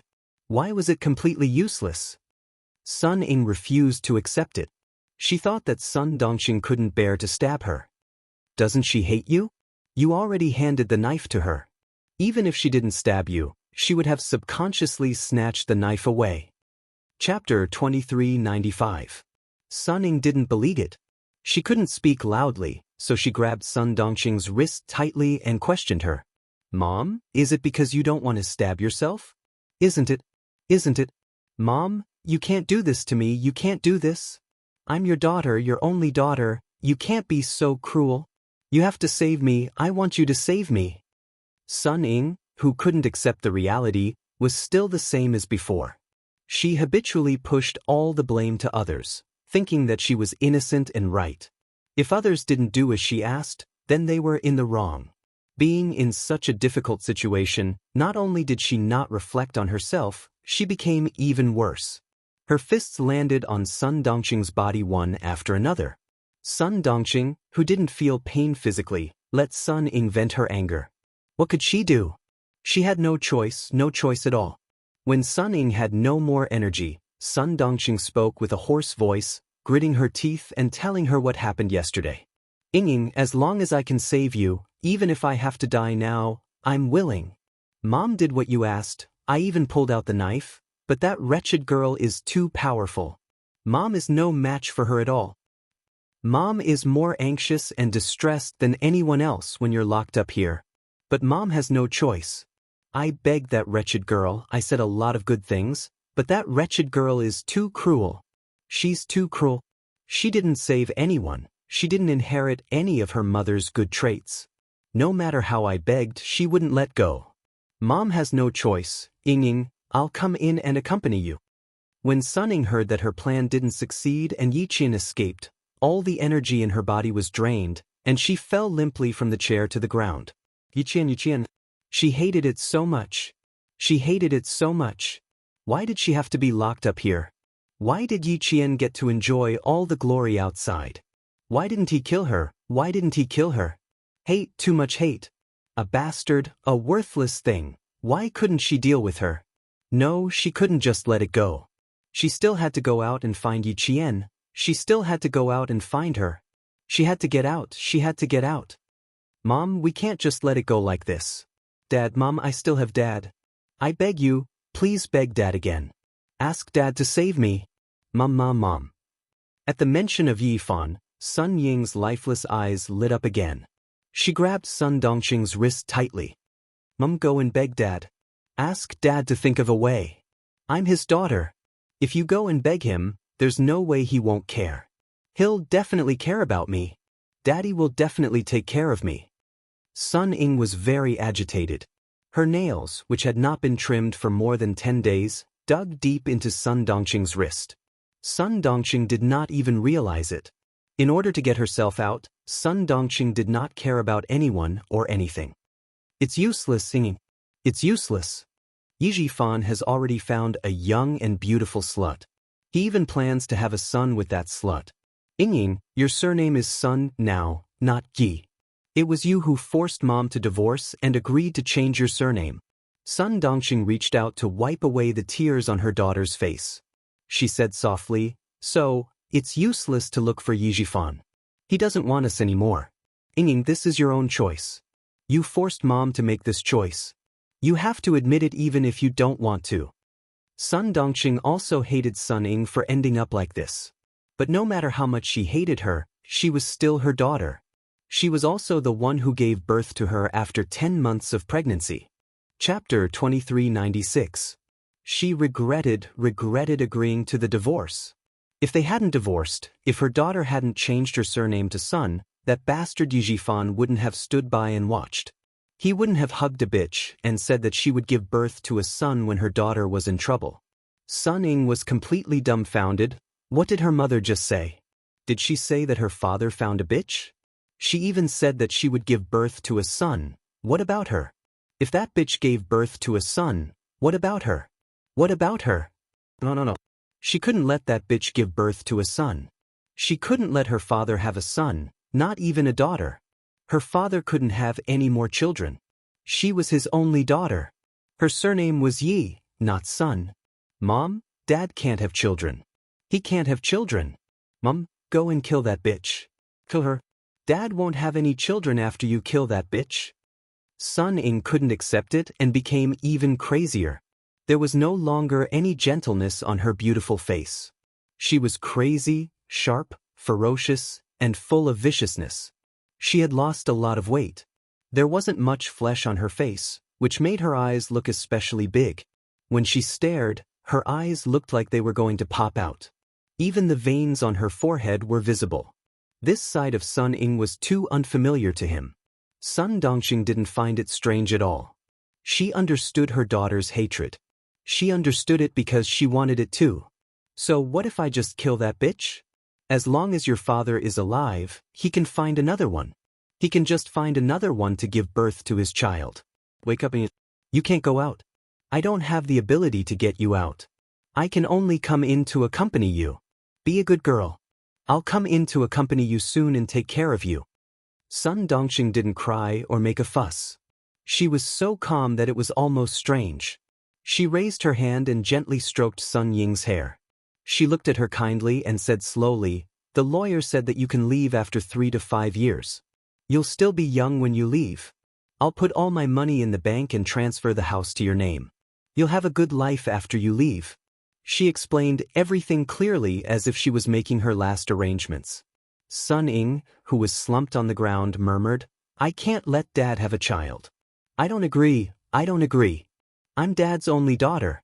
I don't agree. Her vision was a little sluggish, and her mind was even more muddled. She would cry and laugh for a while, and it seemed that there was something wrong with her mind. No, I can't live like this for the rest of my life. I'll be successful in the future. This is not a place for me to stay. I want to go out. It was time for visiting. 2 prison guards came in and said, "Time's up." Then they dragged Sun Ying away. The moment she was dragged up, Sun Ying screamed and struggled, Let me go. I want to get out. Save me, come and save me. I want to go out. I want to find Yi Qian. I want to ask her why she didn't come to save me." The shrill scream filled the room. Sun Dongxing, who was sitting on the floor, wiped away the last drop of tears on her face. When she could no longer hear her daughter's voice, she slowly stood up. What was the use of killing a bitch? She should kill Yi Jifan. There was no other way. She couldn't kill her. She was much more powerful than Yi Jifan. She couldn't kill her. Then she could only curse her for everything to go wrong in the future. Even if she graduated from the military academy, she wouldn't have a good ending. Sun Dongxing, who had calmly walked into the police station, left calmly.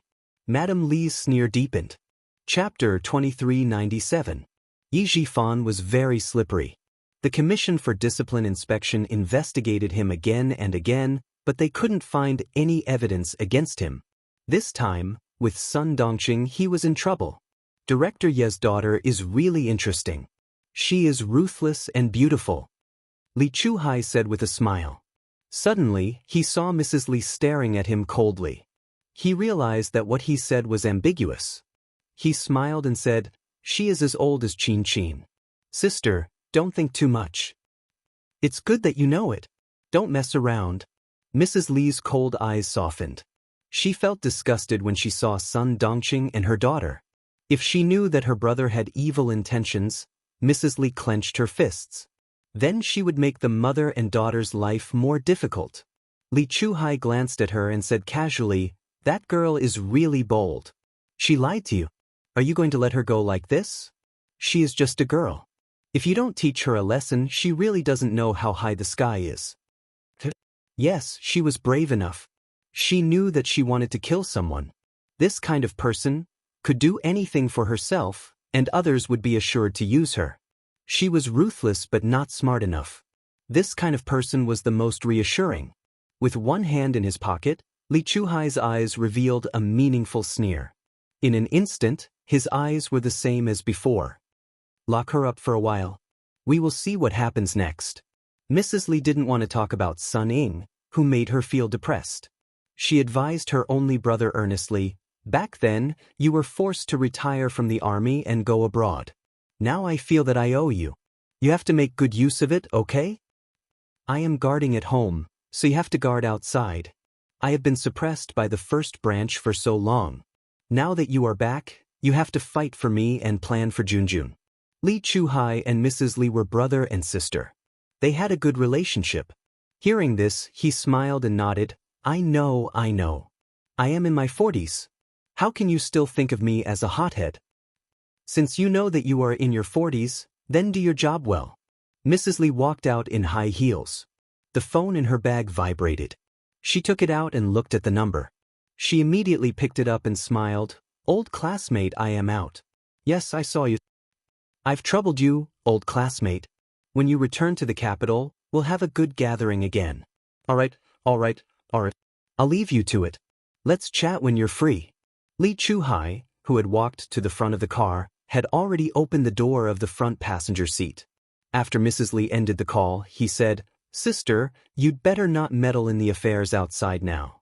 Brother-in-law told me yesterday that the higher-ups are watching him too closely.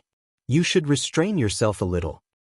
I'll take over your company in Southern Province now. Leave the matters in Southern Province to me. I guarantee that I'll let you vent all the anger in your heart." As the wife of the Deputy Chief of Staff do, Mrs. Li could not open a company outside. Therefore, all the companies under her name were under Li Chuhai's name.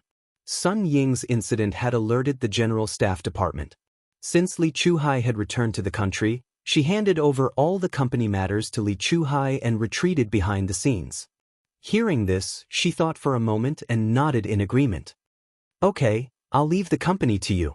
I'm getting old, and there are many things that I can't do. When Junjun graduates, let him join the company to help out. The burden on your shoulders will be lighter."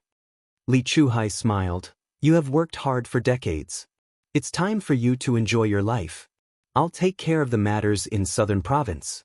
I'll take care of the mother and daughter." Chapter 2398. You don't have to worry about Sun Dongqing. I want to see what she will do next. Madame Li curled her lips and sneered. Yi Jifan's disciplinary committee couldn't even find anything. Let's see if his ex-wife can find anything. Did he think that she would let him go after the divorce? Director Yi, you are an official. How can you be so naive? The car started and the sleek black luxury car sparkled in the sunlight. Li Chuhai, who was driving the car, glanced at Madame Li from the corner of his eye. Seeing the sneer on her face, he smiled and said, "They're just a few small fries. They're not worth your time." The General Staff Department keeps a close eye on brother-in-law. Don't make any big moves. Since I am back, I will handle some things that you can't handle. Madame Li had a good relationship with her brother. They knew that their eldest brother and second brother were not real siblings since they were young. Their eldest brother saw them as a thorn in his side, and they didn't like their eldest brother and second brother either. The family looked amiable on the surface because old Master Li was still around. After old Master Li passed away, the Li family would have to settle the score. They wanted to see who would win between the first branch and the second branch. Madame Li, whose eyes flashed with anger, pursed her lips tightly. The wrinkles on her face deepened, making her usually dignified face reveal a hint of gloominess that was not easily revealed. "We have lived a good life for a long time and we have to live a hard life. We have been submissive at home for so many years. It is time to turn things around." Madame Li's cold voice sounded in the quiet car and the atmosphere became a bit oppressive. Li Chuhai, who was driving, was not affected. He steadily turned the steering wheel and drove into the tunnel under the river. The light in the car suddenly dimmed and the street lights on both sides of the tunnel flickered. Li Chuhai's vision was affected and he couldn't help narrowing his eyes. With the flickering light, there seemed to be an unpredictable darkness flowing in his eyes. Everything will be fine. There is no obstacle that can't be overcome. Everything would be fine. So many obstacles had been overcome. What else could he, Li Chuhai, not overcome? The southern province's officialdom was still in flux. Some were on tenterhooks, some were uneasy, some were carefree, and some were applauding. As the Discipline Inspection Commission continued their investigation, 2 more officials from the southern province were removed from their positions in less than a week.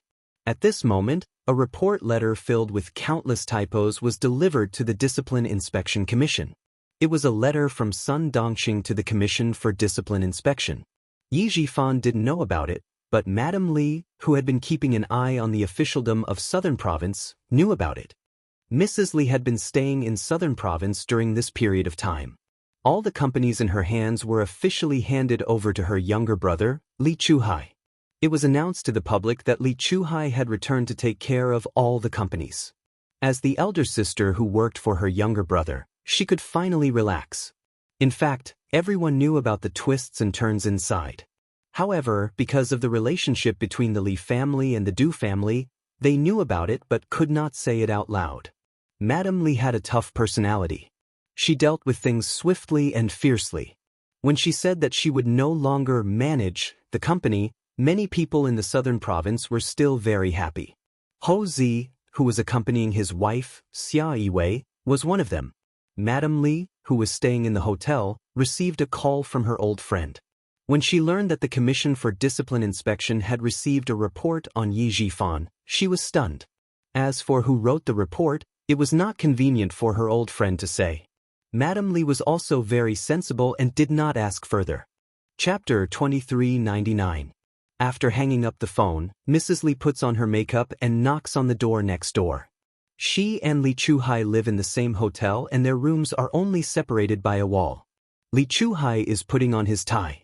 Hearing the knock, he quickly opens the door. Calls Sun Dongqing and asks her how she is doing. I just received a call from a friend who told me that Yi Jifan has been reported and the Discipline Inspection Committee has gone to the Urban Construction Bureau. Mrs. Li doesn't enter the room. She stands at the door and says, "Go to the company to sign the papers. I'll be there later. I'll change my ticket to the afternoon."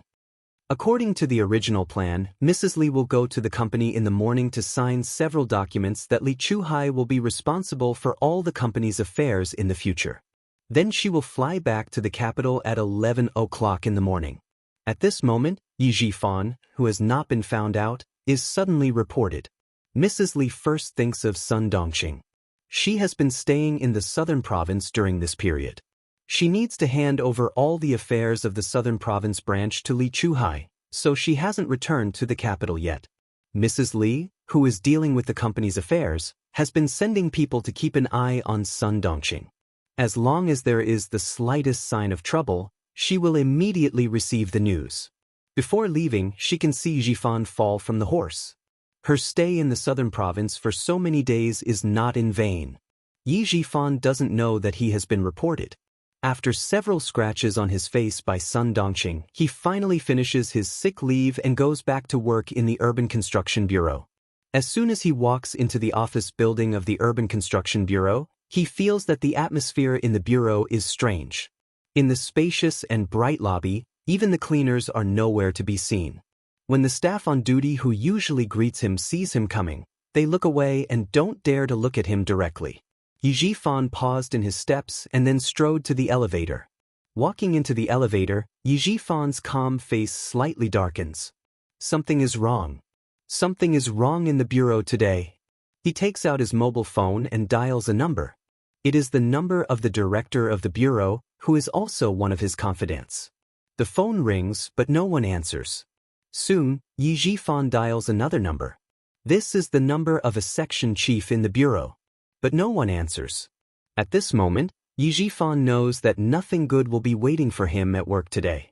Director, chief. When he stepped out of the elevator, he saw a few of his subordinates standing next to him, waiting to take the elevator. When they saw him walk out, their faces clearly froze. After greeting him, their eyes darted away quickly, looking very guilty. As usual, Yi Jifan nodded with a faint smile and walked out of the elevator. The elevator door slowly closed, and a sentence with a lot of information floated out. "I'm so scared that my back is covered in cold sweat. How did the investigation suddenly lead to Chief Yi? Lower your voice, they haven't left yet, ding." The elevator doors closed completely. Yi Jifan suddenly panicked and raised his hand to press down on his twitching eyelids. It looked like someone from the disciplinary committee was here. The morning sun was very good, and the peach blossoms outside were in full bloom, as beautiful as a piece of brocade. Sun Dongqing plucked the most beautiful peach branches. Her daughter loved peach blossoms since she was young. Every spring, she would pluck a few branches home and put them in a vase. Today, her daughter was still in the police station. She had to pluck a few branches for her daughter. Her daughter liked peach blossoms, but she didn't like white plums or pear blossoms.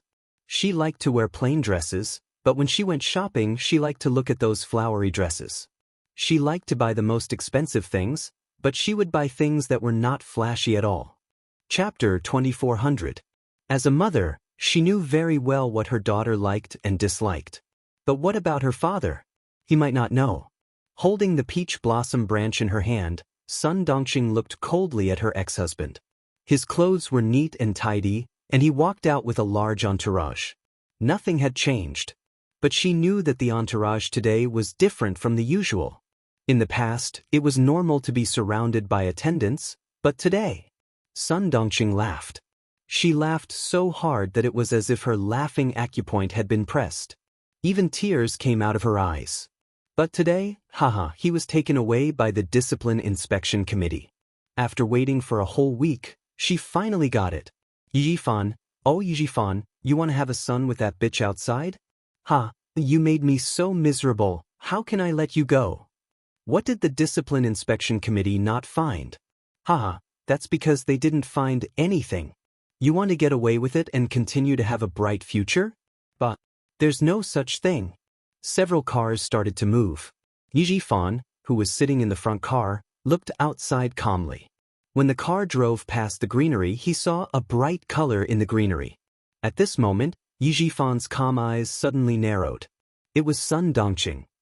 She held the peach blossom branch in her hand and stood in the greenery. A huge wave of panic spread from the bottom of his heart. Yijifan, who could still talk cheerfully in front of the Discipline Inspection Committee, finally showed a trace of panic. Sun Dongqing. It was her. Her fingers trembled slightly. Yijifan could even feel her gaze falling on the car.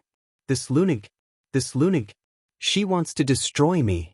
It was my mistake not to get rid of her sooner. What did she tell the Discipline Inspection Committee? There were some things that he didn't hide from Sun Dongqing. Even the matter with Yi Qian was handled by him and Sun Dongqing together. Other than that, there was nothing else. Corruption, taking advantage of others, receiving benefits from others, he dared to guarantee that he had never done anything like that, nor did he let Sun Dongqing do anything like that. As the car sped along, Yijifan, who was flustered, gradually calmed down. In front, someone said with a smile that was not a smile, "Director Yi seems to have a lot on his mind." Don't worry, as long as Director Yi does the right thing, there's nothing to worry about. A member of the Commission for Discipline Inspection who was sitting with Yijifan also smiled and said, "That's right. As long as you're upright, there's nothing to worry about." Many officials have sat in our car. Some of them came in our car and were sent back by our car. There are also some officials who came out in our cars and never had the chance to go back. I hope Director Yi belongs to the former. This was a very stressful conversation. Yijifan calmed himself down and then smiled faintly. Is that so? Thank you for your hard work. Next time when I'm free, I'll treat all of you to a meal to express my gratitude. Director Yi is too polite. As long as Director Yi cooperates with us, we won't have to work too hard. The back-and-forth conversation seemed polite, but in reality, it was full of hidden bitterness. The car finally drove away. Sun Dongqing, who was laughing until tears came out of her eyes, looked away. She had to go to the station to visit her daughter. She hadn't seen her for a week and didn't know how much weight she had lost. She also wanted to tell her daughter that she wouldn't let her stay in the station alone. Sun Dongqing, who was leaving in a taxi, didn't know that she was coldly watching her ex-husband, Yijifan, being taken away by the Commission for Discipline Inspection. Chapter 2401. She took a taxi to the bureau. Mrs. Li, who was watching her, raised her hand and motioned for Li Chuhai to follow her. Li Chuhai, who had been a driver for a week, started the car helplessly. When he turned the car key, he glanced at Mrs. Li beside him. Seeing that she was still pressing the corners of her mouth and was still angry, he didn't know whether to laugh or cry. Sister, Yijifan didn't need you to do anything. His ex-wife did. You should feel better now. I don't understand. You were unhappy before Yijifan fell off the horse. Now that he has fallen off the horse, you are still unhappy. What do you want to do? Mrs. Li was even more certain that Sun Dongqing was the one who reported Yijifan to the Commission for Discipline Inspection when Sun Dongqing arrived at the Urban Construction Bureau early in the morning. Seeing the sneer on Sun Dongqing's face, Mrs. Li, who was smiling, couldn't smile anymore. She didn't want anyone in this family to be smug. Even if the whole family killed each other, she didn't want anyone to feel comfortable. Vent the anger in her heart? How could she vent it? She couldn't vent it. Because of Yijifan's family, Old Du was singled out for criticism and demerit. Old Du got demerit, and Xia Xinhui got credit for it. How could she not hate them? How could she vent the anger in her heart? Yijifan's ex-wife really made a bad move. What benefits could she get by dragging Yijifan down the horse? Although they were divorced, she couldn't get away with it. This time, the family of 3 is in the police station at the same time. Sister, you can go back to the capital. Li Chuhai knew that Mrs. Li was strong-willed and had to do everything according to her wishes. He joked, things have come to this point. The whole family is in the police station. What else is there to settle? It's all settled. I should go back to the capital, but there is one thing I need to do before I go back. The sun was a little dazzling. Mrs. Li took out a pair of sunglasses from her bag and put them on. The brown lenses covered the coldness in her eyes. As for settling, I don't. Drive to the station. Of course, you're the older sister. I'll take you wherever you want to go as long as your body can handle it. Li Chuhai smiled and shook his head. He stepped on the accelerator and drove towards the Southern Province Public Security Bureau. When Sun Dongxing arrived at the Southern Province Public Security Bureau, she turned around and saw the back of an upper-class woman walking elegantly into the bureau. There was a middle-aged man beside the lady. The two of them lowered their heads and said something to each other before entering the police station together. Sun Dongxing seemed to have thought of something as she watched the noble lady walk into the police station. A nostalgic look appeared on her face. Before the divorce, she was just like that woman, walking around with her head held high and her chest puffed out, not afraid of anything. But now, no matter where she went, she only felt tired.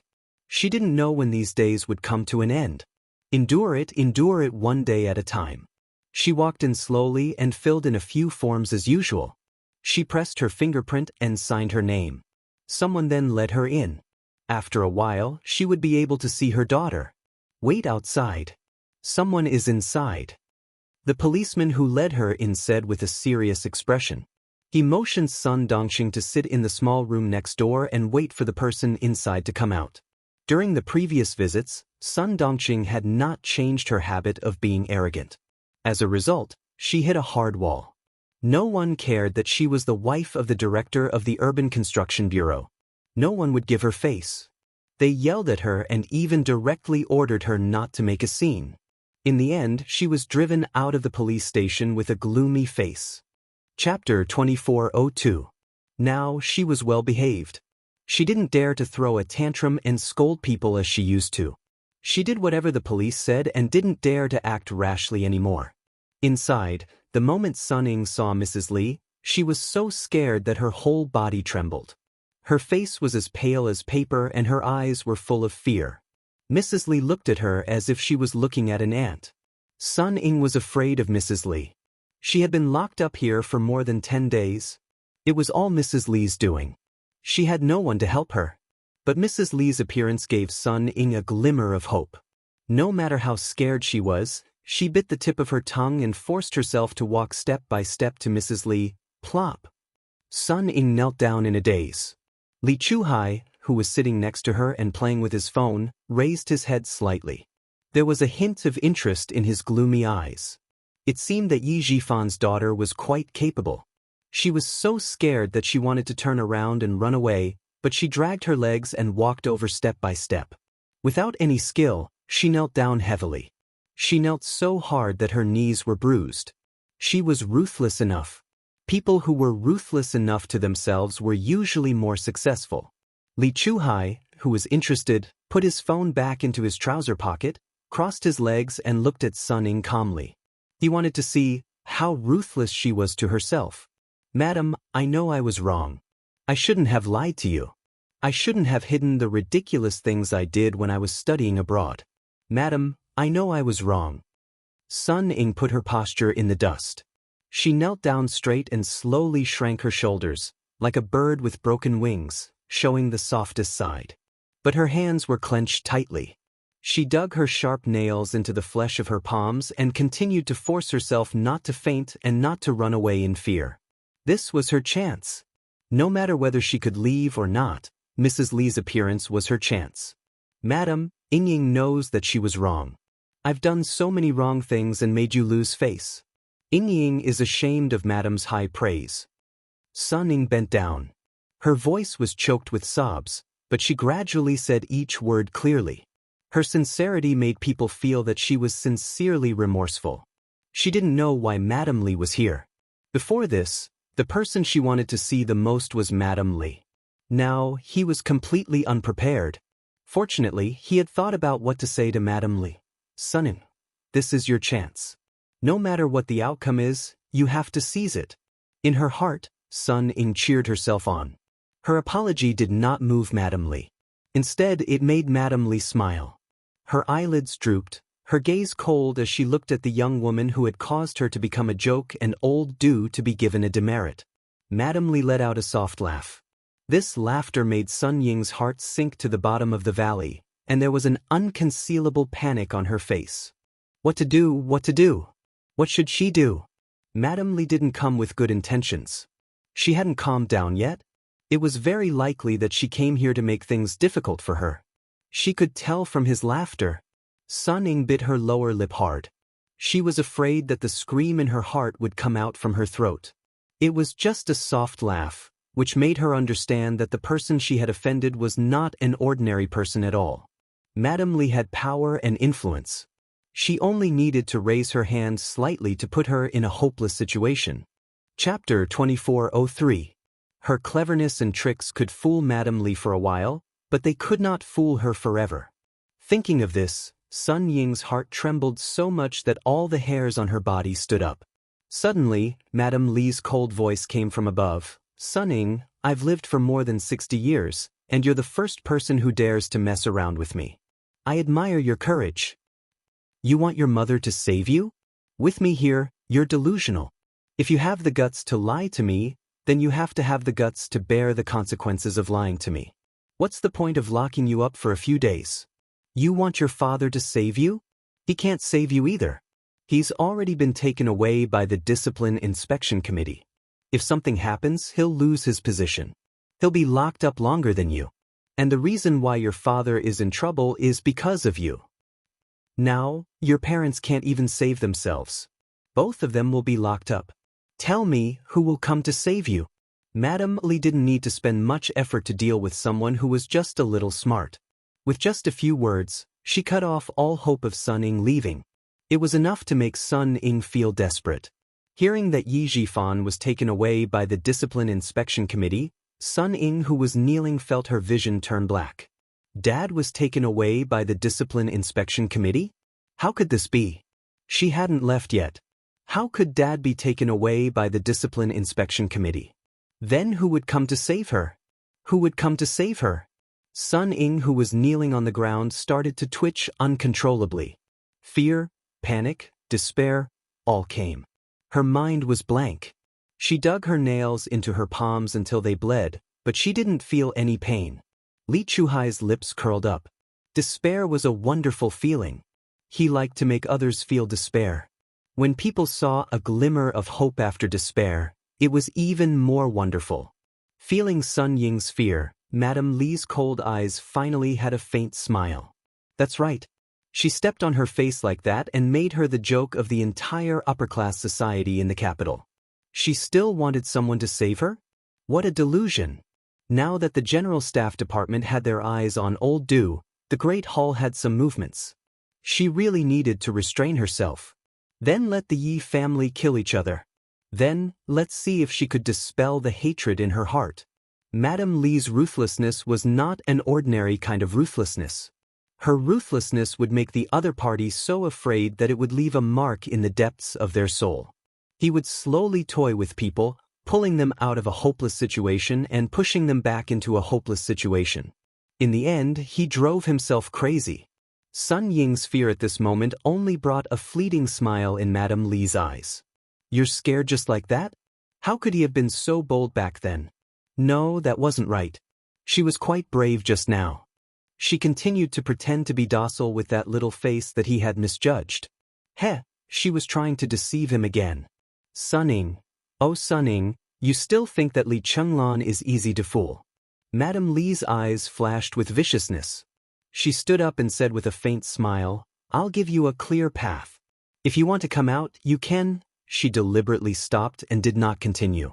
Sun Ying, who was trembling in fear, suddenly saw a ray of hope.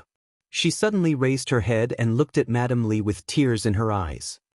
As long as it can make you happy, Ying is willing to do anything you say, As long as she could get out, as long as she could see Yi Qian go to hell with her own eyes, she would do anything. Just tell me more about your father. This is your last chance. Madame Li said her request and saw Sun Ying's eyes flinch. Chapter 2404.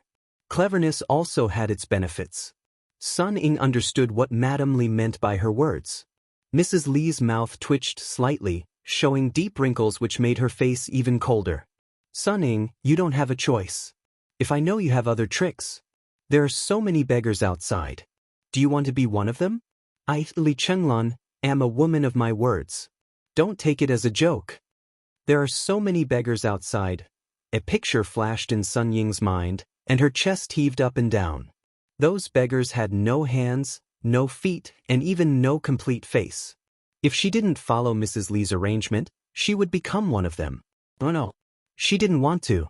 She didn't want to. She was shocked and angry. She had been in a nervous state for a long time, so she collapsed to the side. She was kneeling at the foot of the chair next to her. Li Chuhai came over and took a look. He smiled and said, "You fainted. You dared to lie to me just now. What's the big deal about fainting? Don't worry, take your time." Madame Li glanced at him with disgust and left the small room after speaking disapprovingly. When Sun Dongqing came in, she saw her daughter holding the chair leg with a pale face. Her body was trembling as if she had been greatly frightened. Even her lips were trembling. Sun Dongqing, who cherished her daughter as much as her life, was so scared that her knees went weak. Sitting in the next room, she did not see Madame Li, nor did she hear what Madame Li said. She only saw Sun Ying twitching in fear and was in a very bad state. Ying Ying. Seeing this, Sun Dongqing almost crawled over and hugged Sun Ying tightly. She shouted in a hoarse voice, Ying, what's wrong with you? Don't scare me, Ying. What's wrong with you? What's wrong with you? Someone come quickly, someone come quickly, someone come quickly, someone come quickly. Sun Dongqing was so anxious that her back was covered with cold sweat. She held Sun Ying and shouted again and again.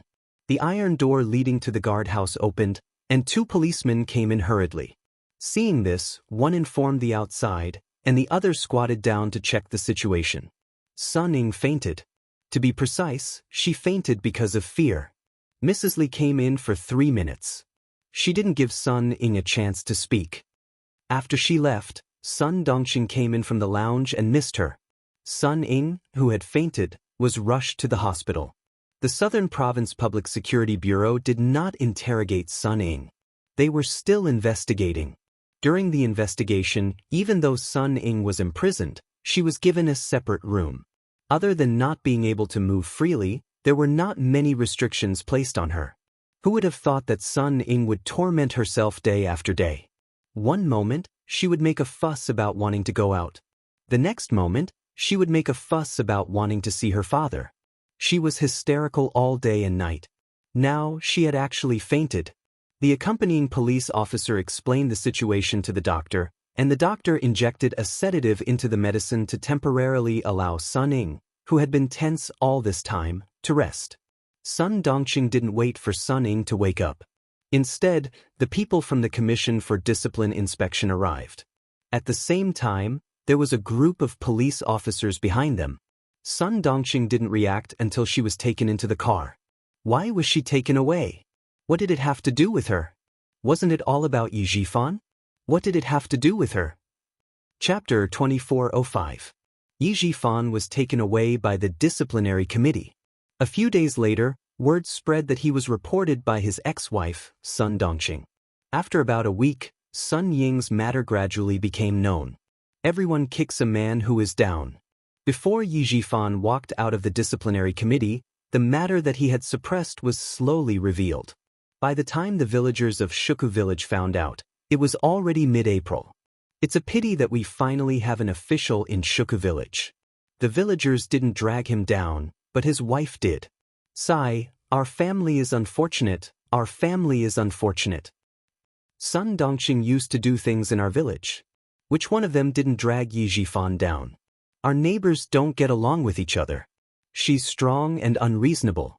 This kind of woman is a scourge. That's right. Not only did she drag her husband down, But she also harmed her daughter. Like mother, like daughter. Look at what Ying did. She actually played tricks during Yi Qian's college entrance exam. How can she be so vicious at such a young age? Wasn't she quite obedient in the past? Who said she was obedient in the past? She's a bad girl who bullied Yi Qian. I knew she wasn't a good person. Bah! Big Mouth you and Big Mouth Chiu used to compliment Sun Dongqing a lot, right? Every day, you said that her daughter was beautiful and would have a bright future. Why are you going back on your words now? She was a famous gossip in the village. She used to say bad things about Yi Qian. Now that she was being mocked by the village's woman, she looked a little embarrassed. Isn't Sun Dongqing the wife of an official? People don't fight with officials. If I don't compliment her, what if she makes things difficult for me one day? Her words made the villagers who were gossiping roll their eyes. This Big Mouth Yu was even more shameless than Big Mouth Chiu. Yi Jifan's family is ruined. His wife reported him, and his own daughter reported him. Sigh, he's really unlucky to have such a mother and daughter. Ying is too cruel. How could she treat her own father like this? What Ying? Her surname is Sun now. She's called Sun Ying. If she hadn't reported her father, how would she have had the chance to come out?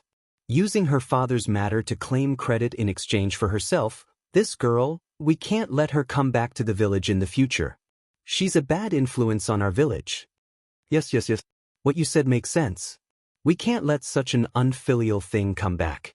We have to tell the village chief that we can't let her come back to the village in the future. The weather at the end of April was neither hot nor cold. After finishing their farm work, the villagers sat under the big trees in the village to rest. They chatted until Sun Ying was not allowed to return to the village.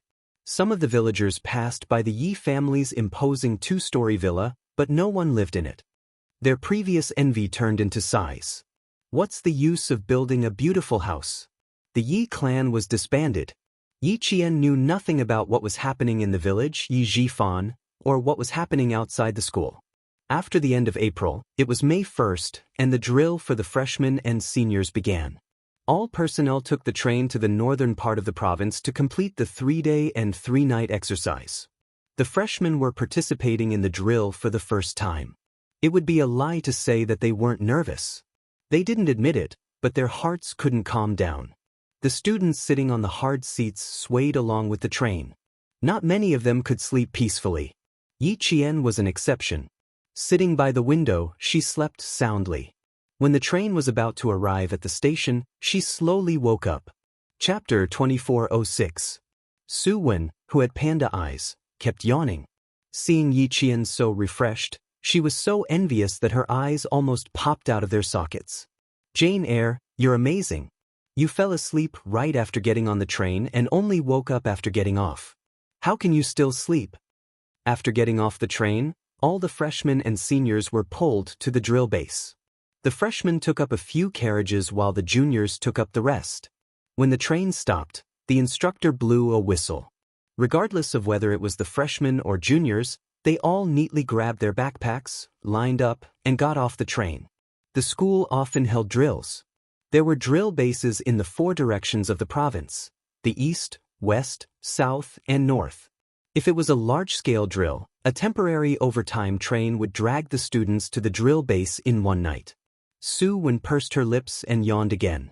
After getting off the train, the soot-laden wind blew over. She whispered to Yi Qian, "Why does it feel so cold?" This time, we're at the drill base in the northwest. The weather forecast is light to moderate rain. The temperature in the mountains is 18 degrees at night and 21 degrees during the day. Yi Qian moved forward with the large group and asked Su Wen softly, "Did you bring the thermal underwear that I asked you to bring?" After a while, he still did not hear Su Wen's reply. Yi Qian, who was walking in front, looked a little pale. Su Wen was now considered a problematic student in their class. Perhaps it was because of her family. She had been spoiled by the elders since she was young. When she first came to the military academy, she had been filled with novelty. Now that the novelty had worn off, her negative emotions began to show. Yi Qian thought about what the dean, director, and instructor had said to her before the drill. His expression became a little serious. If Su Wen continues, the academy may consider asking her to transfer schools. She is not suitable to stay in the military academy. Let's observe the drill again. If it doesn't work out, we'll contact her family. This was what the dean had said to her. When she had heard it, she had been shocked. Because of this, she had done some research and found out that there were indeed such cases. It was not just 1 or 2 students who had been asked to leave, but many of them. Cheating in exams, failing a course, failing in military affairs, violating school rules, having a low attendance rate, all of these could lead to expulsion. Right now, Su Wen's military skills were not up to standard. If this continued, he would indeed be asked to retire. Su Wen didn't dare to answer Yi Qian because she thought it was too heavy for her to carry, so she secretly took it out. She did not answer, and Yi Qian did not ask again. He was somewhat disappointed. They were now at the border between an autonomous county and an autonomous prefecture. This area was mountainous and humid, and it was foggy even in June. It was 4 o'clock in the morning. Fortunately, it was still daytime when the car arrived at the maneuver base. When it was nighttime, Su Wen knew what it was like to not bring thermal clothing. This exercise was called Target High Ground, Rush Attack. This was a field training exercise. The Red and Blue armies would compete for the high ground, and both sides would win first. The freshmen and juniors would carry out actual combat training at the exercise base, which would also include electronic warfare. The train station at 4 o'clock in the morning was very quiet. The other trains coming and going stopped for about half an hour, waiting for all the students to leave the station before starting again. There were more freshmen and juniors, but half an hour was enough for them to leave the station. Within 15 minutes, everything was completed, including exiting the station and boarding the trucks. Each truck dragged about 20 people and headed towards the training base. Chapter 2407. Di Jing purposely sat beside Yi Qian. As the car rocked, she said softly, "When Z has been having a lot of problems recently. When you were away, she was called to talk to the instructor every day. After you came back, she restrained herself a little. Forget it. Don't worry so much. I've told her all the good and bad things. She's an adult and doesn't need anyone to control her. She should restrain herself. If this goes on, it'll be difficult for her to stay." The main thing was that she might not appreciate it if she said too much. Di Jing didn't say it out loud. She only said it in her heart. After a while, Yi Qian nodded gently. Try to persuade her if you can. If you can't, then it's useless. If she was not controlled and allowed herself to do as she pleased, she would not be a good soldier if she forced herself to stay. In that case, it would be better to persuade her to leave early and go back to a local university to continue her studies. Di Jing knew that even if she didn't say it, Yi Qian would be smart enough to understand. She smiled and said softly, "I'll sleep for a while more. Qian Yanjun is sitting beside me. That kid looks gentle, but when he snores, damn, he's a pig. I can't sleep even if I want to." Hearing her description, Yi Qian smiled and looked away. Actually, she didn't sleep all the way in the car. She woke up a few times on the way, but she was always woken up by the snoring of the male students. Other than the 3 female students, everyone else in the car was male. It would be strange if they didn't snore. The car drove for 2 hours and arrived at the base at 6 o'clock sharp. All the freshmen got out of the car and lined up. There were hundreds of people in the car. Just looking at the ostentation, it was big enough. Soon, each class was given a military map and a set of drill rules. Yi Qian took the map and scanned the drill rules. His pupils shrank slightly. The drill was still about fighting for the high ground. However, the rules were not what they knew before. The freshmen will fight for the high ground between the red and blue teams. The winning team will fight for the high ground against the winning team of the 3rd year.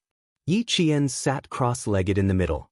Around her were more than 40 students from her class. With a solemn expression, her voice was steady and calm as it traveled to the ears of every student. There's electronic warfare inside. Brothers and sisters, this is our weakness. They were commanders, and electronic warfare was indeed their weakness. For example, if someone wanted to intercept their radio waves, it would be a matter of minutes. However, it would be difficult for them to intercept the other party's communications with technical means. but we also have our strengths. Battle commanding is our forte. We use coercion to win. Yi Qian smiled and looked around at all the students in the class. Now, we're divided into red and blue teams. We're in the red team. One is from the School of Science, the other is from the School of Aerospace Engineering, and the other is from the School of Optoelectronic Science. The 4 academies are in the red team. Although electronic warfare is our weakness, we still have a chance to win since we're in the same red team as the top 3 academies. On the other hand, the first-year blue team consisted of the School of Computer Science, the School of Humanities and Society, the School of Information, and the School of Mechanical and Electrical Engineering. On the other hand, the School of Computer Science in the National University of Science and Technology was a group of experts who specialized in various fields. They were also the main attacking team. Although the red team had a chance to win, it would be quite difficult. Soon, the 4 red teams gathered and began a battle discussion. Yi Qian and the other commanders opened the discussion. Each class sent 2 representatives to discuss the battle. Chapter 2408. Yi Qian was a famous person in the military academy. She was the red team's highest commander for this exercise. She spread out the battle map and began to deploy. The high ground that we freshmen will fight for is here. Now, all of us freshmen are here. She picked up a tree branch and used it as a teaching stick. She slowly drew it across the battle map. We will send a 15-man team to this high ground and secretly monitor the blue team's movements. The blue team is the main attacking team, and this is an electronic battle. I suspect that the blue team has some secret advanced weapon that the red team doesn't know about. We have to be careful. The 15-man team will be the first team to go to the high ground. It's equivalent to an assault team. Next, we will send another 15-man team to distract the enemy's line of sight. Remember, the 15-man team can't walk in a straight line or stay in one place for too long. You have to walk in circles, but you can't split up to avoid being caught alive by the blue team. At the mention of being caught alive, Yi Qian sneered. I have to remind everyone that if we are caught alive, we can only choose to die bravely. We can't let the blue team get information out of us. The heavy atmosphere was suddenly broken by Yi Qian's words. The top students from the 4 departments couldn't help but laugh. There weren't many students in the National University of Science and Technology. Unlike the translation department of a local university, there were many classes. The National University of Science and Technology had always been strict with their enrollment. Therefore, there weren't many students in the 4 departments combined. It wasn't the quantity that mattered, it was the quality that mattered. Communicating with a group of highly intelligent people could save a lot of time and effort. Following the sound of the bugle horn, the red team and the blue team's exercise began. Brigade commanders, political commissars, instructors, and other important leaders sat in the main tent. They discussed the battle video sent by the digital satellite map system. Yi Qian's deployment video was the first to be sent to the main tent. Seeing a female soldier in a group of male soldiers, wielding the red team's commanding staff like no man, and seeing her step-by-step deployment, the leaders in the main tent couldn't help but nod in satisfaction. She's worthy of being called the most influential person in the first year. Even if the blue team is the main attacker, they'll still be played by her. Illusory and real, advancing in the illusory and fighting in the real. Truly amazing. To be able to point out the red team's weakness immediately, quickly bypass the red team's weakness, and attack the blue team's weakness. His mind is very clear, and his logical thinking is quite strong. He's a good leader. To be able to guess the blue team's secret weapon, arrange for skilled soldiers, and then mix in the electronic information technology soldiers to directly attack the blue team's secret base, they really have guts. Her arrangements are also quite tactical. She knows how to fight in a roundabout way, feints, and even knows how to draw out the battle line. The blue team had the advantage in a surprise attack, but they were chasing after scattered soldiers. You can't break the red team's main formation. This move seems to have separated the forces, but in fact, it has always been pulled tight. When the brigade commander sitting at the top heard this, he smiled and said, Political Commissar Yu, what is the evaluation of Yi Qian's fighting spirit? Bring up her information and let's take a look together. After the brigade commander spoke, Political Commissar Yu immediately brought up Yi Qian's fighting spirit evaluation and projected it on the screen. The leaders sitting in the main tent all faintly gasped. Her fighting spirit was an excellent value. Why would they gasp? An excellent fighting spirit was equivalent to reaching a relatively high level in all aspects. The most appropriate analogy was, Yi Qian was a special forces soldier, while the other students were still rookies. Chapter 2409. Why were they so shocked by the results of Yi Qian's combat spirit evaluation? As a soldier who could enter the battlefield at any time, combat spirit was undoubtedly the soul of a soldier. As long as the soul was not extinguished, it would never fall. This was the pillar that supported soldiers to fight for their country without hesitation. Similarly, a strong army was inseparable from a strong combat spirit.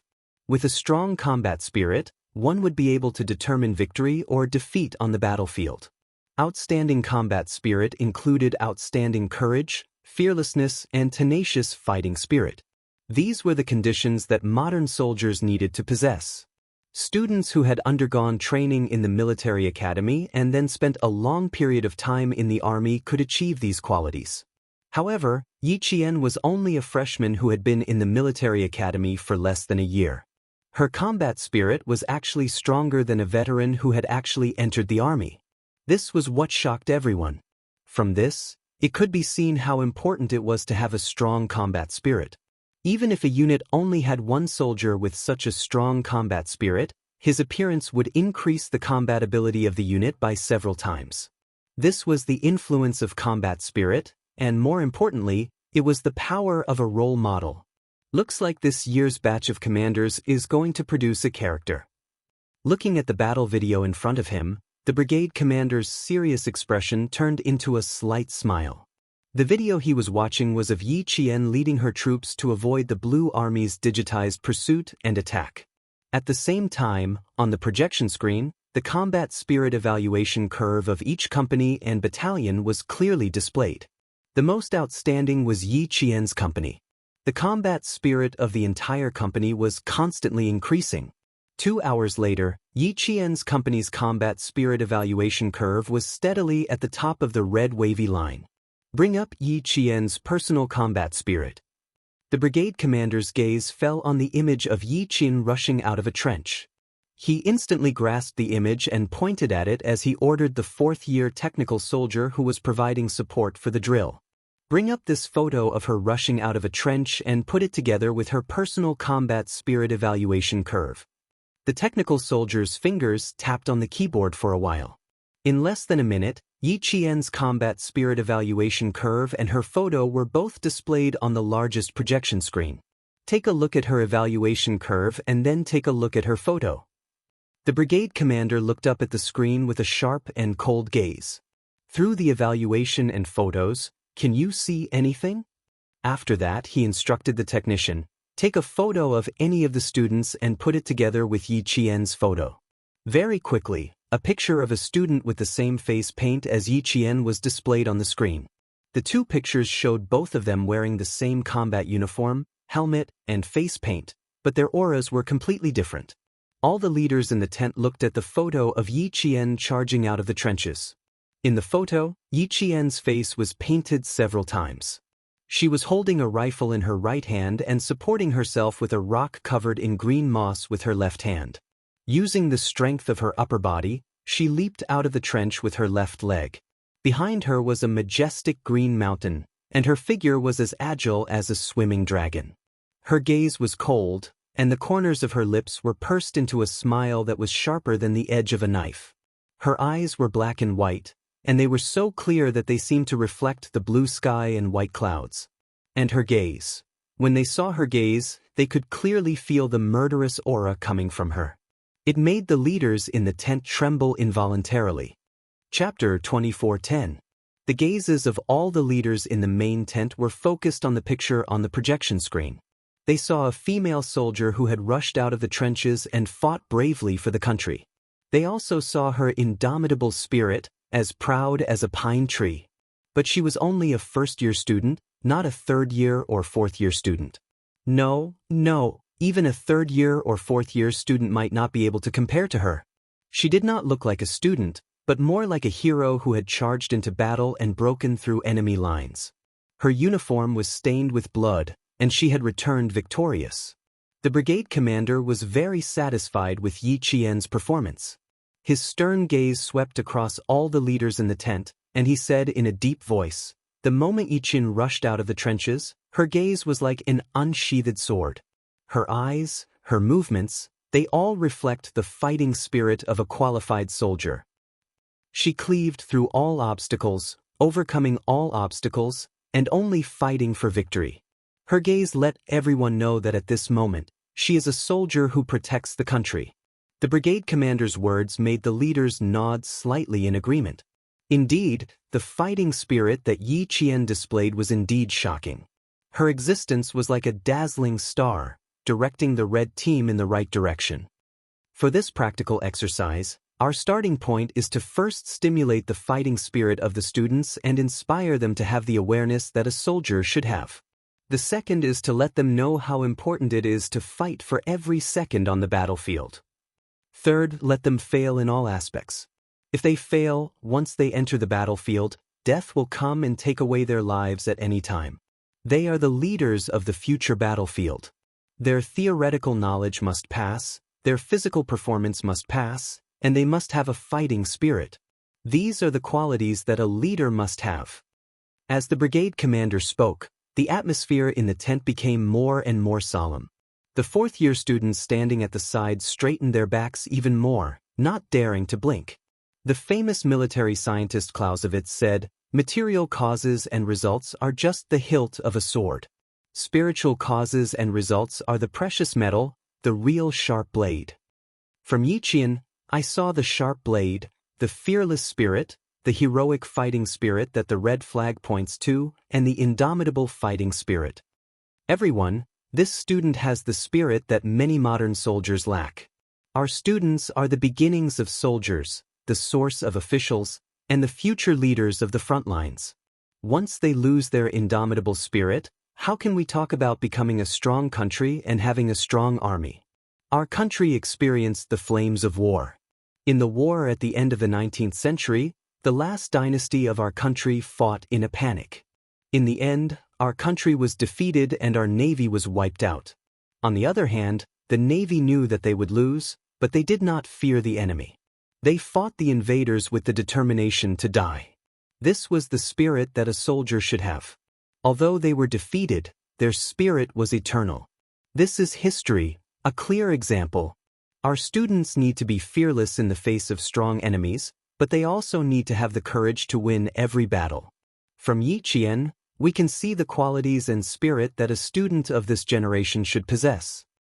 To be able to lead troops and fight, our country needs a compound talent like her. The brigade commander's cold gaze swept across the faces of every leader. He said word by word, "With a pearl in front of us and a student who does not want to improve, this exercise will be recorded in the system. If anyone violates the rules midway, they will be warned once, notified twice, and temporarily detained in school for observation 3 times. Chapter 24:11. Yes, sir. The rest of the leaders responded in unison, and the atmosphere became quite solemn.